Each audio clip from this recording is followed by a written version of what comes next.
Siddhartha, an Indian Tale by Hermann Hesse. First part. The Son of the Brahman. In the shade of the house, in the sunshine of the river bank near the boats, in the shade of the sal wood forest, in the shade of the fig tree is where Siddhartha grew up. The handsome son of the Brahman, the young falcon, together with his friend Govinda, son of a Brahman. The sun tanned his light shoulders by the banks of the river when bathing, performing the sacred ablutions, the sacred offerings. In the mango grove, shade poured into his black eyes when playing as a boy, when his mother sang, when the sacred offerings were made, when his father, the scholar, taught him, when the wise men taught. For a long time, Siddhartha had been partaking in the discussions of the wise men, practicing debate with Govinda, practicing with Govinda the art of reflection, the service of meditation. He already knew how to speak the Om silently, the word of words, to speak it silently into himself while inhaling, to speak it silently out of himself while exhaling. With all the concentration of his soul, the forehead surrounded by the glow of the clear, thinking spirit. He already knew to feel Atman in the depths of his being, indestructible, one with the universe.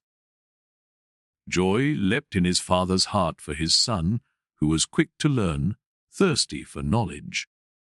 He saw him growing up to become great wise man and priest, a prince among the Brahmins.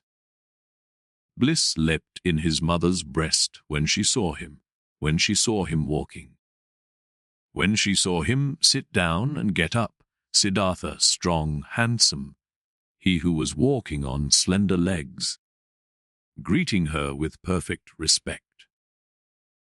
Love touched the hearts of the Brahmins, young daughters, when Siddhartha walked through the lanes of the town with the luminous forehead, with the eye of a king, with his slim hips. But more than all the others, he was loved by Govinda, his friend, the son of a Brahman. He loved Siddhartha's eye and sweet voice.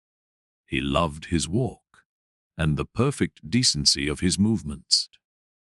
He loved everything Siddhartha did and said, and what he loved most was his spirit, his transcendent, fiery thoughts, his ardent will, his high calling.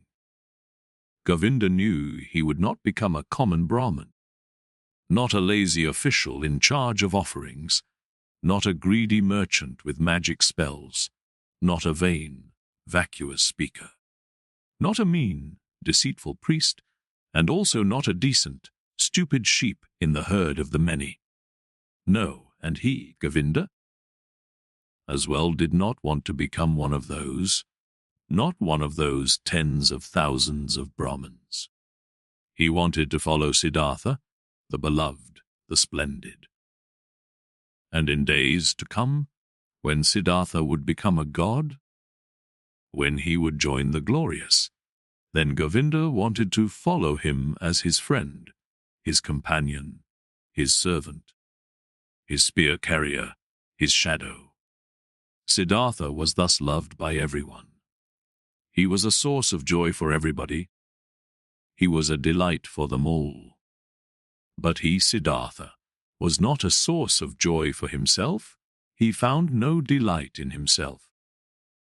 Walking the rosy paths of the fig tree garden, sitting in the bluish shade of the grove of contemplation, washing his limbs daily in the bath of repentance, sacrificing in the dim shade of the mango forest, his gestures of perfect decency, everyone's love and joy, he still lacked all joy in his heart.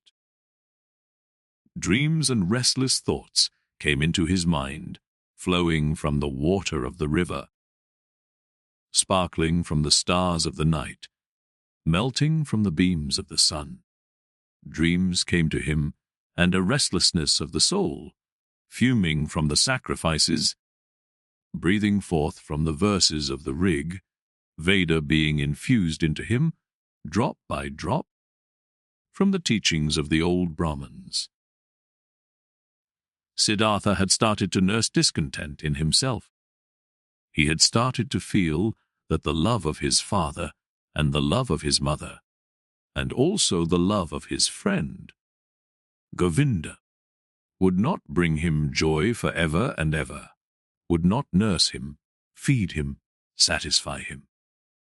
He had started to suspect that his venerable father and his other teachers, that the wise Brahmans had already revealed to him the most and best of their wisdom, that they had already filled his expecting vessel with their richness, and the vessel was not full. The spirit was not content, the soul was not calm, the heart was not satisfied. The ablutions were good, but they were water. They did not wash off the sin. They did not heal the spirit's thirst. They did not relieve the fear in his heart. The sacrifices and the invocation of the gods were excellent. But was that all? Did the sacrifices give a happy fortune? And what about the gods? Was it really Prajapati who had created the world? Was it not the Atman, he, the only one, the singular one? Were the gods not creations, created like me and you, subject to time, mortal? Was it therefore good? Was it right? Was it meaningful and the highest occupation to make offerings to the gods? For whom else were offerings to be made? Who else was to be worshipped but him, the only one, the Atman? And where was Atman to be found? Where did he reside? Where did his eternal heart beat? Where else but in one's own self? In its innermost part, in its indestructible part, which everyone had in himself. But where was this self? This innermost part, this ultimate part? It was not flesh and bone.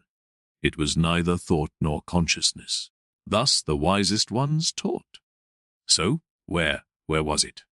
To reach this place, the self, myself, the Atman, there was another way, which was worthwhile looking for. Alas, and nobody showed this way. Nobody knew it, not the Father, and not the teachers and wise men, not the holy sacrificial songs. They knew everything, the Brahmans and their holy books. They knew everything. They had taken care of everything, and of more than everything, the creation of the world, the origin of speech, of food, of inhaling, of exhaling, the arrangement of the senses, the acts of the gods. They knew infinitely much. But was it valuable to know all of this, not knowing that one and only thing? The most important thing, the solely important thing. Surely many verses of the holy books, particularly in the Upanishads of Samaveda, spoke of this innermost and ultimate thing. Wonderful verses. Your soul is the whole world, was written there, and it was written that man in his sleep, in his deep sleep, would meet with his innermost part and would reside in the Atman. Marvelous wisdom was in these verses. All knowledge of the wisest ones had been collected here in magic words, pure as honey collected by bees. No, not to be looked down upon was the tremendous amount of enlightenment which lay here collected and preserved by innumerable generations of wise Brahmans. But where were the Brahmans? Where the priests? Where the wise men or penitents who had succeeded in not just knowing this deepest of all knowledge, but also to live it? Where was the knowledgeable one who wove his spell to bring his familiarity with the Atman out of the sleep into the state of being awake, into the life, into every step of the way, into word and deed. Siddhartha knew many venerable Brahmins, chiefly his father, the pure one, the scholar, the most venerable one. His father was to be admired. Quiet and noble were his manners, pure his life, wise his words, delicate and noble thoughts lived behind its brow. But even he, who knew so much, did he live in blissfulness? Did he have peace? Was he not also just a searching man, a thirsty man?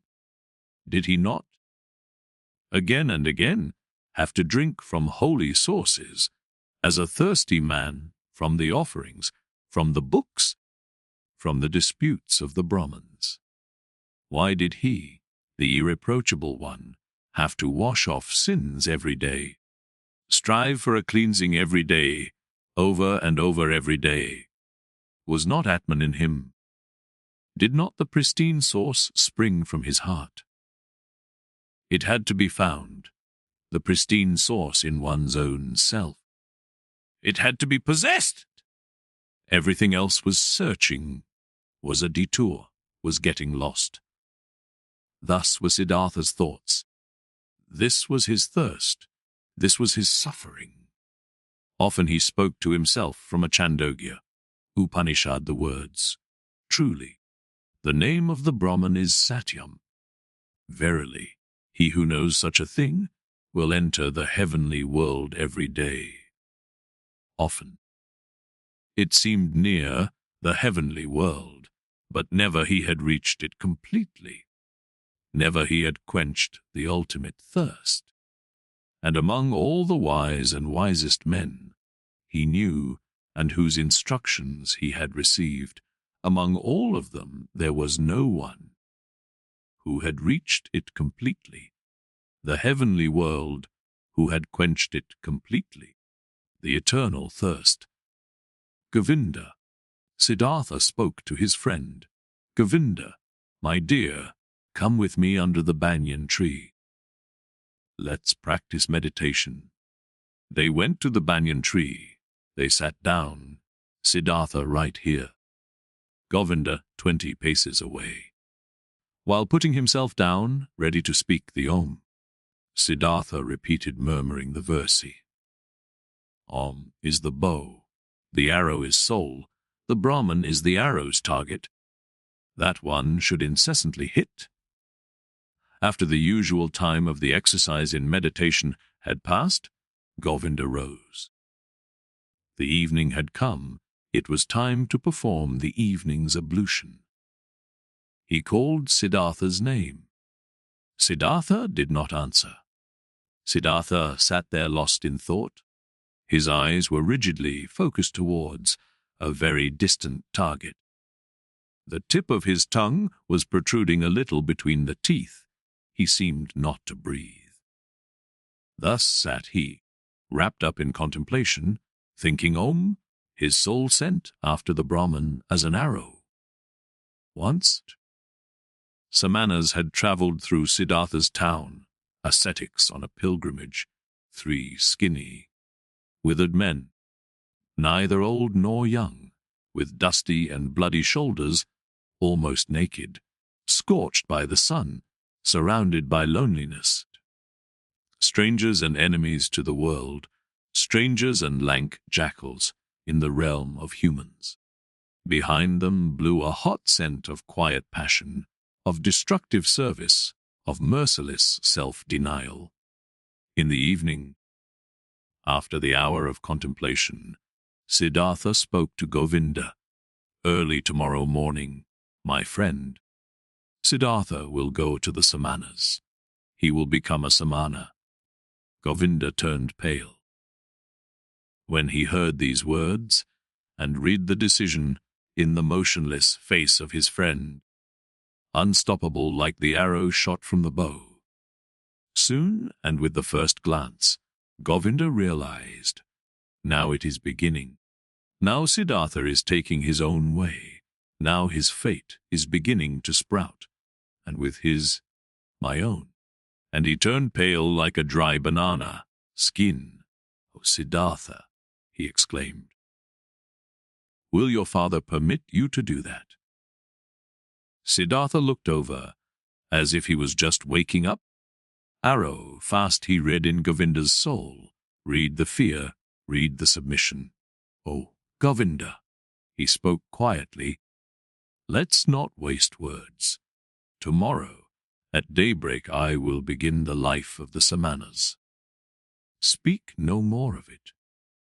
Siddhartha entered the chamber where his father was sitting on a mat of bast, and stepped behind his father and remained standing there until his father felt that someone was standing behind him. Quoth the Brahman, "Is that you, Siddhartha? Then say what you came to say." Quoth Siddhartha, "With your permission." "My father, I came to tell you that it is my longing to leave your house tomorrow and go to the ascetics. My desire is to become a samana. May my father not oppose this?" The Brahman fell silent, and remained silent for so long that the stars in the small window wandered and changed their relative positions. The silence was broken. Silent and motionless stood the sun, with his arms folded. Silent and motionless sat the father on the mat, and the stars traced their paths in the sky. Then spoke the father. Not proper it is for a Brahman to speak harsh and angry words. But indignation is in my heart. I wish not to hear this request for a second time from your mouth. Slowly, the Brahman rose. Siddhartha stood silently, his arms folded. "What are you waiting for?" asked the father. Quoth Siddhartha, "You know what." Indignant, the father left the chamber. Indignant, he went to his bed and lay down. After an hour, since no sleep had come over his eyes, the Brahman stood up, paced to and fro, and left the house. Through the small window of the chamber, he looked back inside, and there he saw Siddhartha standing, his arms folded, not moving from his spot. Pale shimmered his bright robe, with anxiety in his heart. The father returned to his bed. After another hour, since no sleep had come over his eyes, the Brahman stood up again, paced to and fro, walked out of the house, and saw that the moon had risen. Through the window of the chamber, he looked back inside. There stood Siddhartha, not moving from his spot, his arms folded, moonlight reflecting from his bare shins. With worry in his heart, the father went back to bed. And he came back after an hour. He came back after 2 hours, looked through the small window, saw Siddhartha standing in the moonlight, by the light of the stars, in the darkness. And he came back hour after hour. Silently, he looked into the chamber, saw him standing in the same place, filled his heart with anger, filled his heart with unrest, filled his heart with anguish, filled it with sadness. And in the night's last hour, before the day began, he returned, stepped into the room, saw the young man standing there, who seemed tall and like a stranger to him. "Siddhartha," he spoke, "what are you waiting for?" "You know what?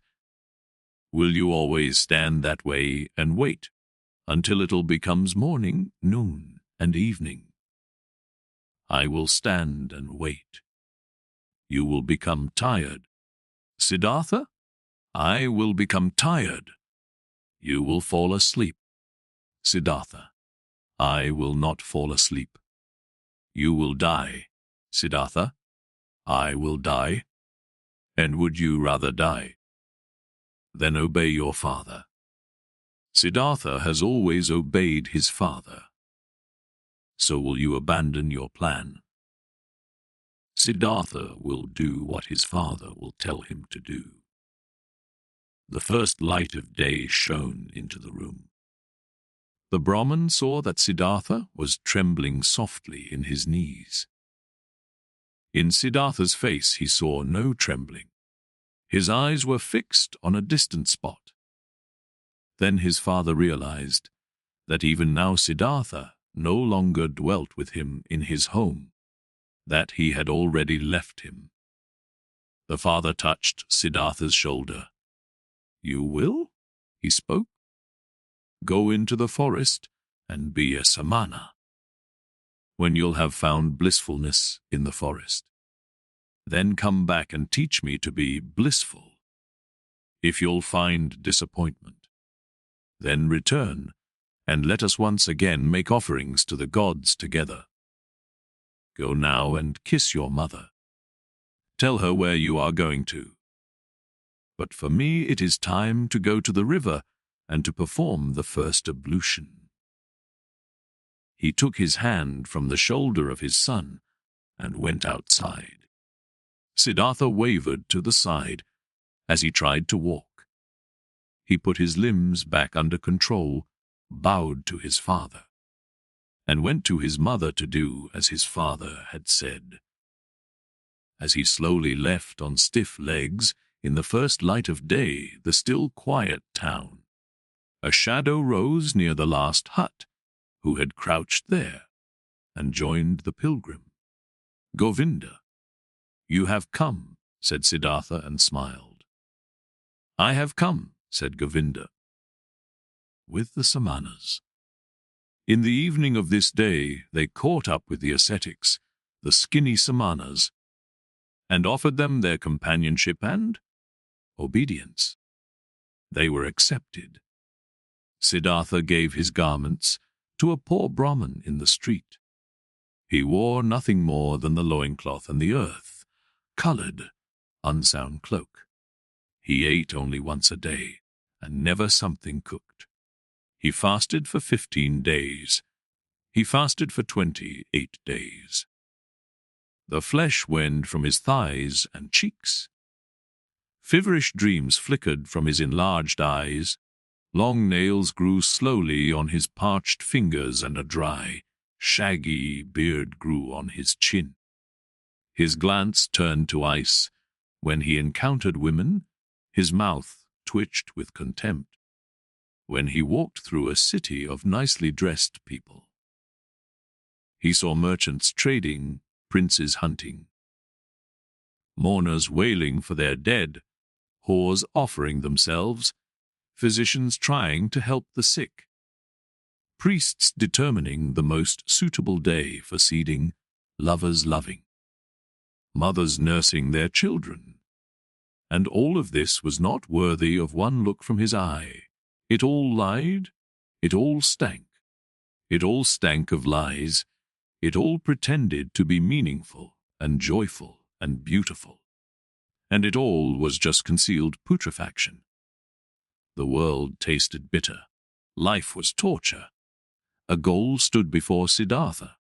A single goal to become empty, empty of thirst, empty of wishing, empty of dreams, empty of joy and sorrow. Dead to himself, not to be a self any more, to find tranquility with an emptied heart, to be open to miracles in unselfish thoughts, that was his goal. Once all of myself was overcome and had died. Once every desire and every urge was silent in the heart, then the ultimate part of me had to awake, the innermost of my being, which is no longer myself, the great secret, silently. Siddhartha exposed himself to burning rays of the sun directly above, glowing with pain, glowing with thirst, and stood there until he neither felt any pain nor thirst any more. Silently, he stood there in the rainy season.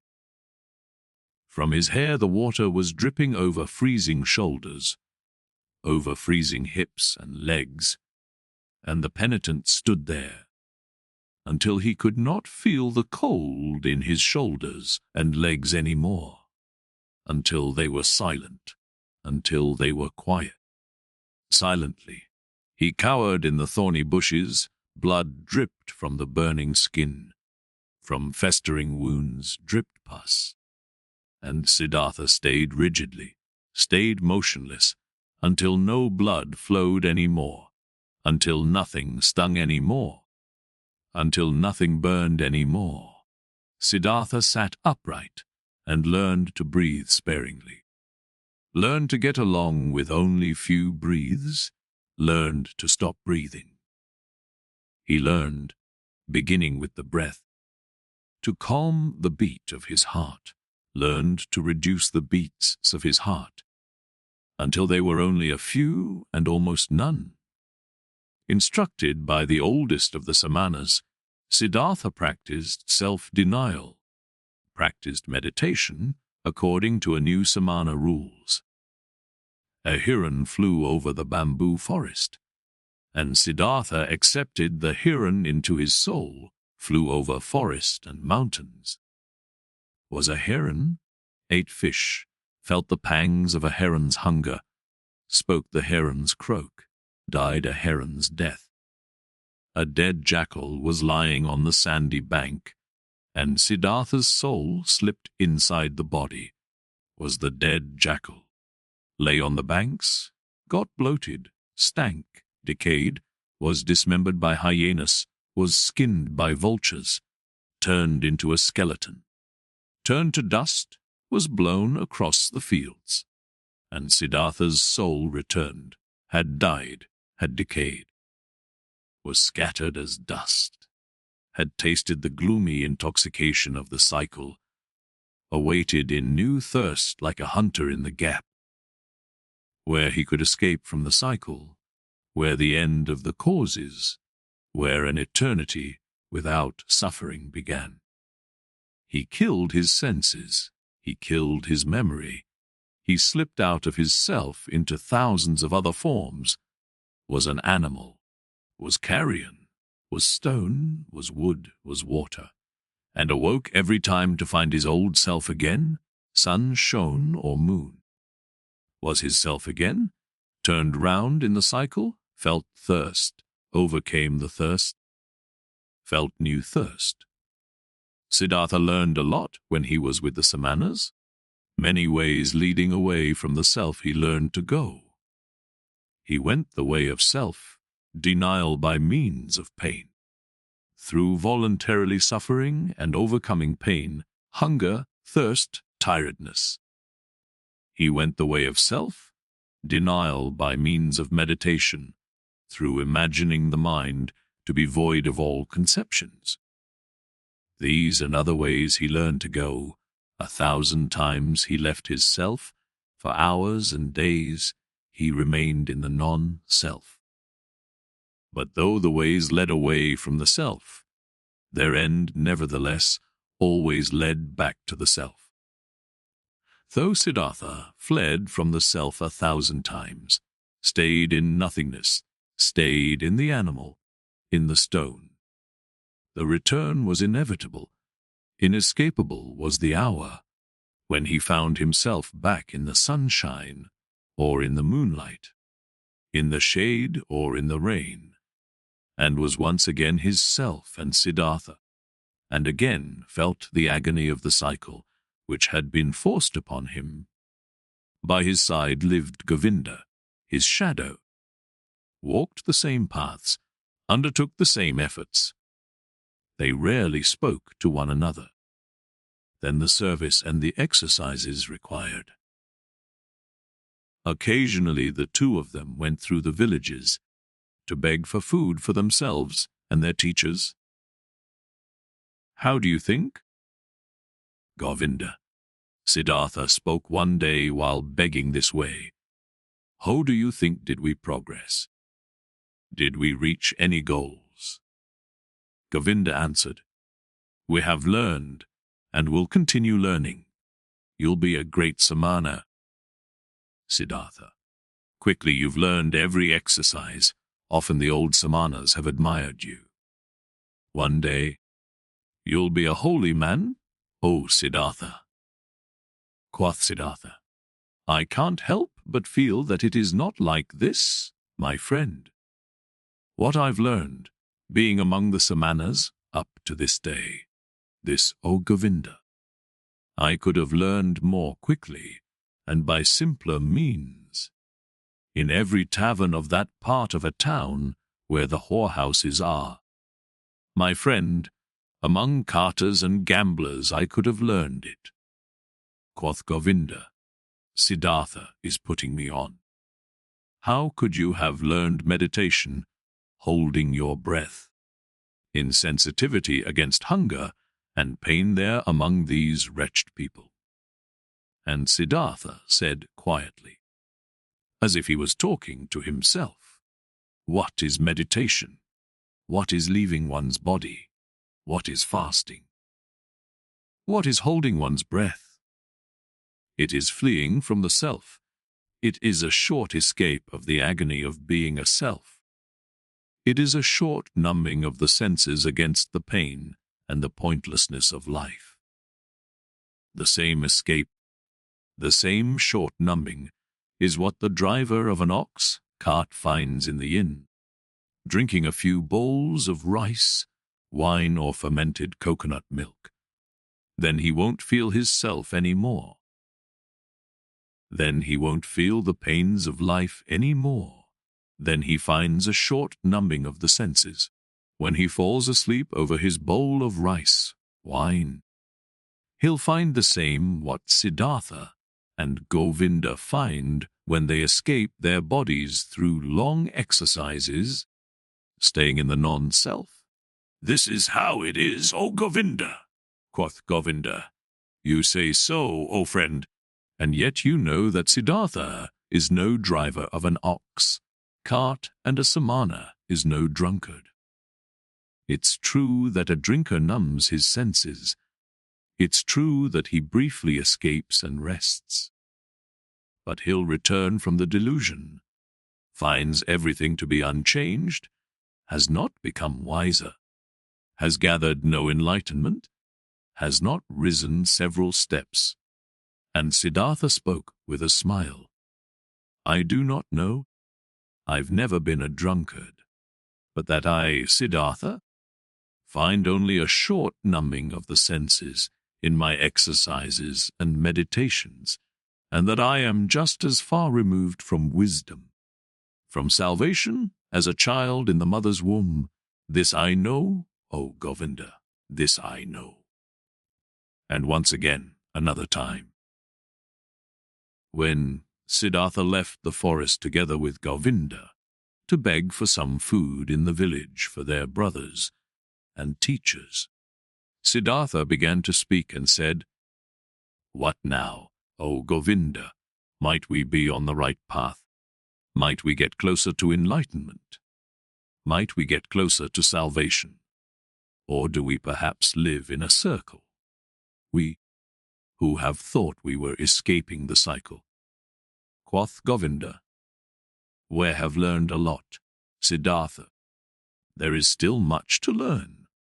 We are not going around in circles. We are moving up. The circle is a spiral. We have already ascended many a level. Siddhartha answered, How old, would you think, is our oldest samana? Our venerable teacher. Quoth Govinda, our oldest one might be about 60 years of age. And Siddhartha, he has lived for 60 years and has not reached the nirvana. He'll turn 70 and 80, and you and me, we will grow just as old and will do our exercises, and will fast, and will meditate. But we will not reach the nirvana. He won't, and we won't. Oh, Govinda, I believe out of all the samanas out there, perhaps not a single one will reach the nirvana. We find comfort, we find numbness, we learn feats to deceive others. But the most important thing, the path of paths, we will not find. If you only, spoke Govinda, wouldn't speak such terrible words, Siddhartha. How could it be that among so many learned men, among so many Brahmins, among so many austere and venerable Samanas, among so many who are searching, so many who are eagerly trying, so many holy men, no one will find the path of paths? But Siddhartha said in a voice which contained just as much sadness as mockery, with a quiet, a slightly sad, a slightly mocking voice, soon Govinda, your friend, will leave the path of the Samanas. He has walked along your side for so long. I'm suffering of thirst, O Govinda, and on this long path of a Samana, my thirst has remained as strong as ever. I always thirsted for knowledge. I have always been full of questions. I have asked the Brahmins year after year, and I have asked the holy Vedas year after year, and I have asked the devout Samanas year after year. Perhaps, O Govinda, it had been just as well, had been just as smart and just as profitable, if I had asked the hornbill, bird, or the chimpanzee. It took me a long time, and am not finished learning this yet, O Govinda, that there is nothing to be learned. There is indeed no such thing, so I believe, as what we refer to as learning. There is, O my friend, just one knowledge. This is everywhere. This is Atman. This is within me and within you and within every creature. And so I'm starting to believe that this knowledge has no worser enemy than the desire to know it, than learning. At this, Govinda stopped on the path, rose his hands, and spoke. If you, Siddhartha, only would not bother your friend with this kind of talk. Truly, you words stir up fear in my heart. And just consider, what would become of the sanctity of prayer? What of the venerability of the Brahman's caste? What of the holiness of the Samanas, if it was as you say, if there was no learning? What, O Siddhartha? What would then become of all of this, what is holy, what is precious, what is venerable on earth? And Govinda mumbled a verse to himself, a verse from an Upanishad. He who ponderingly, of a purified spirit, loses himself in the meditation of Atman, unexpressible by words is his blissfulness of his heart. But Siddhartha remained silent. He thought about the words which Govinda had said to him, and thought the words through to their end. Yes, he thought, standing there with his head low, what would remain of all that which seemed to us to be holy? What remains? What can stand the test? And he shook his head. At one time, when the two young men had lived among the Samanas for about 3 years, and had shared their exercises, some news, a rumor, a myth reached them after being retold many times. A man had appeared, GOTAMA by name, the Exalted One, the Buddha. He had overcome the suffering of the world in himself, and had halted the cycle of rebirths. He was said to wander through the land, teaching, surrounded by disciples, without possession, without home, without a wife, in the yellow cloak of an ascetic, but with a cheerful brow, a man of bliss. And Brahmins and princes would bow down before him and would become his students. This myth, this rumor, this legend resounded. Its fragrance rose up here and there. In the towns, the Brahmins spoke of it, and in the forest, the Samanas, again and again, the name of Gotama, the Buddha, reached the ears of the young men, with good and with bad talk, with praise and with defamation. It was as if the plague had broken out in a country, and news had been spreading around that in one or another place there was a man, a wise man, a knowledgeable one, whose word and breath was enough to heal everyone who had been infected with the pestilence. And as such news would go through the land, and everyone would talk about it, many would believe, many would doubt. But many would get on their way as soon as possible to seek the wise man, the helper. Just like this myth ran through the land, that fragrant myth of GOTAMA, the Buddha, the wise man of the family of Sakya. He possessed, so the believers said, the highest enlightenment. He remembered his previous lives. He had reached the nirvana and never returned into the cycle, was never again submerged in the murky river of physical forms. Many wonderful and unbelievable things were reported of him. He had performed miracles, had overcome the devil, had spoken to the gods. But his enemies and disbelievers said, this Gautama was a vain seducer, who spent his days in luxury, scorned the offerings, was without learning, and knew neither exercises nor self-castigation. The myth of Buddha sounded sweet. The scent of magic flowed from these reports. After all, the world was sick, life was hard to bear, and behold, here a source seemed to spring forth, here a messenger seemed to call out, comforting, mild, full of noble promises. Everywhere where the rumor of Buddha was heard, everywhere in the lands of India, the young men listened up, felt a longing, felt hope, and among the Brahmins, sons of the towns and villages, every pilgrim and stranger was welcome.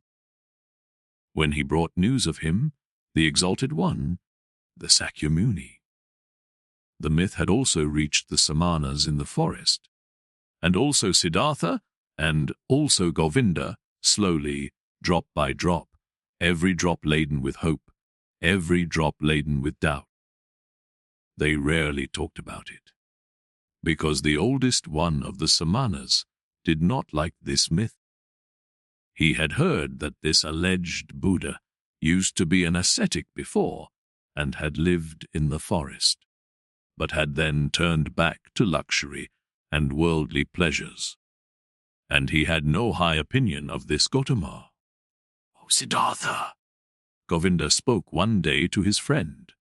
"Today, I was in the village, and a Brahman invited me into his house, and in his house there was the son of a Brahman from Magadha, who has seen the Buddha with his own eyes, and has heard him teach.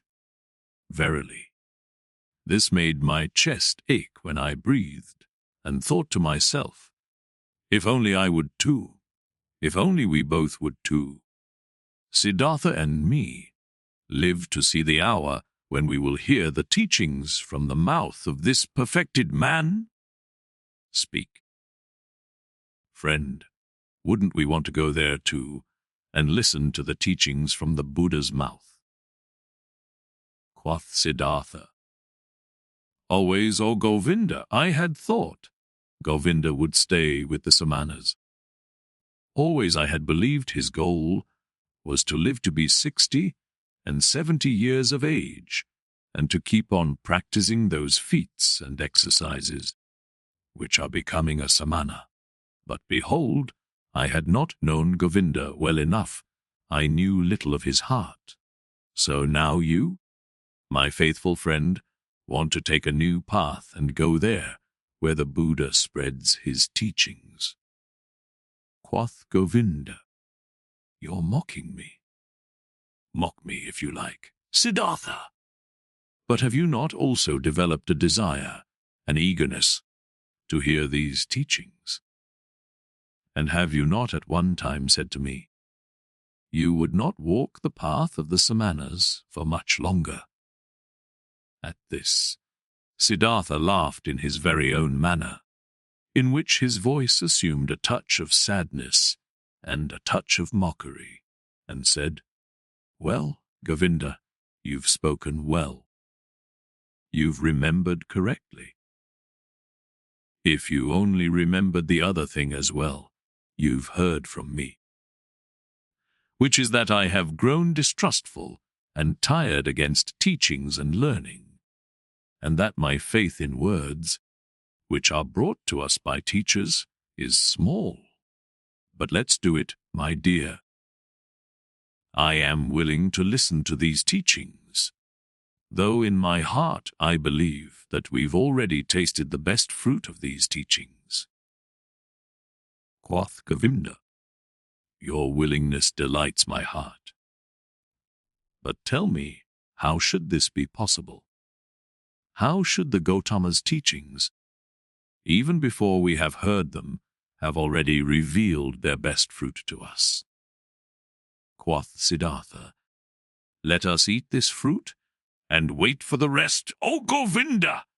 But this fruit, which we already now received thanks to the Gotama, consisted in him calling us away from the SAMANAS. Whether he has also other and better things to give us, O friend, let us await with calm hearts." On this very same day, Siddhartha informed the oldest one of the SAMANAS of his decision, that he wanted to leave him. He informed the oldest one with all the courtesy and modesty becoming to a younger one and a student.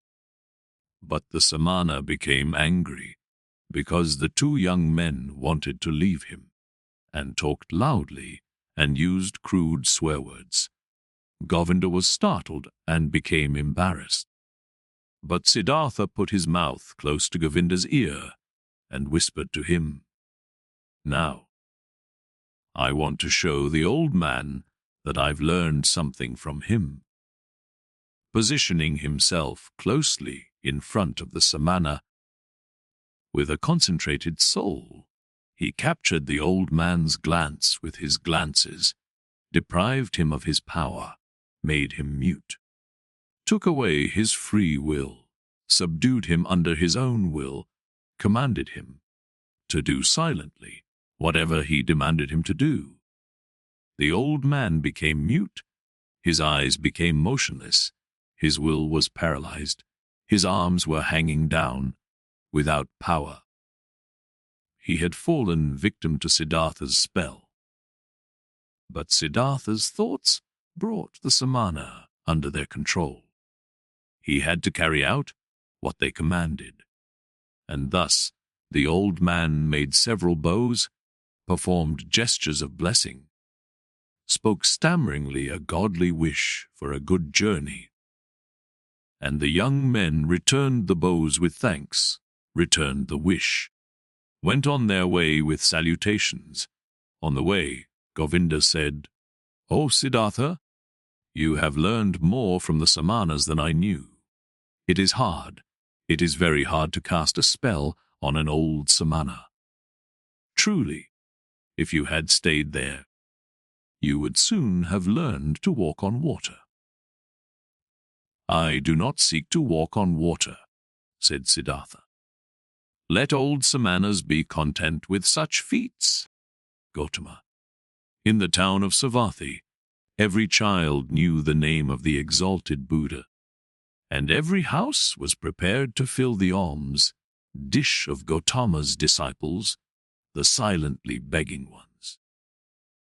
Near the town was Gotama's favorite place to stay, the grove of Jetavana, which the rich merchant Anathapindika, an obedient worshipper of the Exalted One, had given him and his people for a gift.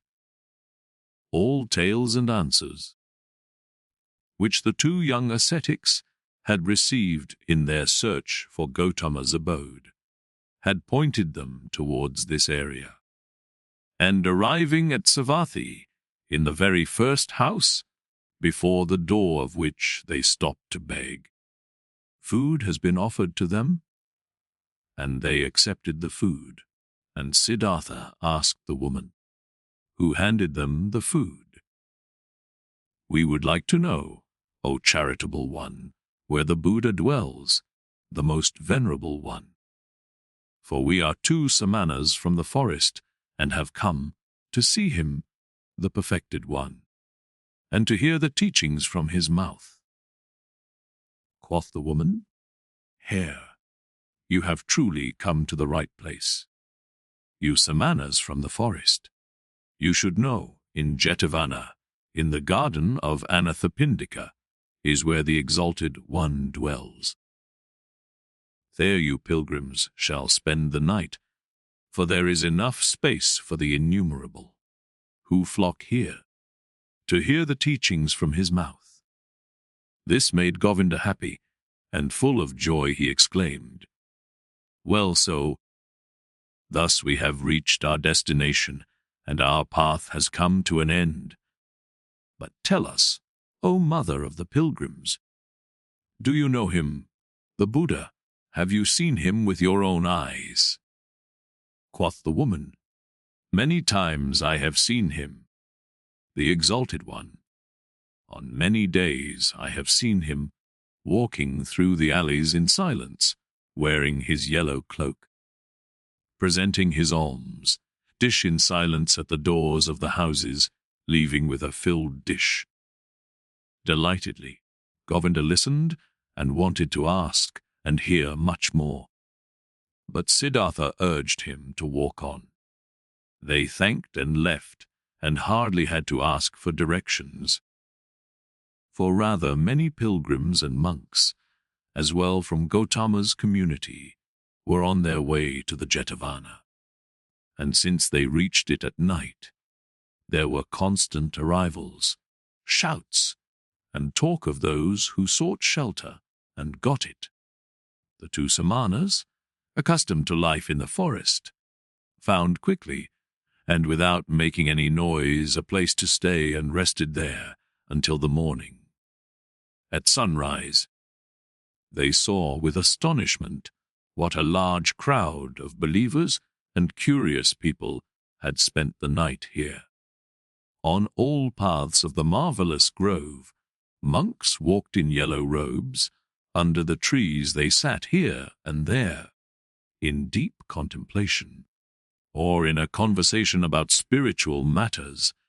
The shady gardens looked like a city, full of people, bustling like bees. The majority of the monks went out with their alms dish to collect food in town for their lunch, the only meal of the day. The Buddha himself, the Enlightened One, was also in the habit of taking this walk to beg in the morning. Siddhartha saw him, and he instantly recognized him, as if a god had pointed him out to him. He saw him, a simple man in a yellow robe, bearing the alms dish in his hand, walking silently. "Look here," Siddhartha said quietly to Govinda. "This one is the Buddha," attentively. Govinda looked at the monk in the yellow robe, who seemed to be in no way different from the hundreds of other monks. And soon Govinda also realized, this is the one, and they followed him and observed him. The Buddha went on his way, modestly and deep in his thoughts. His calm face was neither happy nor sad. It seemed to smile quietly and inwardly. With a hidden smile, quiet, calm, somewhat resembling a healthy child, the Buddha walked, wore the robe, and placed his feet, just as all of his monks did, according to a precise rule. But his face and his walk, his quietly lowered glance, his quietly dangling hand, and even every finger of his quietly dangling hand expressed peace, expressed perfection, did not search, did not imitate, breathed softly in an unweathering calm, in an unweathering light, an untouchable peace. Thus Gotama walked towards the town to collect alms. and the two SAMANAS recognized him solely by the perfection of his calm, by the quietness of his appearance, in which there was no searching, no desire, no imitation, no effort to be seen, only light and peace. Today, we'll hear the teachings from his mouth, said Govinda. Siddhartha did not answer. He felt little curiosity for the teachings. He did not believe that they would teach him anything new, but he had, just as Govinda had, heard the contents of this Buddha's teachings again and again, though these reports only represented second or third-hand information. But attentively he looked at Gautama's head, his shoulders, his feet, his quietly dangling hand, and it seemed to him as if every joint of every finger of this hand was of these teachings, spoke of, breathed of, exhaled the fragrance of, glistened of truth. This man, this Buddha, was truthful down to the gesture of his last finger. This man was holy. Never before Siddhartha had venerated a person so much. Never before he had loved a person as much as this one. They both followed the Buddha until they reached the town and then returned in silence, for they themselves intended to abstain from on this day. They saw GOTAMA returning. What he ate could not even have satisfied a bird's appetite, and they saw him retiring into the shade of the mango trees. But in the evening, when the heat cooled down and everyone in the camp started to bustle about and gathered around, they heard the Buddha teaching. They heard his voice, and it was also perfected, was of perfect calmness, was full of peace. GOTAMA taught the teachings of suffering, of the origin of suffering, of the way to relieve suffering. Calmly and clearly his quiet speech flowed on. Suffering was life, full of suffering was the world. But salvation from suffering had been found. Salvation was obtained by him who would walk the path of the Buddha. With a soft, yet firm voice the Exalted One spoke, taught the four main doctrines, taught the Eightfold Path. Patiently he went the usual path of the teachings, of the examples, of the repetitions. Brightly and quietly his voice hovered over the listeners, like a light, like a starry sky. When the Buddha, night had already fallen, ended his speech, many a pilgrim stepped forward and asked to be accepted into the community, sought refuge in the teachings. And GOTAMA accepted them by speaking. You have heard the teachings well. It has come to you well. Thus join us and walk in holiness to put an end to all suffering. Behold, then Govinda, the shy one, also stepped forward and spoke. I also take my refuge in the Exalted One and his teachings. And he asked to be accepted into the community of his disciples, and was accepted. Right afterwards, when the Buddha had retired for the night, Govinda turned to Siddhartha and spoke eagerly. Siddhartha, it is not my place to scold you. We have both heard the Exalted One. We have both perceived the teachings. Govinda has heard the teachings. He has taken refuge in it. But you, my honored friend, don't you also want to walk the path of salvation? Would you want to hesitate? Do you want to wait any longer? Siddhartha awakened as if he had been asleep when he heard Govinda's words. For a long time, he looked into Govinda's face. Then he spoke quietly, in a voice without mockery. Govinda, my friend, now you have taken this step. Now you have chosen this path. Always, O Govinda, You've been my friend. You've always walked one step behind me. Often I have thought, won't Govinda for once also take a step by himself, without me, out of his own soul? Behold, now you've turned into a man and are choosing your path for yourself. I wish that you would go it up to its end, O my friend, that you shall find salvation. Govinda, not completely understanding it yet, repeated his question in an impatient tone. Speak up, I beg you, my dear.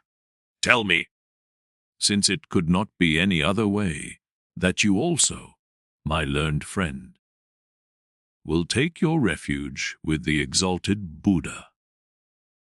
Siddhartha placed his hand on Govinda's shoulder. You failed to hear my good wish for you, O Govinda. I'm repeating it. I wish that you would go this path up to its end, that you shall find salvation.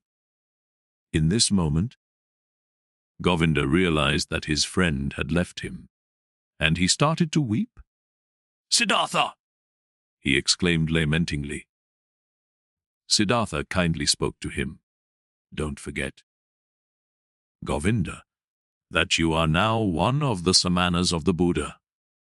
You have renounced your home and your parents, renounced your birth and possessions, renounced your free will, renounced all friendship. This is what the teachings require. This is what the Exalted One wants. This is what you wanted for yourself. Tomorrow. Oh, Govinda, I'll leave you. For a long time, the friends continued walking in the grove. For a long time. They lay there and found no sleep. And over again, Govinda urged his friend. He should tell him why he would not want to seek refuge in GOTAMA's teachings. What fault he would find in these teachings. But Siddhartha turned him away every time and said, Be content, Govinda! Very good are the teachings of the Exalted One. How could I find a fault in them? Very early in the morning, a follower of Buddha, one of his oldest monks, went through the garden and called all those to him who had as novices taken their refuge in the teachings, to dress them up in the yellow robe, and to instruct them in the first teachings and duties of their position. Then Govinda broke loose, embraced once again his childhood friend, and left with the novices. But Siddhartha walked through the grove, lost in thought. Then he happened to meet GOTAMA, the Exalted One. And when he greeted him with respect, and the Buddha's glance was so full of kindness and calm, the young man summoned his courage and asked the Venerable One for the permission to talk to him. Silently, the Exalted One nodded his approval. Quoth Siddhartha, Yesterday, O Exalted One, I had been privileged to hear your wondrous teachings. Together with my friend, I had come from afar to hear your teachings. And now my friend is going to stay with your people. He has taken his refuge with you. But I will again start on my pilgrimage. As you please.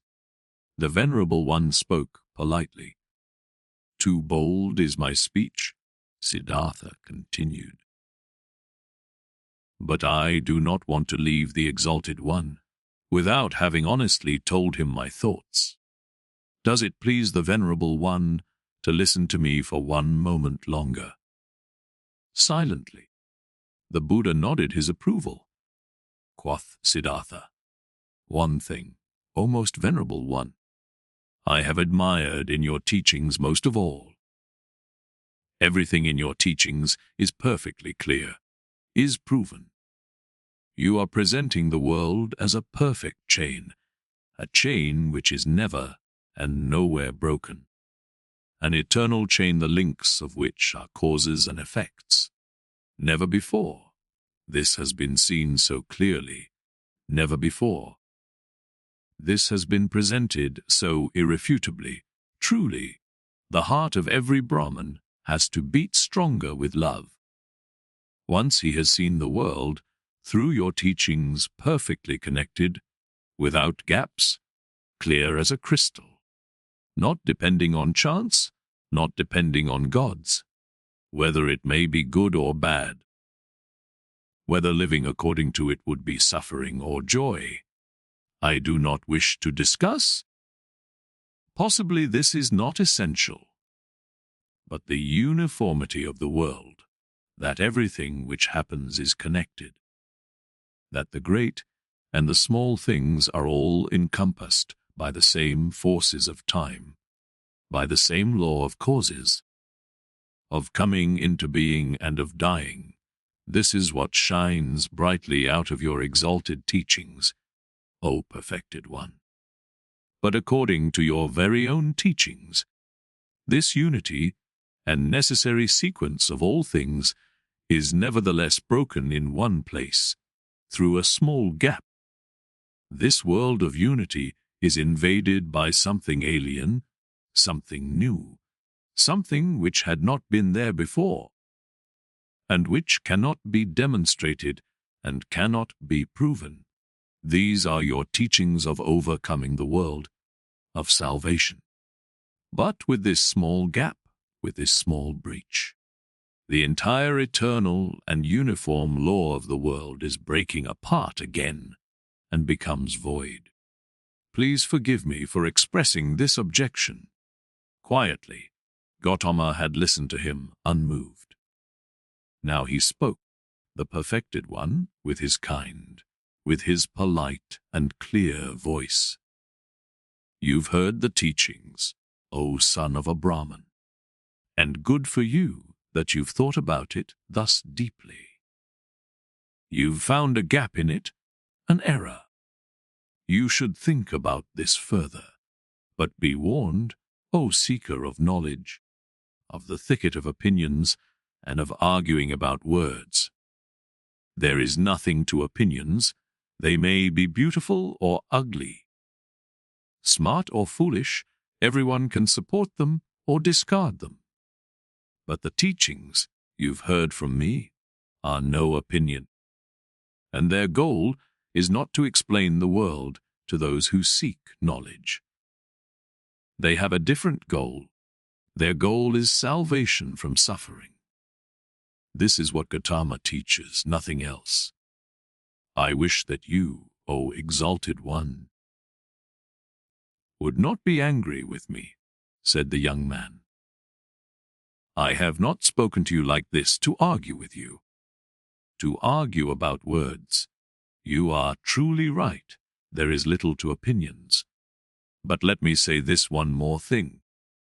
I have not doubted in you for a single moment. I have not doubted for a single moment that you are Buddha, that you have reached the goal, the highest goal towards which so many thousands of Brahmins and sons of Brahmins are on their way. You have found salvation from death. It has come to you in the course of your own search, on your own path, through thoughts, through meditation, through realizations, through enlightenment. It has not come to you by means of teachings, and thus is my thought. O exalted one, nobody will obtain salvation by means of teachings. You will not be able to convey and say to anybody, O venerable one, in words and through teachings what has happened to you in the hour of enlightenment. The teachings of the enlightened Buddha contain much. It teaches many to live righteously, to avoid evil.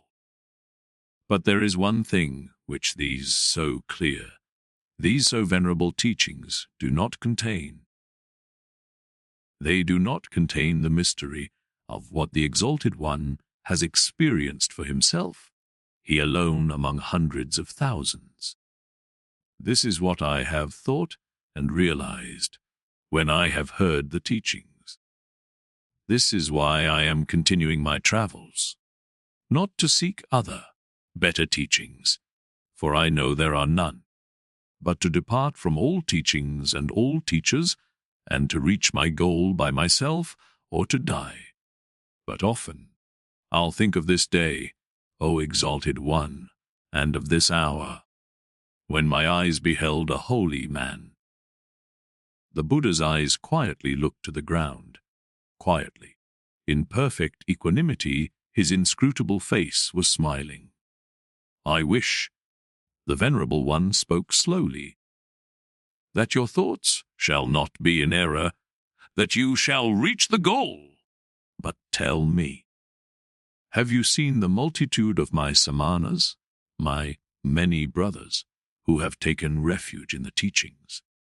And do you believe, O stranger, O Samana, do you believe that it would be better for them all to abandon the teachings and to return into the life, the world, and of desires? Far is such a thought from my mind, exclaimed Siddhartha. I wish that they shall all stay with the teachings, that they shall reach their goal. It is not my place to judge another person's life. Only for myself alone, I must decide, I must choose, I must refuse. Salvation from the self is what we Samanas search for, O Exalted One. If I merely were one of your disciples, O Venerable One, I'd fear that it might happen to me that only seemingly, only deceptively myself would be calm and be redeemed, but that in truth it would live on and grow. For then I had replaced myself with the teachings, my duty to follow you, my love for you, and the community of the monks. With half of a smile, with an unwavering openness and kindness, GOTAMA looked into the stranger's eyes and bid him to leave with a hardly noticeable gesture. You are wise, O Samana, the Venerable One spoke. You know how to talk wisely, my friend. Be aware of too much wisdom. The Buddha turned away, and his glance and half of a smile remained forever etched in Siddhartha's memory. I have never before seen a person glance and smile. Sit and walk this way, he thought truly, I wish to be able to glance and smile. Sit and walk this way too, thus free, thus venerable, thus concealed, thus open, thus childlike and mysterious. Truly, only a person who has succeeded in reaching the innermost part of his self would glance and walk this way. Well, so, I also will seek to reach the innermost part of myself. I saw a man, Siddhartha thought, a single man, before whom I would have to lower my glance. I do not want to lower my glance before any other, not before any other. No teachings will entice me any more, since this man's teachings have not enticed me. I am deprived by the Buddha. Thought Siddhartha, I am deprived, and even more he has given to me.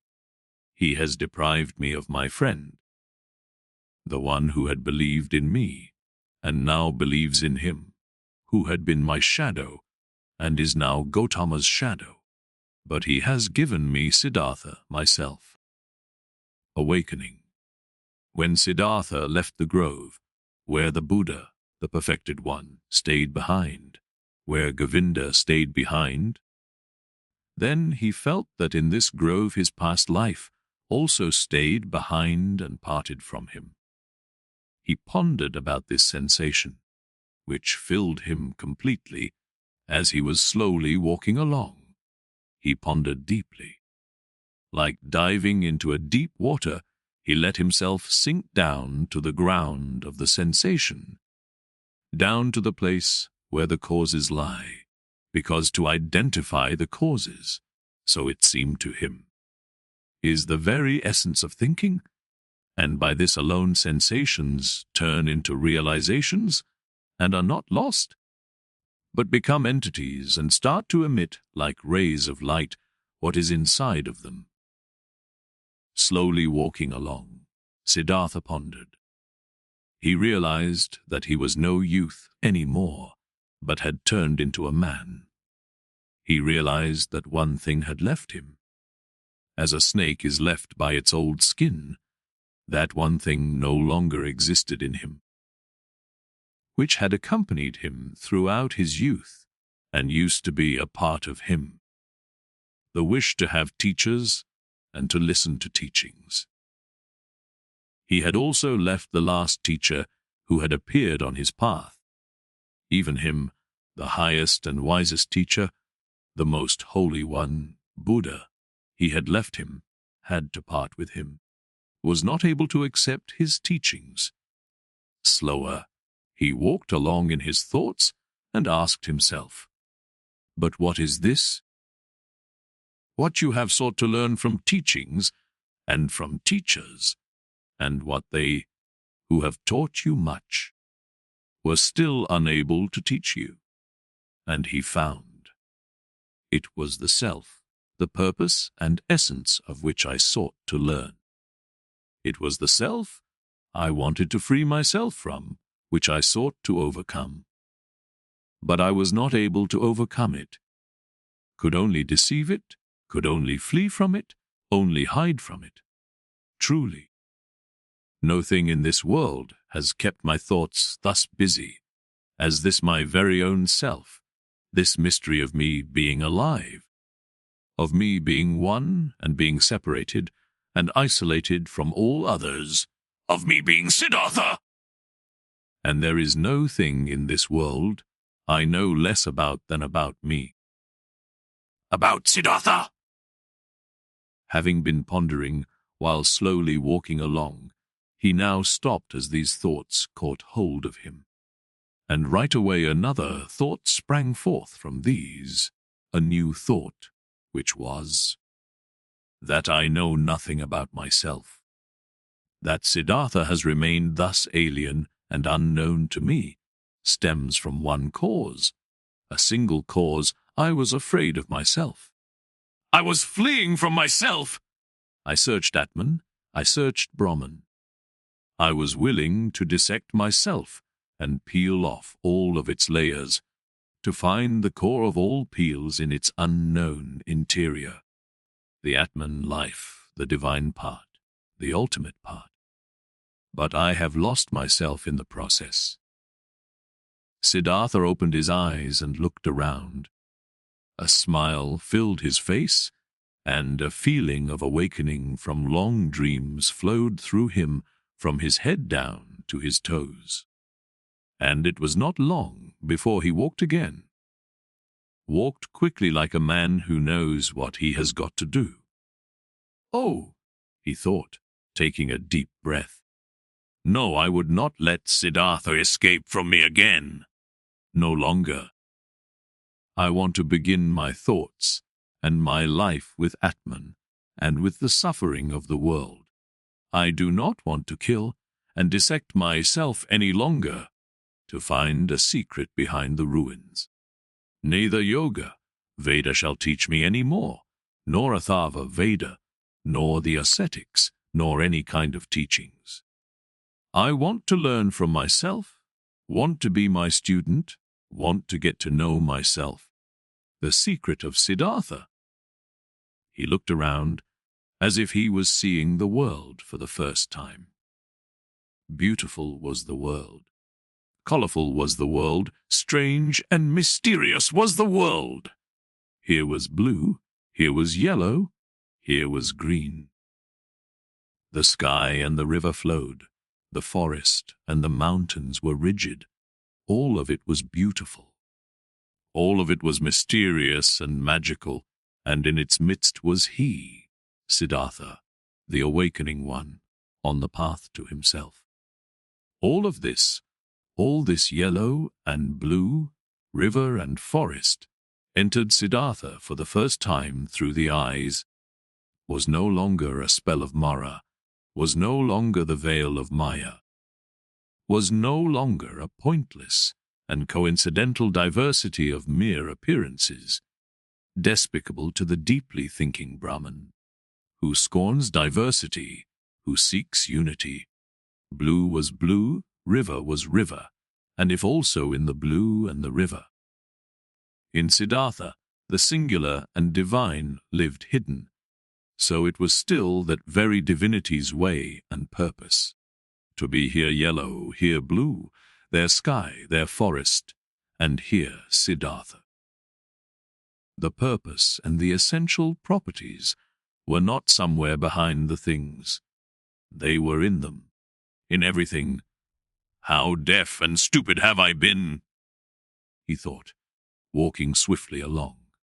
When someone reads a text, wants to discover its meaning, he will not scorn the symbols and letters and call them deceptions, coincidence, and worthless hull, but he will read them, he will study and love them, letter by letter.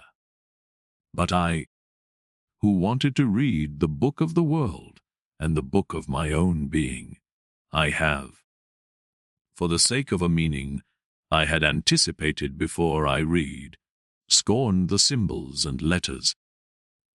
I called the visible world a deception, called my eyes and my tongue coincidental and worthless forms without substance. No, this is over. I have awakened. I have indeed awakened, and have not been born before this very day.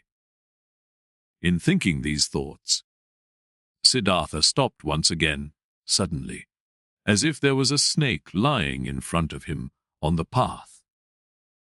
Because suddenly, he had also become aware of this he, who was indeed like someone who had just woken up, or like a new-born baby. He had to start his life anew, and start again at the very beginning. When he had left in this very morning from the grove Jetavana, the grove of that exalted one, already awakening, already on the path towards himself, he had every intention, regarded as natural and took for granted, that he, after years as an ascetic, would return to his home and his father. But now, only in this moment, when he stopped as if a snake was lying on his path, he also awoke to this realization. But I am no longer the one I was. I am no ascetic anymore. I am not a priest anymore. I am no Brahman anymore. Whatever should I do at home and at my father's place? Study, make offerings, practice meditation.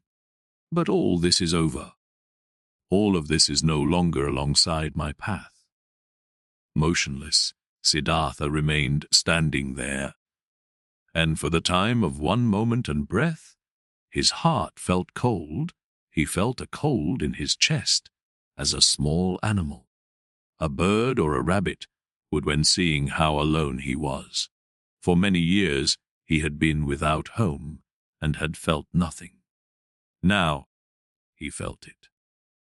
Still, even in the deepest meditation, he had been his father's son, had been a Brahman of a high caste.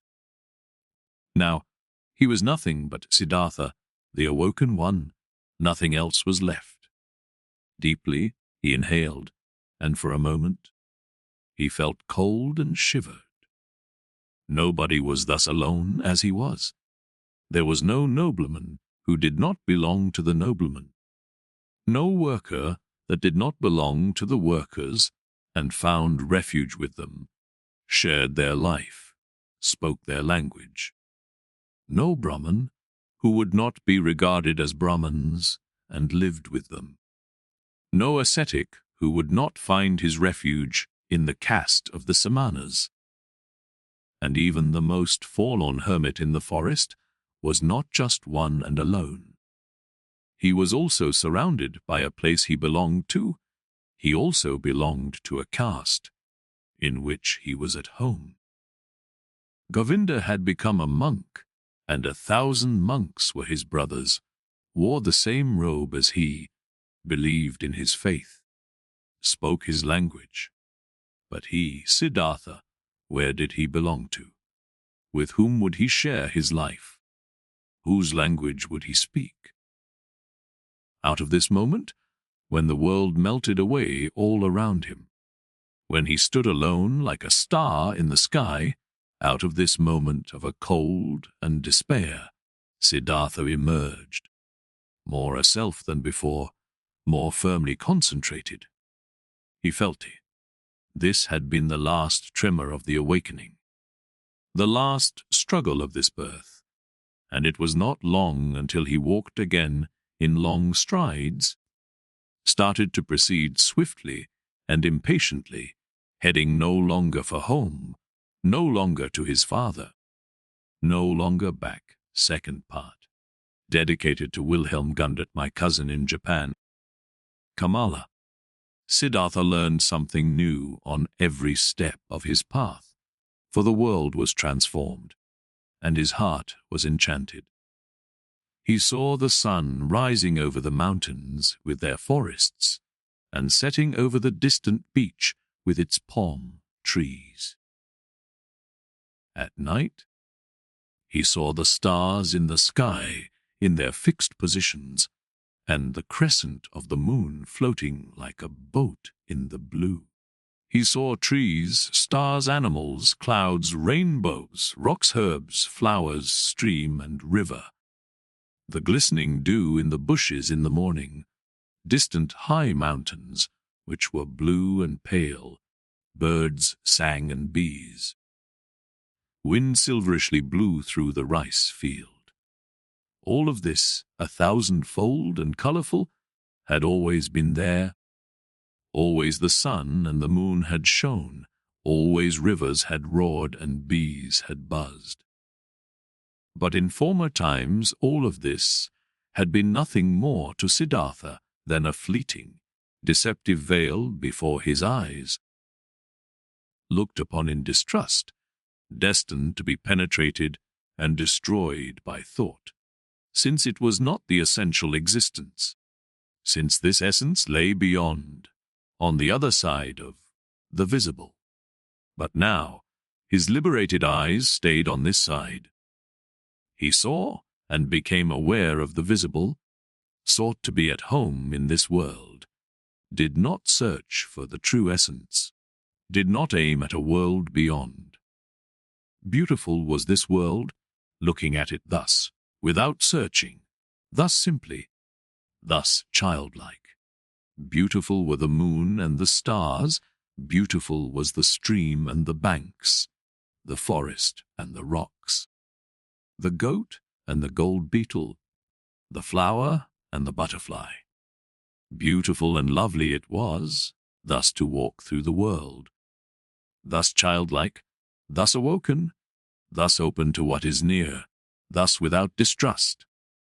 Differently the sun burnt the head, differently the shade of the forest cooled him down, differently the stream and the cistern, the pumpkin and the banana tasted. Short were the days, short the nights.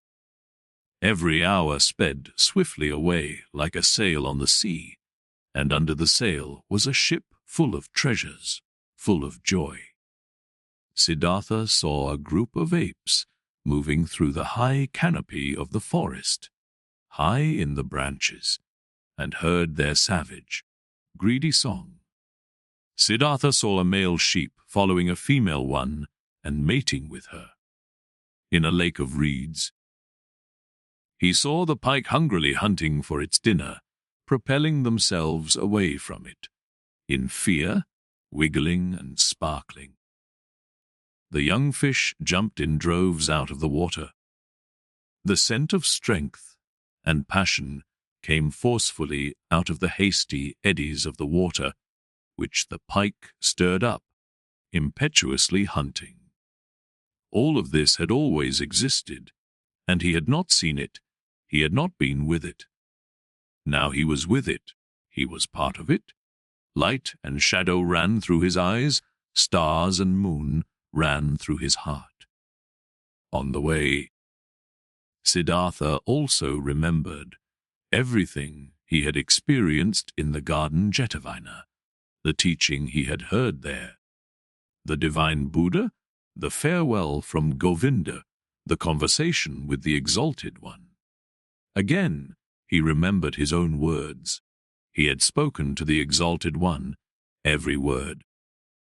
And with astonishment he became aware of the fact that there he had said things which he had not really known yet at this time.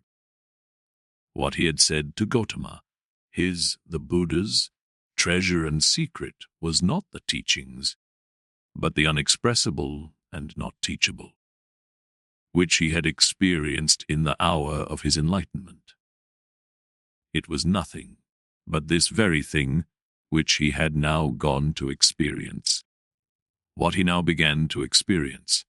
Now, he had to experience his self.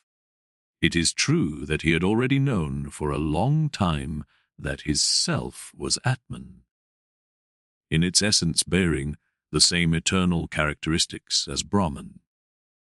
But never he had really found this self, because he had wanted to capture it in the net of thought, with the body definitely not being the self, and not the spectacle of the senses, so it also was not the thought, not the rational mind, not the learned wisdom, not the learned ability to draw conclusions and to develop previous thoughts into new ones. No. This world of thought was also still on this side, and nothing could be achieved by killing the random self of the senses. If the random self of thoughts and learned knowledge was fattened on the other hand, both, the thoughts as well as the senses, were pretty things. The ultimate meaning was hidden behind both of them. Both had to be listened to. Both had to be played with. Both neither had to be scorned nor overestimated. From both the secret voices of the innermost truth had to be attentively perceived. He wanted to strive for nothing, except for what the voice commanded him to strive for, dwell on nothing, except where the voice would advise him to do so. Why had GOTAMA, at that time, in the hour of all hours, sat down under the bo tree, where the enlightenment hit him? He had heard a voice in his own heart, which had commanded him to seek rest under this tree, and he had neither preferred self-castigation, offerings, ablutions, nor prayer, neither food nor drink, neither sleep nor dream. He had obeyed the voice. To obey like this, not to an external command, only to the voice. To be ready like this was good, this was necessary. Nothing else was necessary. In the night when he slept in the straw hut of a ferryman by the river, Siddhartha had a dream. Govinda was standing in front of him, dressed in the yellow robe of an ascetic. Sad was how Govinda looked like. Sadly he asked, "Why have you forsaken me?" At this, he embraced Govinda, wrapped his arms around him. And as he was pulling him close to his chest and kissed him, it was not Govinda any more, but a woman, and a full breast popped out of the woman's dress, at which Siddhartha lay and drank, sweetly, and strongly tasted the milk from this breast. It tasted of woman and man, of sun and forest, of animal and flower, of every fruit, of every joyful desire. It intoxicated him and rendered him unconscious. When Siddhartha woke up, the pale river shimmered through the door of the hut and in the forest. A dark call of an owl resounded deeply and pleasantly. When the day began, Siddhartha asked his host, the ferryman, to get him across the river. The ferryman got him across the river on his bamboo raft. The wide water shimmered reddishly in the light of the morning. "This is a beautiful river," he said to his companion. "Yes," said the ferryman. "A very beautiful river. I love it more than anything. Often I have listened to it. Often I have looked into its eyes. And always I have learned from it. Much can be learned from a river." "I thank you, my benefactor," spoke Siddhartha, disembarking on the other side of the river. "I have no gift I could give you for your hospitality, my dear, and also no payment for your work. I am a man without a home, a son of a Brahman and a samana." "I did see it," spoke the ferryman. "And I haven't expected any payment from you, and no gift which would be the custom for guests to bear. You will give me the gift another time." "Do you think so?" asked Siddhartha amusedly. "Surely. This too." "I have learned from the river everything is coming back." "You too, Samana, will come back. Now farewell." "Let your friendship be my reward. Commemorate me when you'll make offerings to the gods." Smiling, they parted. Smiling, Siddhartha was happy about the friendship and the kindness of the ferryman. "He is like Govinda," he thought with a smile. "All I meet on my path are like Govinda. All are thankful, though they are the ones who would have a right to receive thanks. All are submissive. All would like to be friends, like to obey, think little, like children are all people." At about noon, he came through a village. In front of the mud cottages, children were rolling about in the street, were playing with pumpkin, seeds and sea shells. Screamed and wrestled, but they all timidly fled from the unknown samana. In the end of the village, the path led through a stream, and by the side of the stream, a young woman was kneeling and washing clothes. When Siddhartha greeted her, she lifted her head and looked up to him with a smile, so that he saw the white in her eyes glistening. He called out a blessing to her, as it is the custom among travelers, and asked how far he still had to go to reach the large city. Then she got up and came to him. Beautifully, her wet mouth was shimmering in her young face. She exchanged humorous banter with him, asked whether he had eaten already, and whether it was true that the samanas slept alone in the forest at night, and were not allowed to have any women with them while talking. She put her left foot on his right one, and made a movement as a woman does who would want to initiate that kind of sexual pleasure with a man, which the textbooks call climbing a tree. Siddhartha felt his blood heating up, and since in this moment he had to think of his dream again, he bent slightly down to the woman and kissed with his lips the brown nipple of her breast. Looking up, he saw her face smiling full of lust and her eyes, with contracted pupils, begging with desire. Siddhartha also felt desire and felt the source of his sexuality moving. But since he had never touched a woman before, he hesitated for a moment, while his hands were already prepared to reach out for her. And in this moment he heard, shuddering with awe, the voice of his innermost self, and this voice said no. Then all charms disappeared from the young woman's smiling face. He no longer saw anything else but the damp glance of a female animal in heat. Politely, he petted her cheek, turned away from her, and disappeared away from the disappointed woman with light steps into the bamboo wood. On this day, he reached the large city before the evening, and was happy, for he felt the need to be among people. For a long time, he had lived in the forests and the straw hut of the ferryman, in which he had slept that night, had been the first roof for a long time he had had over his head. Before the city, in a beautifully fenced grove, the traveler came across a small group of servants, both male and female, carrying baskets. In their midst, carried by 4 servants in an ornamental sedan chair, sat a woman, the mistress, on red pillows under a colorful canopy.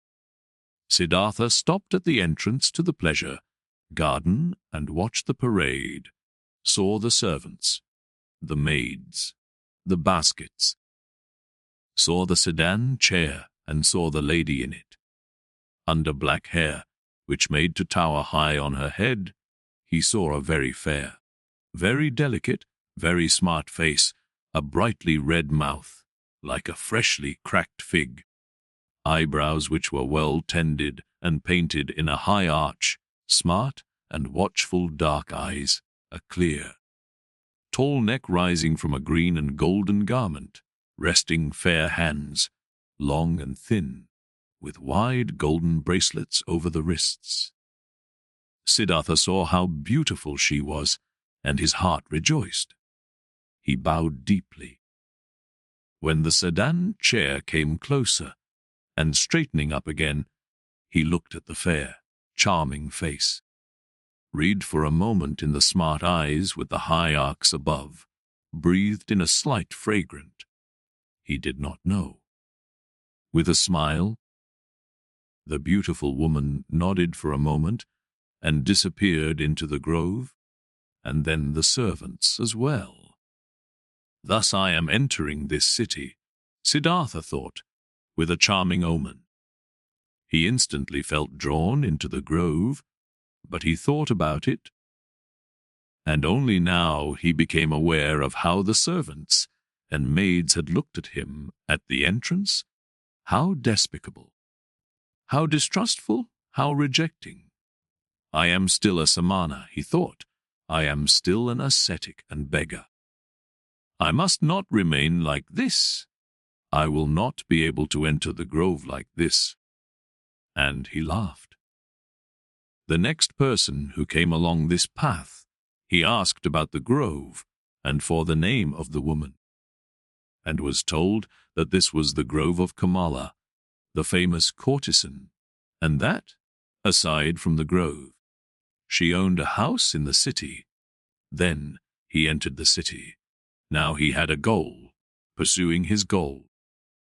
He allowed the city to suck him in, drifted through the flow of the streets, stood still on the squares, rested on the stairs of stone by the river.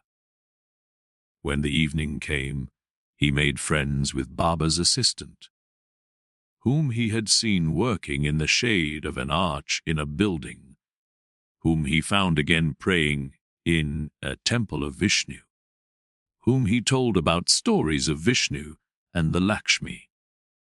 Among the boats by the river, he slept this night, and early in the morning, before the first customers came into his shop, he had the Baba's assistant shave his beard and cut his hair, comb his hair, and anoint it with fine oil. Then he went to take his bath in the river. When late in the afternoon, beautiful KAMALA approached her grove in her sedan chair. Siddhartha was standing at the entrance, made a bow, and received the courtesan's greeting. But that servant, who walked at the very end of her train, he motioned to him, and asked him to inform his mistress that a young Brahman would wish to talk to her. After a while, the servant returned, asked him who had been waiting to follow him, conducted him, who was following him. without a word into a pavilion where KAMALA was lying on a couch, and left him alone with her. "Weren't you already standing out there yesterday, greeting me?" asked KAMALA. "It's true that I've already seen and greeted you yesterday. But didn't you yesterday wear a beard, and long hair, and dust in your hair? You have observed well, you have seen everything. You have seen Siddhartha, the son of a Brahman, who has left his home to become a samana, and who has been a samana for 3 years. But now, I have left that path and came into this city, and the first one I met, even before I had entered the city, was you. To say this, I have come to you, O KAMALA! You are the first woman whom Siddhartha is not addressing with his eyes turned to the ground. Never again I want to turn my eyes to the ground. When I'm coming across a beautiful woman." KAMALA smiled and played with her fan of peacock's feathers, and asked, "And only to tell me this, Siddhartha has come to me. To tell you this and to thank you for being so beautiful. And if it doesn't displease you, KAMALA, I would like to ask you to be my friend and teacher. For I know nothing yet of that art which you have mastered in the highest degree." At this, KAMALA laughed aloud. "Never before this has happened to me, my friend. That a samana from the forest came to me and wanted to learn from me. Never before this has happened to me. That a samana came to me with long hair and an old, torn loincloth. Many young men come to me. And there are also sons of Brahmans among them, but they come in beautiful clothes. They come in fine shoes. They have perfume in their hair and money in their pouches. This is, O Samana, how the young men are like who come to me." Quoth Siddhartha, "Already I am starting to learn from you. Even yesterday, I was already learning. I have already taken off my beard, have combed the hair, have oil in my hair. There is little which is still missing in me. O excellent one, fine clothes, fine shoes, money in my pouch. You shall know, Siddhartha has set harder goals for himself than such trifles, and he has reached them. How shouldn't I reach that goal which I have set for myself yesterday? To be your friend and to learn the joys of love from you. You'll see that I'll learn quickly, KAMALA. I have already learned harder things than what you're supposed to teach me. And now let's get to it. You aren't satisfied with Siddhartha as he is, with oil in his hair, but without clothes, without shoes, without money?" Laughing, KAMALA exclaimed, "No, my dear, he doesn't satisfy me yet. Clothes are what he must have. Pretty clothes, and shoes, pretty shoes, and lots of money in his pouch, and gifts for KAMALA. Do you know it now, Samana from the forest? Did you mark my words?" "Yes, I have marked your words," Siddhartha exclaimed. "How should I not mark words which are coming from such a mouth? Your mouth is like a freshly cracked fig, KAMALA. My mouth is red and fresh as well. It will be a suitable match for yours, you'll see. But tell me, beautiful KAMALA, aren't you at all afraid of the samana from the forest, who has come to learn how to make love?" "Whatever for should I be afraid of a samana, a stupid samana from the forest, who is coming from the jackals and doesn't even know yet what women are? Oh, he's strong, the samana, and he isn't afraid of anything. He could force you, beautiful girl. He could kidnap you. He could hurt you. No, Samana, I am not afraid of this. Did any Samana or Brahman ever fear? Someone might come and grab him and steal his learning, and his religious devotion, and his depth of thought. No, for they are his very own, and he would only give away from those whatever he is willing to give, and to whomever he is willing to give. Like this it is, precisely like this it is also with KAMALA, and with the pleasures of love. Beautiful and red is KAMALA's mouth, but just try to kiss it against KAMALA's will, and you will not obtain a single drop of sweetness from it, which knows how to give so many sweet things. You are learning easily, Siddhartha. Thus you should also learn this love can be obtained by begging, buying, receiving it as a gift, finding it in the street, but it cannot be stolen. In this, you have come up with the wrong path. No, it would be a pity if a pretty young man like you would want to tackle it in such a wrong manner. Siddhartha bowed with a smile. It would be a pity, KAMALA. You are so right.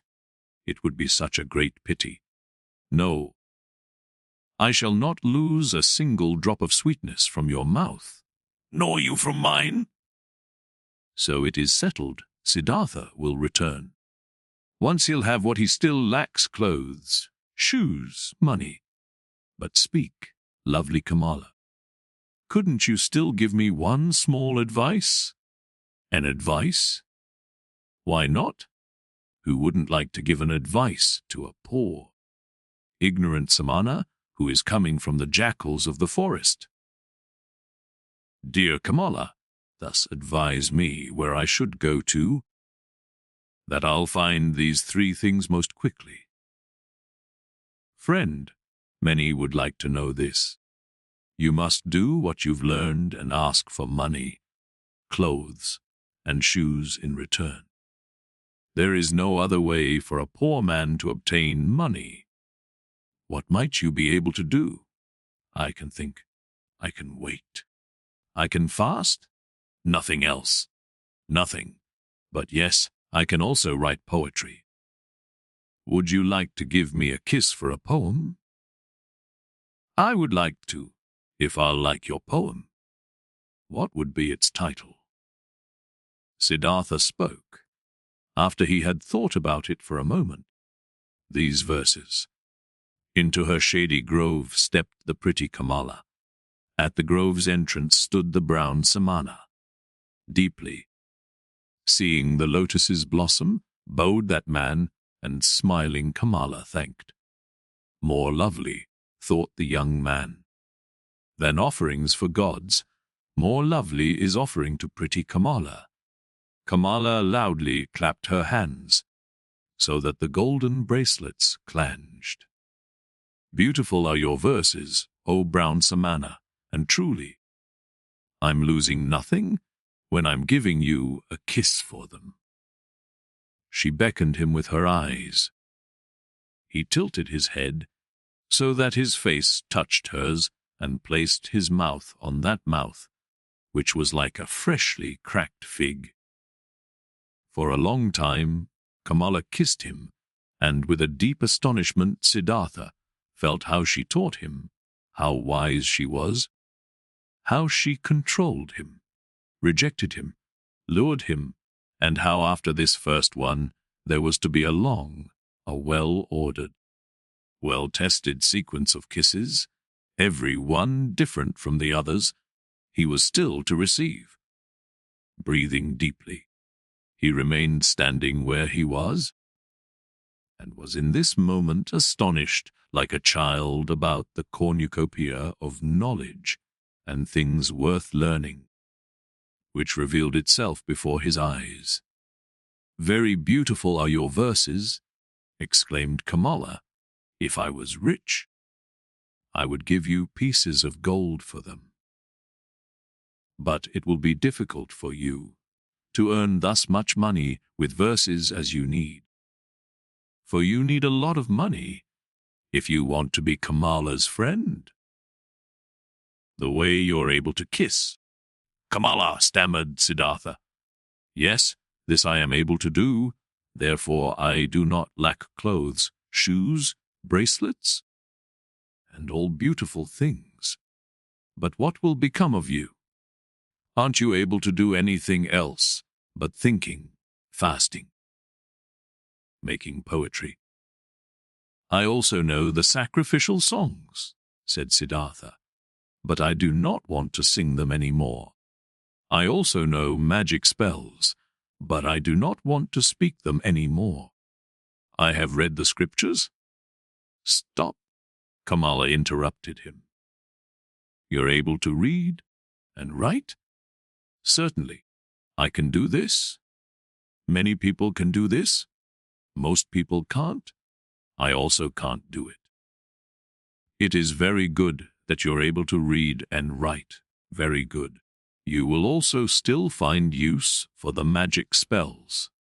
In this moment, a maid came running in and whispered a message into her mistress's ear. There's a visitor for me, exclaimed Kamala. Hurry and get yourself away. Siddhartha, nobody may see you in here, remember this. Tomorrow, I'll see you again.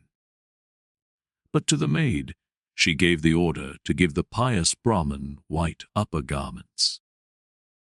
Without fully understanding what was happening to him, Siddhartha found himself being dragged away by the maid, brought into a garden, house avoiding the direct path, being given upper garments as a gift, led into the bushes, and urgently admonished to get himself out of the grove as soon as possible without being seen. Contently, he did as he had been told. Being accustomed to the forest, he managed to get out of the grove and over the hedge without making a sound. Contently, he returned to the city, carrying the rolled-up garments under his arm. At the inn, where travelers stay, he positioned himself by the door. Without words, he asked for food. Without a word, he accepted a piece of rice cake. Perhaps as soon as tomorrow, he thought, I will ask no one for food any more. Suddenly, pride flared up in him. He was no samana any more. It was no longer becoming to him to beg. He gave the rice cake to a dog and remained without food. Simple is the life which people lead in this world here, thought Siddhartha. It presents no difficulties. Everything was difficult, toilsome, and ultimately hopeless when I was still a samana. Now everything is easy, easy like that lesson in kissing, which Kamala is giving me. I need clothes and money. Nothing else. These are small, near goals. They won't make a person lose any sleep. He had already discovered Kamala's house in the city long before. There he turned up the following day. Things are working out well, she called out to him. They are expecting you at Kamaswami's. He is the richest merchant of the city. If he'll like you, he'll accept you into his service. Be smart, brown samana. I had others tell him about you. Be polite towards him. He is very powerful. But don't be too modest. I do not want you to become his servant. You shall become his equal. Or else I won't be satisfied with you. Kamaswami is starting to get old and lazy. If he'll like you, he'll entrust you with a lot. Siddhartha thanked her and laughed. And when she found out that he had not eaten anything yesterday and today, she sent for bread and fruits and treated him to it. You've been lucky, she said when they parted. I'm opening one door after another for you. How come? Do you have a spell? Siddhartha said. Yesterday. I told you I knew how to think, to wait, and to fast, but you thought this was of no use. But it is useful for many things. KAMALA, you'll see. You'll see that the stupid SAMANAS are learning and able to do many pretty things in the forest, which the likes of you aren't capable of. The day before yesterday, I was still a shaggy beggar. As soon as yesterday I have kissed KAMALA, and soon I'll be a merchant and have money and all those things you insist upon. Well, yes, she admitted. But where would you be without me? What would you be if KAMALA wasn't helping you? Dear KAMALA, said Siddhartha, and straightened up to his full height. When I came to you into your grove, I did the first step. It was my resolution to learn love from this most beautiful woman. From that moment on, when I had made this resolution, I also knew that I would carry it out. I knew that you would help me. At your first glance at the entrance of the grove, I already knew it.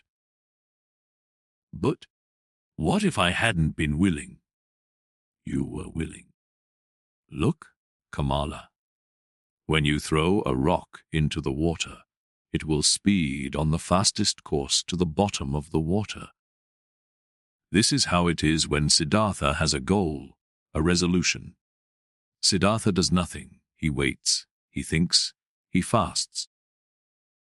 But he passes through the things of the world like a rock through water, without doing anything, without stirring. He is drawn, he lets himself fall. His goal attracts him. Because he doesn't let anything enter his soul which might oppose the goal. This is what Siddhartha has learned among the SAMANAS. This is what fools call magic, and of which they think it would be affected by means of the daemons. Nothing is affected by daemons. There are no daemons. Everyone can perform magic. Everyone can reach his goals. If he is able to think, if he is able to wait, if he is able to fast. KAMALA listened to him. She loved his voice. She loved the look from his eyes. Perhaps it is so, she said quietly, as you say, friend.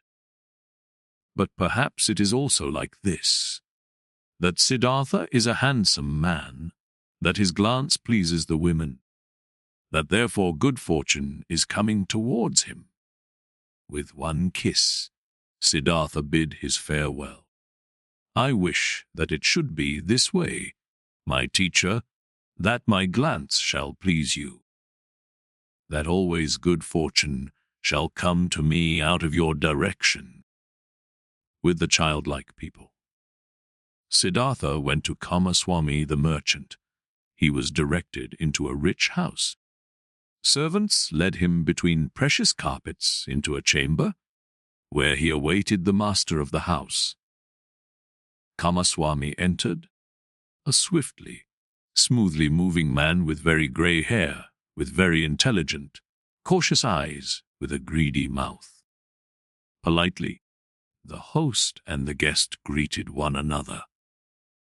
I have been told, the merchant began, that you were a Brahman, a learned man, but that you seek to be in the service of a merchant. Might you have become destitute, Brahman, so that you seek to serve? No, said Siddhartha. I have not become destitute, and have never been destitute. You should know that I'm coming from the SAMANAS, with whom I have lived for a long time. If you're coming from the SAMANAS, how could you be anything but destitute? Aren't the SAMANAS entirely without possessions? I am without possessions, said Siddhartha. If this is what you mean, surely I am without possessions, but I am so voluntarily, and therefore I am not destitute. But what are you planning to live of? Being without possessions? I haven't thought of this yet, sir. For more than 3 years, I have been without possessions, and have never thought about of what I should live. So you've lived of the possessions of others. Presumable this is how it is.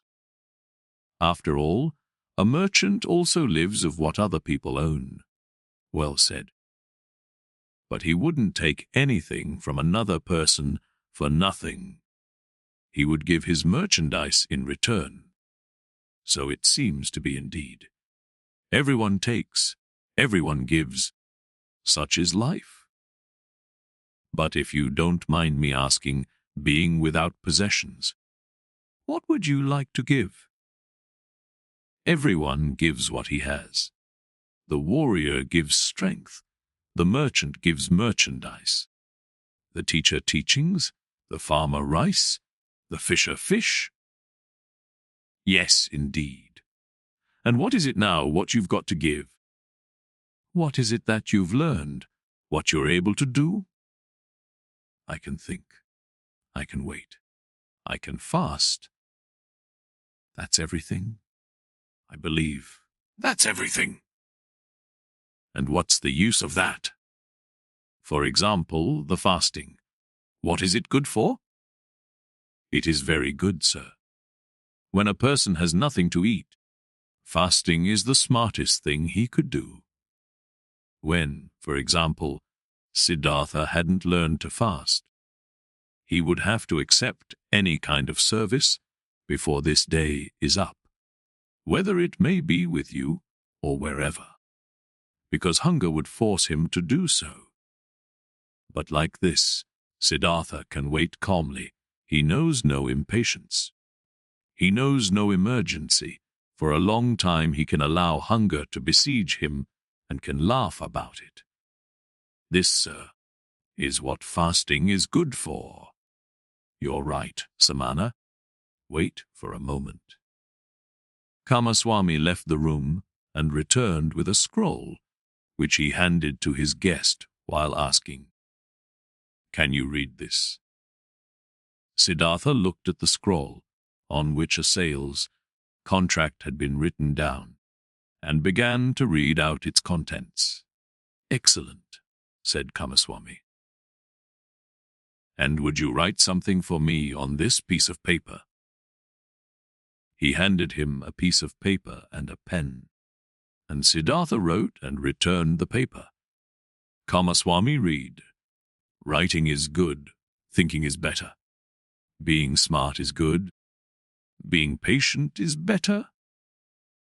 It is excellent how you're able to write." The merchant praised him. "Many a thing we will still have to discuss with one another.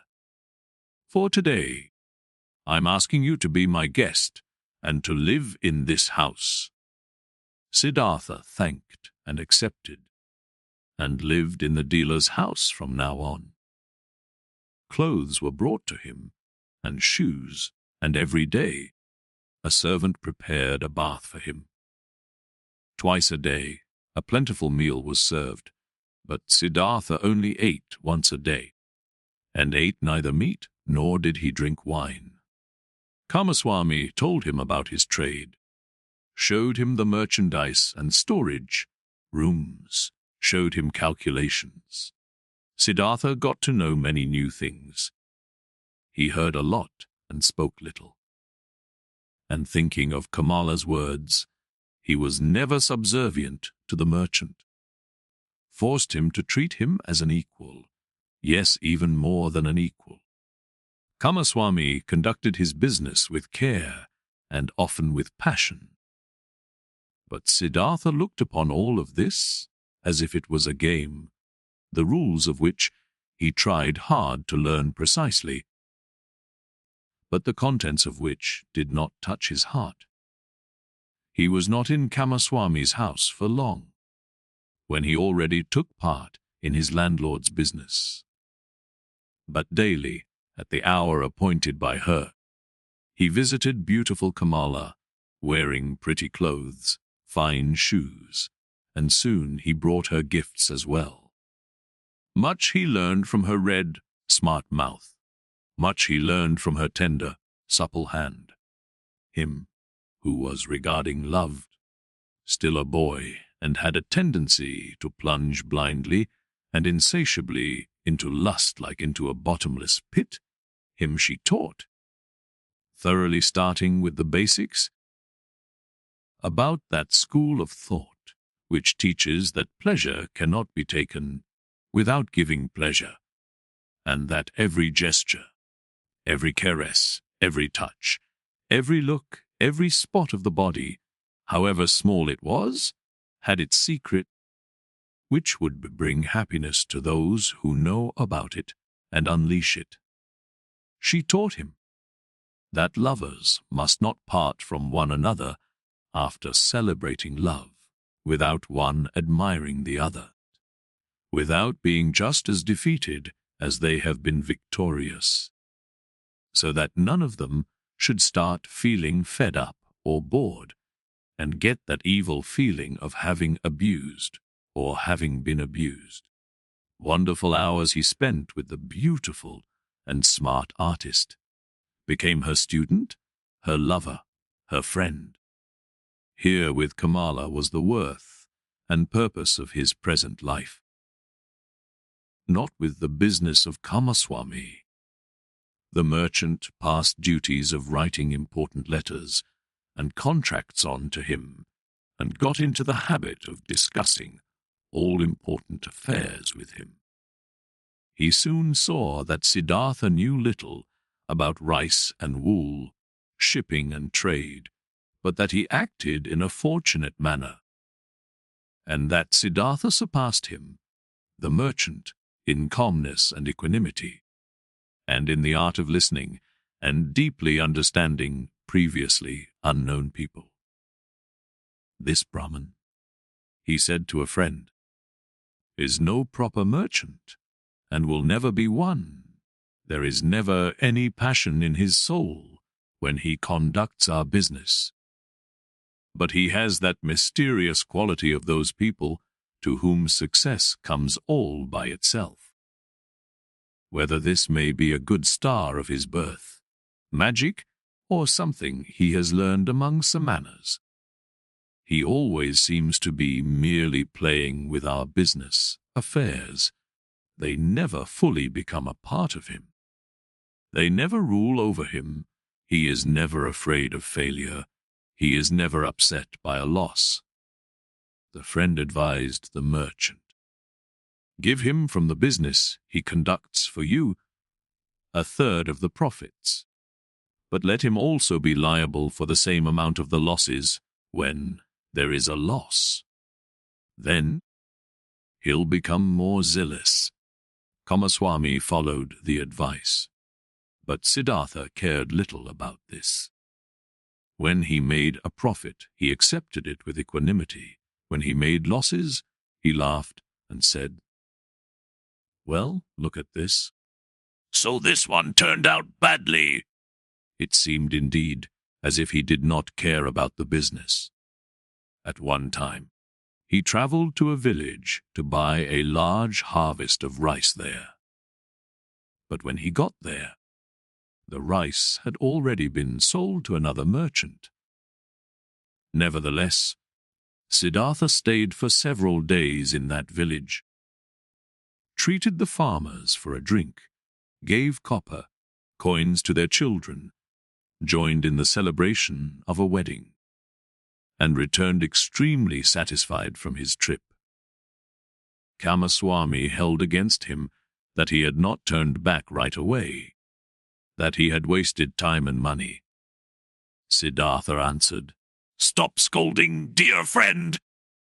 Nothing was ever achieved by scolding. If a loss has occurred, let me bear that loss. I am very satisfied with this trip. I have gotten to know many kinds of people. A Brahman has become my friend, Children have sat on my knees. Farmers have shown me their fields. Nobody knew that I was a merchant. That's all very nice, exclaimed Kamaswami indignantly, but in fact, you are a merchant after all, one ought to think. Or might you have only travelled for your amusement? Surely? Siddhartha laughed. Surely I have travelled for my amusement. For what else? I have gotten to know people and places. I have received kindness and trust. I have found friendship. Look, my dear, if I had been Kamaswami, I would have travelled back, being annoyed and in a hurry. As soon as I had seen that my purchase had been rendered impossible, and time and money would indeed have been lost.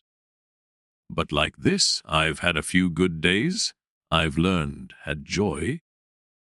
I've neither harmed myself nor others by annoyance and hastiness. And if I'll ever return there again, perhaps to buy an upcoming harvest, or for whatever purpose it might be, friendly people will receive me in a friendly and happy manner, and I will praise myself for not showing any hurry and displeasure at that time. So, leave it as it is, my friend. And don't harm yourself by scolding, if the day will come when you will see this Siddhartha is harming me. Then speak a word and Siddhartha will go on his own path. But until then, let's be satisfied with one another. Futile were also the merchant's attempts to convince Siddhartha that he should eat his bread. Siddhartha ate his own bread, or rather they both ate other people's bread, all people's bread. Siddhartha never listened to Kamaswami's worries, and Kamaswami had many worries. Whether there was a business deal going on which was in danger of failing, or whether a shipment of merchandise seemed to have been lost, or a debtor seemed to be unable to pay. Kamaswami could never convince his partner that it would be useful to utter a few words of worry or anger, to have wrinkles on the forehead, to sleep badly. When, one day, Kamaswami held against him that he had learned everything he knew from him, he replied, "Would you please not kid me with such jokes? What I've learned from you is how much a basket of fish costs and how much interest may be charged on loaned money. These are your areas of expertise. I haven't learned to think from you, my dear Kamaswami. You ought to be the one seeking to learn from me." Indeed, his soul was not with the trade. The business was good enough to provide him with the money for KAMALA, and it earned him much more than he needed. Besides from this, Siddhartha's interest and curiosity was only concerned with the people whose businesses, crafts, worries, pleasures, and acts of foolishness used to be as alien and distant to him as the moon.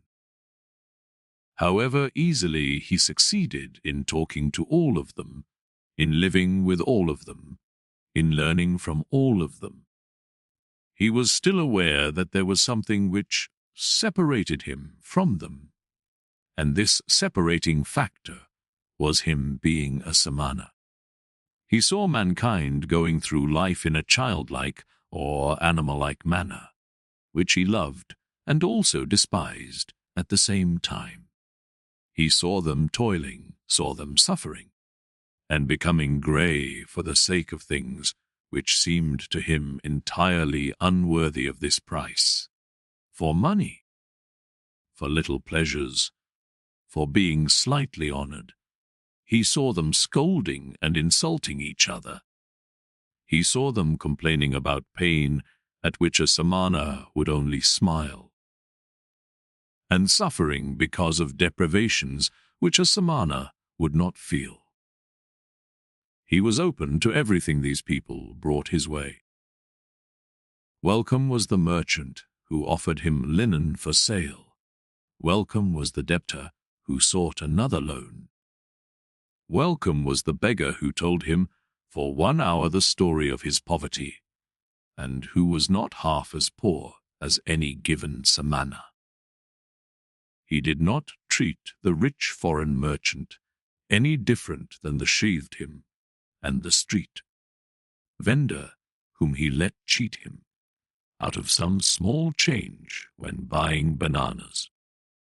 When Kamaswami came to him to complain about his worries or to reproach him concerning his business, he listened curiously and happily, was puzzled by him, tried to understand him, consented that he was a little bit right, only as much as he considered indispensable, and turned away from him towards the next person who would ask for him. And there were many who came to him, many to do business with him, many to cheat him, many to draw some secret out of him, many to appeal to his sympathy, many to get his advice. He gave advice, he pitied, he made gifts. He let them cheat him a bit, and this entire game and the passion with which all people played this game occupied his thoughts just as much as the gods and Brahmans used to occupy them. At times he felt, deep in his chest, a dying, quiet voice which admonished him quietly, lamented quietly. He hardly perceived it. And then, for an hour, he became aware of the strange life he was leading, of him doing lots of things which were only a game, of, though being happy and feeling joy at times, real life still passing him by and not touching him. As a ball player plays with his balls, he played with his business deals, with the people around him, watched them, found amusement in them, with his heart, with the source of his being. He was not with them. The source ran somewhere, far away from him, ran and ran invisibly, had nothing to do with his life any more. And at several times he suddenly became scared on account of such thoughts, and wished that he would also be gifted with the ability to participate in all of these childlike, naive occupations of the daytime with passion and with his heart, really to live, really to act, really to enjoy, and to live instead of just standing by as a spectator. But again and again, he came back to beautiful KAMALA, learned the art of love, practiced the cult of lust, in which more than in anything else giving and taking becomes one, chatted with her, learned from her, gave her advice, received advice. She understood him better than Govinda used to understand him. She was more similar to him. Once, he said to her, "You are like me. You are different from most people. You are KAMALA, nothing else, and inside of you there is a peace and refuge to which you can go at every hour of the day and be at home at yourself, as I can also do. Few people have this, and yet all could have it." "Not all people are smart," said KAMALA. "No," said Siddhartha, "that's not the reason why. Kamaswami is just as smart as I, and still has no refuge in himself. Others have it, who are small children with respect to their mind. Most people, KAMALA, are like a falling leaf, which is blown and is turning around through the air, and wavers and tumbles to the ground. But others, a few, are like stars. They go on a fixed course. No wind reaches them. In themselves they have their law and their course. Among all the learned men and SAMANAS, of which I knew many, there was one of this kind, a perfected one. I'll never be able to forget him. It is that GOTAMA, the exalted one, who is spreading those teachings. Thousands of followers are listening to his teachings every day, follow his instructions every hour. But they are all falling leaves. Not in themselves they have teachings and a law. KAMALA looked at him with a smile. Again you're talking about him, she said. Again. You're having a SAMANAS thoughts. Siddhartha said nothing, and they played the game of love. One of the 30 or 40 different games KAMALA knew. Her body was flexible like that of a jaguar, and like the bow of a hunter. He who had learned from her how to make love was knowledgeable of many forms of lust, many secrets. For a long time, she played with Siddhartha, enticed him, rejected him, forced him, embraced him, enjoyed his masterful skills, until he was defeated and rested, exhausted by her side. The courtesan bent over him, took a long look at his face, at his eyes which had grown tired. You are the best lover, she said thoughtfully, I ever saw. You're stronger than others, more supple, more willing. You've learned my art well, Siddhartha. At some time, when I'll be older, I'd want to bear your child. And yet, my dear, you've remained a samana, and yet you do not love me. You love nobody. Isn't it so? It might very well be so, Siddhartha said tiredly. I am like you. You also do not love. How else could you practice love as a craft? Perhaps people of our kind can't love. The childlike people can. That's their secret. Sansara. For a long time, Siddhartha had lived the life of the world and of lust, though without being a part of it. His senses, which he had killed off in hot years as a samana, had awoken again. He had tasted riches, had tasted lust, had tasted power. Nevertheless, he had still remained in his heart, for a long time a samana. KAMALA, being smart, had realized this quite right. It was still the art of thinking, of waiting, of fasting, which guided his life. Still the people of the world, the childlike people, had remained alien to him as he was alien to them. Years passed by. Surrounded by the good life, Siddhartha hardly felt them fading away. He had become rich. For quite a while he possessed a house of his own and his own servants, and a garden before the city by the river. The people liked him.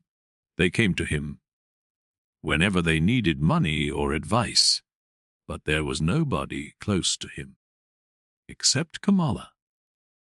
That high, bright state of being awake, which he had experienced that one time at the height of his youth.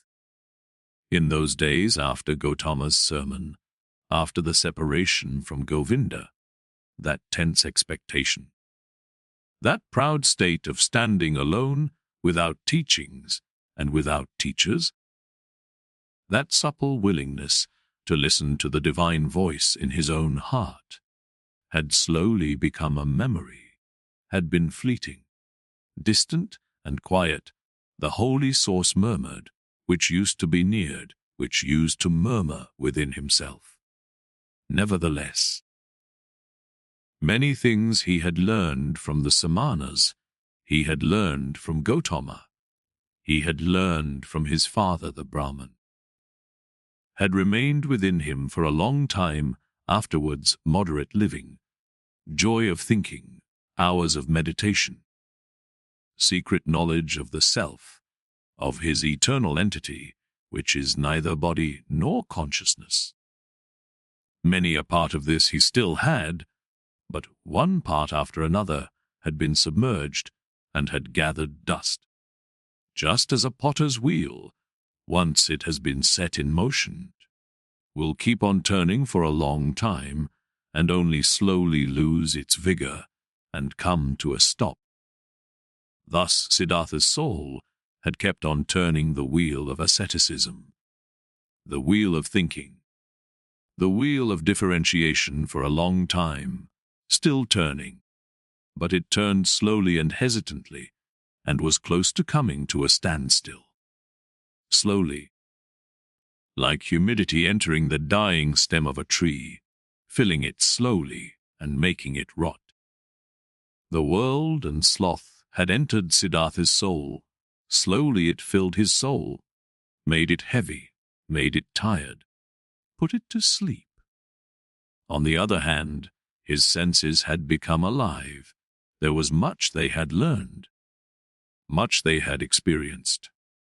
Siddhartha had learned to trade, to use his power over people, to enjoy himself with a woman. He had learned to wear beautiful clothes, to give orders to servants, to bathe in perfumed waters. He had learned to eat tenderly and carefully prepared food, even fish, even meat and poultry, spices and sweets, and to drink wine, which causes sloth and forgetfulness. He had learned to play with dice and on a chess board, to watch dancing girls, to have himself carried about in a sedan chair, to sleep on a soft bed. But still he had felt different from and superior to the others. Always he had watched them with some mockery, some mocking disdain, with the same disdain which a samana constantly feels for the people of the world. When Kamaswami was ailing, when he was annoyed, when he felt insulted, when he was vexed by his worries as a merchant, Siddhartha had always watched it with mockery, just slowly and imperceptibly.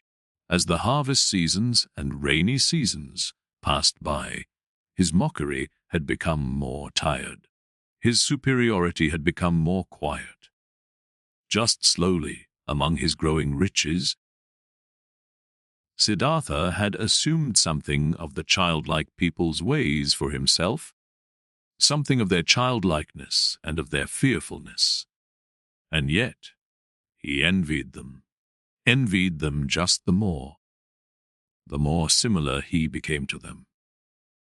He envied them for the one thing that was missing from him and that they had, the importance they were able to attach to their lives, the amount of passion in their joys and fears, the fearful but sweet happiness of being constantly in love. These people were all of the time in love with themselves, with women, with their children, with honors or money, with plans or hopes. But he did not learn this from them. This out of all things, this joy of a child and this foolishness of a child. He learned from them out of all things the unpleasant ones, which he himself despised. It happened more and more often that, in the morning, after having had company the night before, he stayed in bed for a long time, felt unable to think and tired. It happened that he became angry and impatient when Kamaswami bored him with his worries. It happened that he laughed just too loud when he lost a game of dice. His face was still smarter and more spiritual than others, but it rarely laughed and assumed, one after another, those features which are so often found in the faces of rich people, those features of discontent, of sickliness, of ill humor, of sloth, of a lack of love. Slowly the disease of the soul, which rich people have, grabbed hold of him. Like a veil, like a thin mist, tiredness came over Siddhartha slowly, getting a bit denser every day, a bit murkier every month, a bit heavier every year. as a new dress becomes old in time, loses its beautiful color in time, gets stains, gets wrinkles, gets worn off at the seams, and starts to show threadbare spots here and there, thus Siddhartha's new life, which he had started after his separation from Govinda, had grown old, lost color and splendor as the years passed by, was gathering wrinkles and stains, and hidden at bottom, already showing its ugliness here and there. Disappointment and disgust were waiting. Siddhartha did not notice it. He only noticed that this bright and reliable voice inside of him, which had awoken in him at that time and had ever guided him in his best times, had become silent. He had been captured by the world, by lust, covetousness, sloth, and finally also by that vice which he had used to despise and mock the most as the most foolish one of all vices, greed. Property, possessions, and riches also had finally captured him. They were no longer a game and trifles to him, had become a shackle and a burden. In a strange and devious way, Siddhartha had gotten into this final and most base of all dependencies by means of the game of dice. It was since that time, when he had stopped being a samana in his heart, that Siddhartha began to play the game for money and precious things, which he at other times only joined with a smile and casually as a custom of the childlike people, with an increasing rage and passion. He was a feared gambler. Few dared to take him on. So high and audacious were his stakes. He played the game due to a pain of his heart. Losing and wasting his wretched money in the game brought him an angry joy. In no other way he could demonstrate his disdain for wealth, the merchant's false god, more clearly and more mockingly. Thus he gambled with high stakes and mercilessly, hating himself, mocking himself, won thousands, threw away thousands. Lost money, lost jewelry, lost a house in the country, won again, lost again. That fear, that terrible and petrifying fear, which he felt while he was rolling the dice, while he was worried about losing high stakes. That fear he loved and sought to always renew it, always increase it, always get it to a slightly higher level. For in this feeling alone, he still felt something like happiness, something like an intoxication, something like an elevated form of life in the midst of his saturated, lukewarm, dull life. And after each big loss, his mind was set on new riches, pursued the trade more zealously, forced his debtors more strictly to pay. Because he wanted to continue gambling, he wanted to continue squandering, continued demonstrating his disdain of wealth. Siddhartha lost his calmness when losses occurred, lost his patience when he was not paid on time, lost his kindness towards beggars, lost his disposition for giving away and loaning money to those who petitioned him.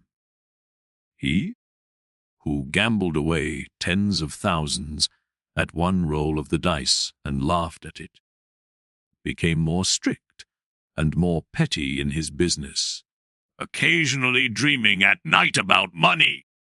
And whenever he woke up from this ugly spell, whenever he found his face in the mirror at the bedroom's wall to have aged and become more ugly, whenever embarrassment and disgust came over him, he continued fleeing into a new game, fleeing into a numbing of his mind brought on by sex, by wine.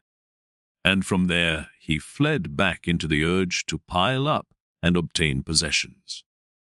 In this pointless cycle he ran, growing tired. growing old, growing ill. Then the time came when a dream warned him. He had spent the hours of the evening with KAMALA in her beautiful pleasure garden. They had been sitting under the trees, talking, and KAMALA had said thoughtful words behind which a sadness and tiredness lay hidden. She had asked him to tell her about GOTAMA, and could not hear enough of him. How clear his eyes, how still and beautiful his mouth, how kind his smile, how peaceful his walk had been. For a long time, he had to tell her about the exalted Buddha, and KAMALA had sighed and had said, "One day, perhaps soon, I'll also follow that Buddha. I'll give him my pleasure garden for a gift and take my refuge in his teachings." But after this, she had aroused him, and had tied him to her in the act of making love with painful fervor, biting and in tears, as if, once more. She wanted to squeeze the last sweet drop out of this vain, fleeting pleasure. Never before. It had become so strangely clear to Siddhartha how closely lust was akin to death. Then he had lain by her side, and KAMALA's face had been close to him, and under her eyes and next to the corners of her mouth he had, as clearly as never before, read a fearful inscription, an inscription of small lines, of slight grooves, an inscription reminiscent of autumn and old age, just as Siddhartha himself, who was only in his 40s, had already noticed, here and there, grey hairs among his black ones. Tiredness was written on KAMALA's beautiful face, tiredness from walking a long path, which has no happy destination, tiredness, and the beginning of withering, and concealed, still unsaid, perhaps not even conscious anxiety, fear of old age, fear of the autumn, fear of having to die. With a sigh, he had bid his farewell to her, the soul full of reluctance, and full of concealed anxiety. Then Siddhartha had spent the night in his house with dancing girls and wine, had acted as if he was superior to them, towards the fellow members of his caste, though this was no longer true. Had drunk much wine, and gone to bed a long time after midnight, being tired and yet excited, close to weeping and despair, and had for a long time sought to sleep in vain, his heart full of misery, which he thought he could not bear any longer, full of a disgust, which he felt penetrating his entire body like the lukewarm, repulsive taste of the wine, the just too sweet, dull music, the just too soft smile of the dancing girls, the just too sweet scent of their hair and breasts. But more than by anything else, he was disgusted by himself, by his perfumed hair, by the smell of wine from his mouth, by the flabby tiredness and listlessness of his skin, like when someone who has eaten and drunk far too much vomits it back up again with agonizing pain, and is nevertheless glad about the relief. Thus this sleepless man wished to free himself of these pleasures, these habits, and all of this pointless life and himself, in an immense burst of disgust. Not until the light of the morning and the beginning of the first activities in the street before his city house, he had slightly fallen asleep, had found for a few moments a half unconsciousness, a hint of sleep. In those moments, he had a dreams. KAMALA owned a small, rare singing bird in a golden cage. Of this bird he dreamt. This bird had become mute, who at other times always used to sing in the morning, and since this arose his attention, He stepped in front of the cage and looked inside. There the small bird was dead and lay stiff on the ground. He took it out, weighed it for a moment in his hand, and then threw it away, out in the street, and in the same moment he felt terribly shocked, and his heart hurt, as if he had thrown away from himself all value and everything good by throwing out this dead bird. Starting up from this dream, he felt encompassed by a deep sadness. Worthless, so it seemed to him. Worthless and pointless was the way he had been going through life. Nothing which was alive. Nothing which was in some way delicious or worth keeping he had left in his hands. Alone he stood there and empty, like a castaway on the shore. With a gloomy mind, Siddhartha went to the pleasure garden he owned, locked the gate, sat down under a mango tree, felt death in his heart and horror in his chest, sat and sensed how everything died in him, withered in him, came to an end in him. By and by, he gathered his thoughts, and in his mind, he once again went the entire path of his life, starting with the first days he could remember. When was there ever a time when he had experienced happiness, felt a true bliss? Oh yes. Several times he had experienced such a thing. In his years as a boy, he had had a taste of it. When he had obtained praise from the Brahmans, he had felt it in his heart.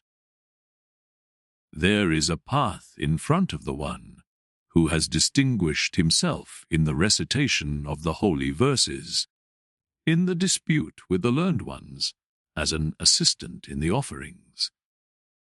Then he had felt it in his heart. There is a path in front of you. You are destined for, the gods are awaiting you. And again, as a young man, when the ever-rising, upward fleeing goal of all thinking had ripped him out of and up from the multitude of those seeking the same goal. When he wrestled in pain for the purpose of Brahman, when every obtained knowledge only kindled new thirst in him, then again he had, in the midst of the thirst, in the midst of the pain, felt this very same thing. Go on! Go on! You are called upon? He had heard this voice when he had left his home and had chosen the life of a samana. And again, when he had gone away from the SAMANAS to that perfected one, and also when he had gone away from him to the uncertain. For how long had he not heard this voice any more? For how long had he reached no height any more? How even and dull was the manner in which his path had passed through life. For many long years, without a high goal, without thirst, without elevation, content with small lustful pleasures, and yet never satisfied. For all of these many years, without knowing it himself, he had tried hard and longed to become a man like those many, like those children, and in all this, his life had been much more miserable and poorer than theirs, and their goals were not his, nor their worries. After all, that entire world of the Kamaswami, people had only been a game to him, a dance he would watch, a comedy. Only KAMALA had been dear, had been valuable to him. But was she still thus? Did he still need her, or she him? Did they not play a game without an ending? Was it necessary to live for this? No, it was not necessary.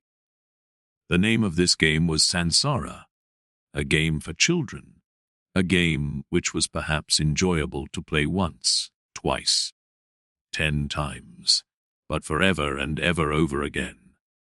Then Siddhartha knew that the game was over, that he could not play it any more. Shivers ran over his body, inside of him, so he felt something had died. That entire day, he sat under the mango tree, thinking of his father, thinking of Govinda, thinking of GOTAMA. Did he have to leave them to become a Kamaswami? He still sat there when the night had fallen. When, looking up, he caught sight of the stars, he thought, "Here I'm sitting under my mango tree, in my pleasure garden." He smiled a little. Was it really necessary? Was it right? Was it not as foolish game? That he owned a mango tree, that he owned a garden.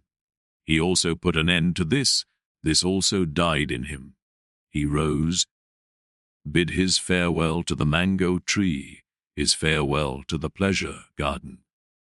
Since he had been without food this day, he felt strong hunger, and thought of his house in the city, of his chamber and bed, of the table with the meals on it. He smiled tiredly, shook himself, and bid his farewell to these things. In the same hour of the night, Siddhartha left his garden, left the city, and never came back. For a long time, Kamaswami had people look for him, thinking that he had fallen into the hands of robbers. KAMALA had no one look for him.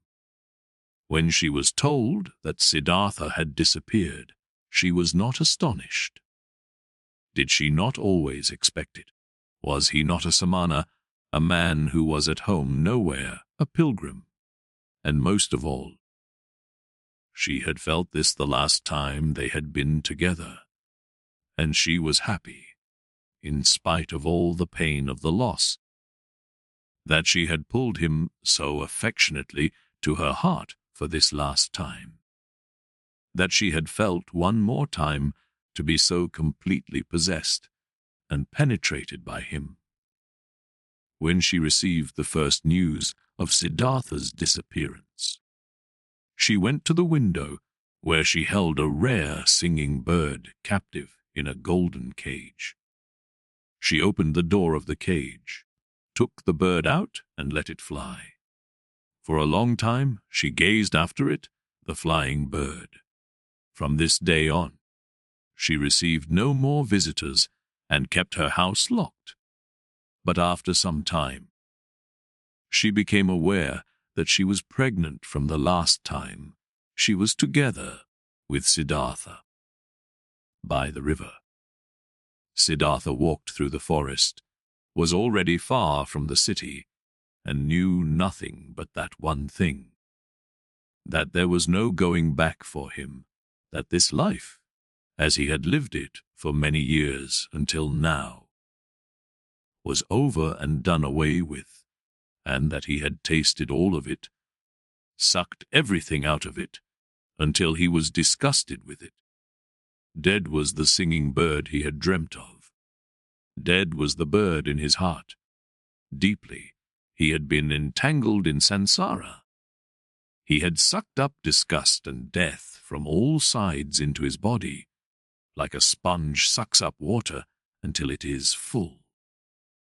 And full he was, full of the feeling of being sick of it, full of misery, full of death. There was nothing left in this world which could have attracted him, given him joy, given him comfort. Passionately he wished to know nothing about himself any more, to have rest, to be dead. If there only was a lightning bolt to strike him dead, if there only was a tiger to devour him, if there only was a wine, a poison which would numb his senses, bring him forgetfulness and sleep, and no awakening from that! Was there still any kind of filth he had not soiled himself with, a sin or foolish act he had not committed, a dreariness of the soul he had not brought upon himself?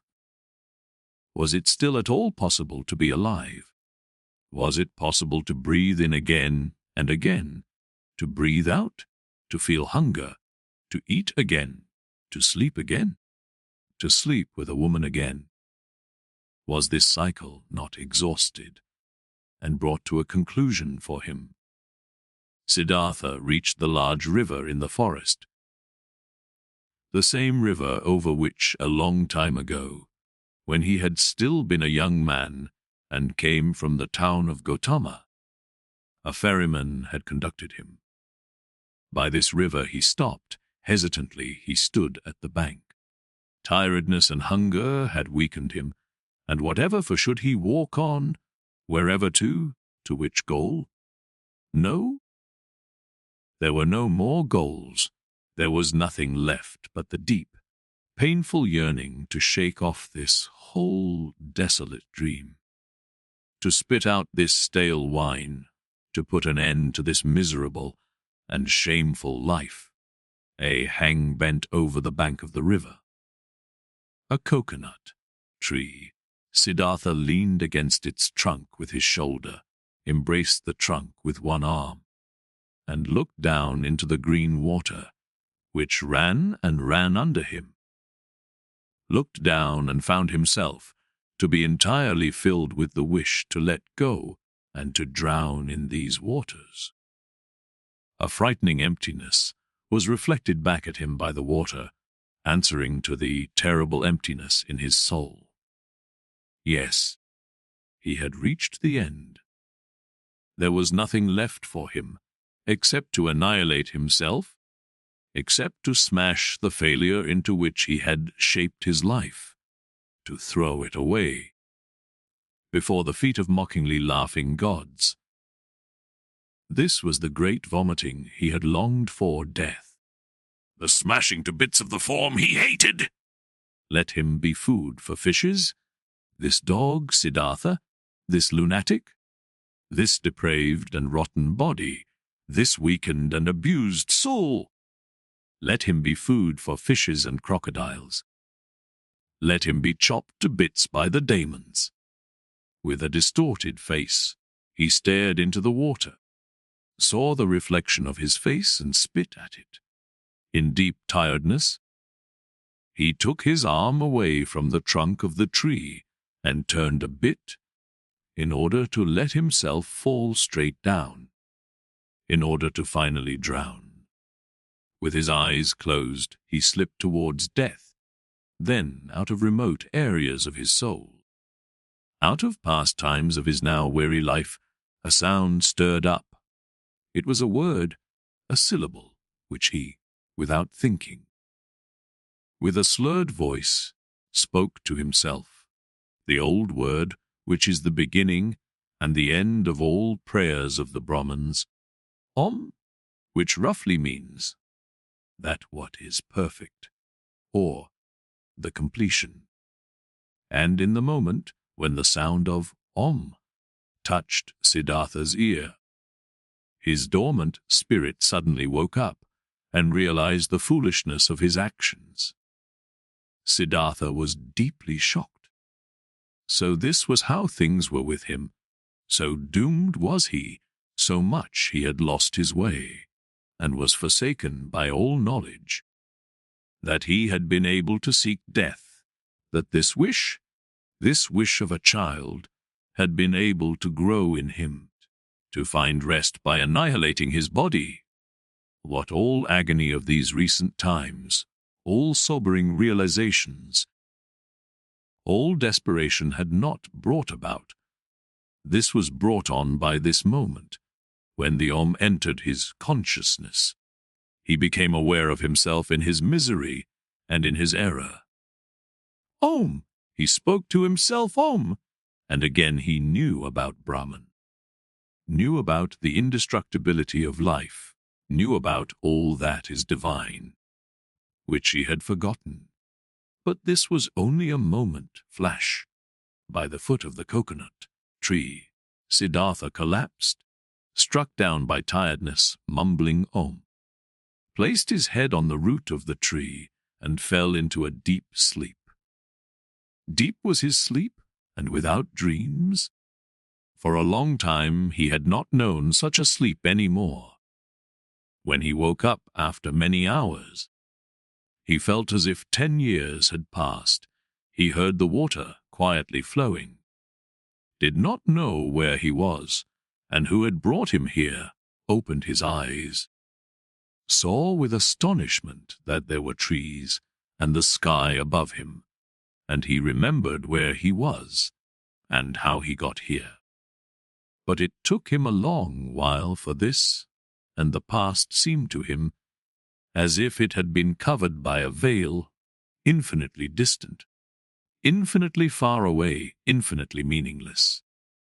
He only knew that his previous life, in the first moment when he thought about it, this past life seemed to him like a very old, previous incarnation, like an early pre-birth of his present self, that his previous life had been abandoned by him, that, full of disgust and wretchedness, he had even intended to throw his life away, but that by a river, under a coconut tree, he had come to his senses, the holy word Om on his lips, that then he had fallen asleep and had now woken up and was looking at the world as a new man. Quietly, he spoke the word Om to himself, speaking which he had fallen asleep, and it seemed to him as if his entire long sleep had been nothing but a long meditative recitation of Om, a thinking of Om, a submergence and complete entering into Om, into the nameless, the perfected. What a wonderful sleep had this been! Never before by sleep he had been thus refreshed, thus renewed, thus rejuvenated. Perhaps he had really died, had drowned and was reborn in a new body. But no, he knew himself.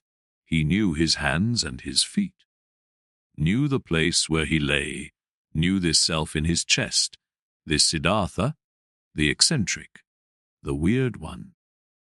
But this Siddhartha was nevertheless transformed, was renewed, was strangely well rested, strangely awake, joyful and curious. Siddhartha straightened up.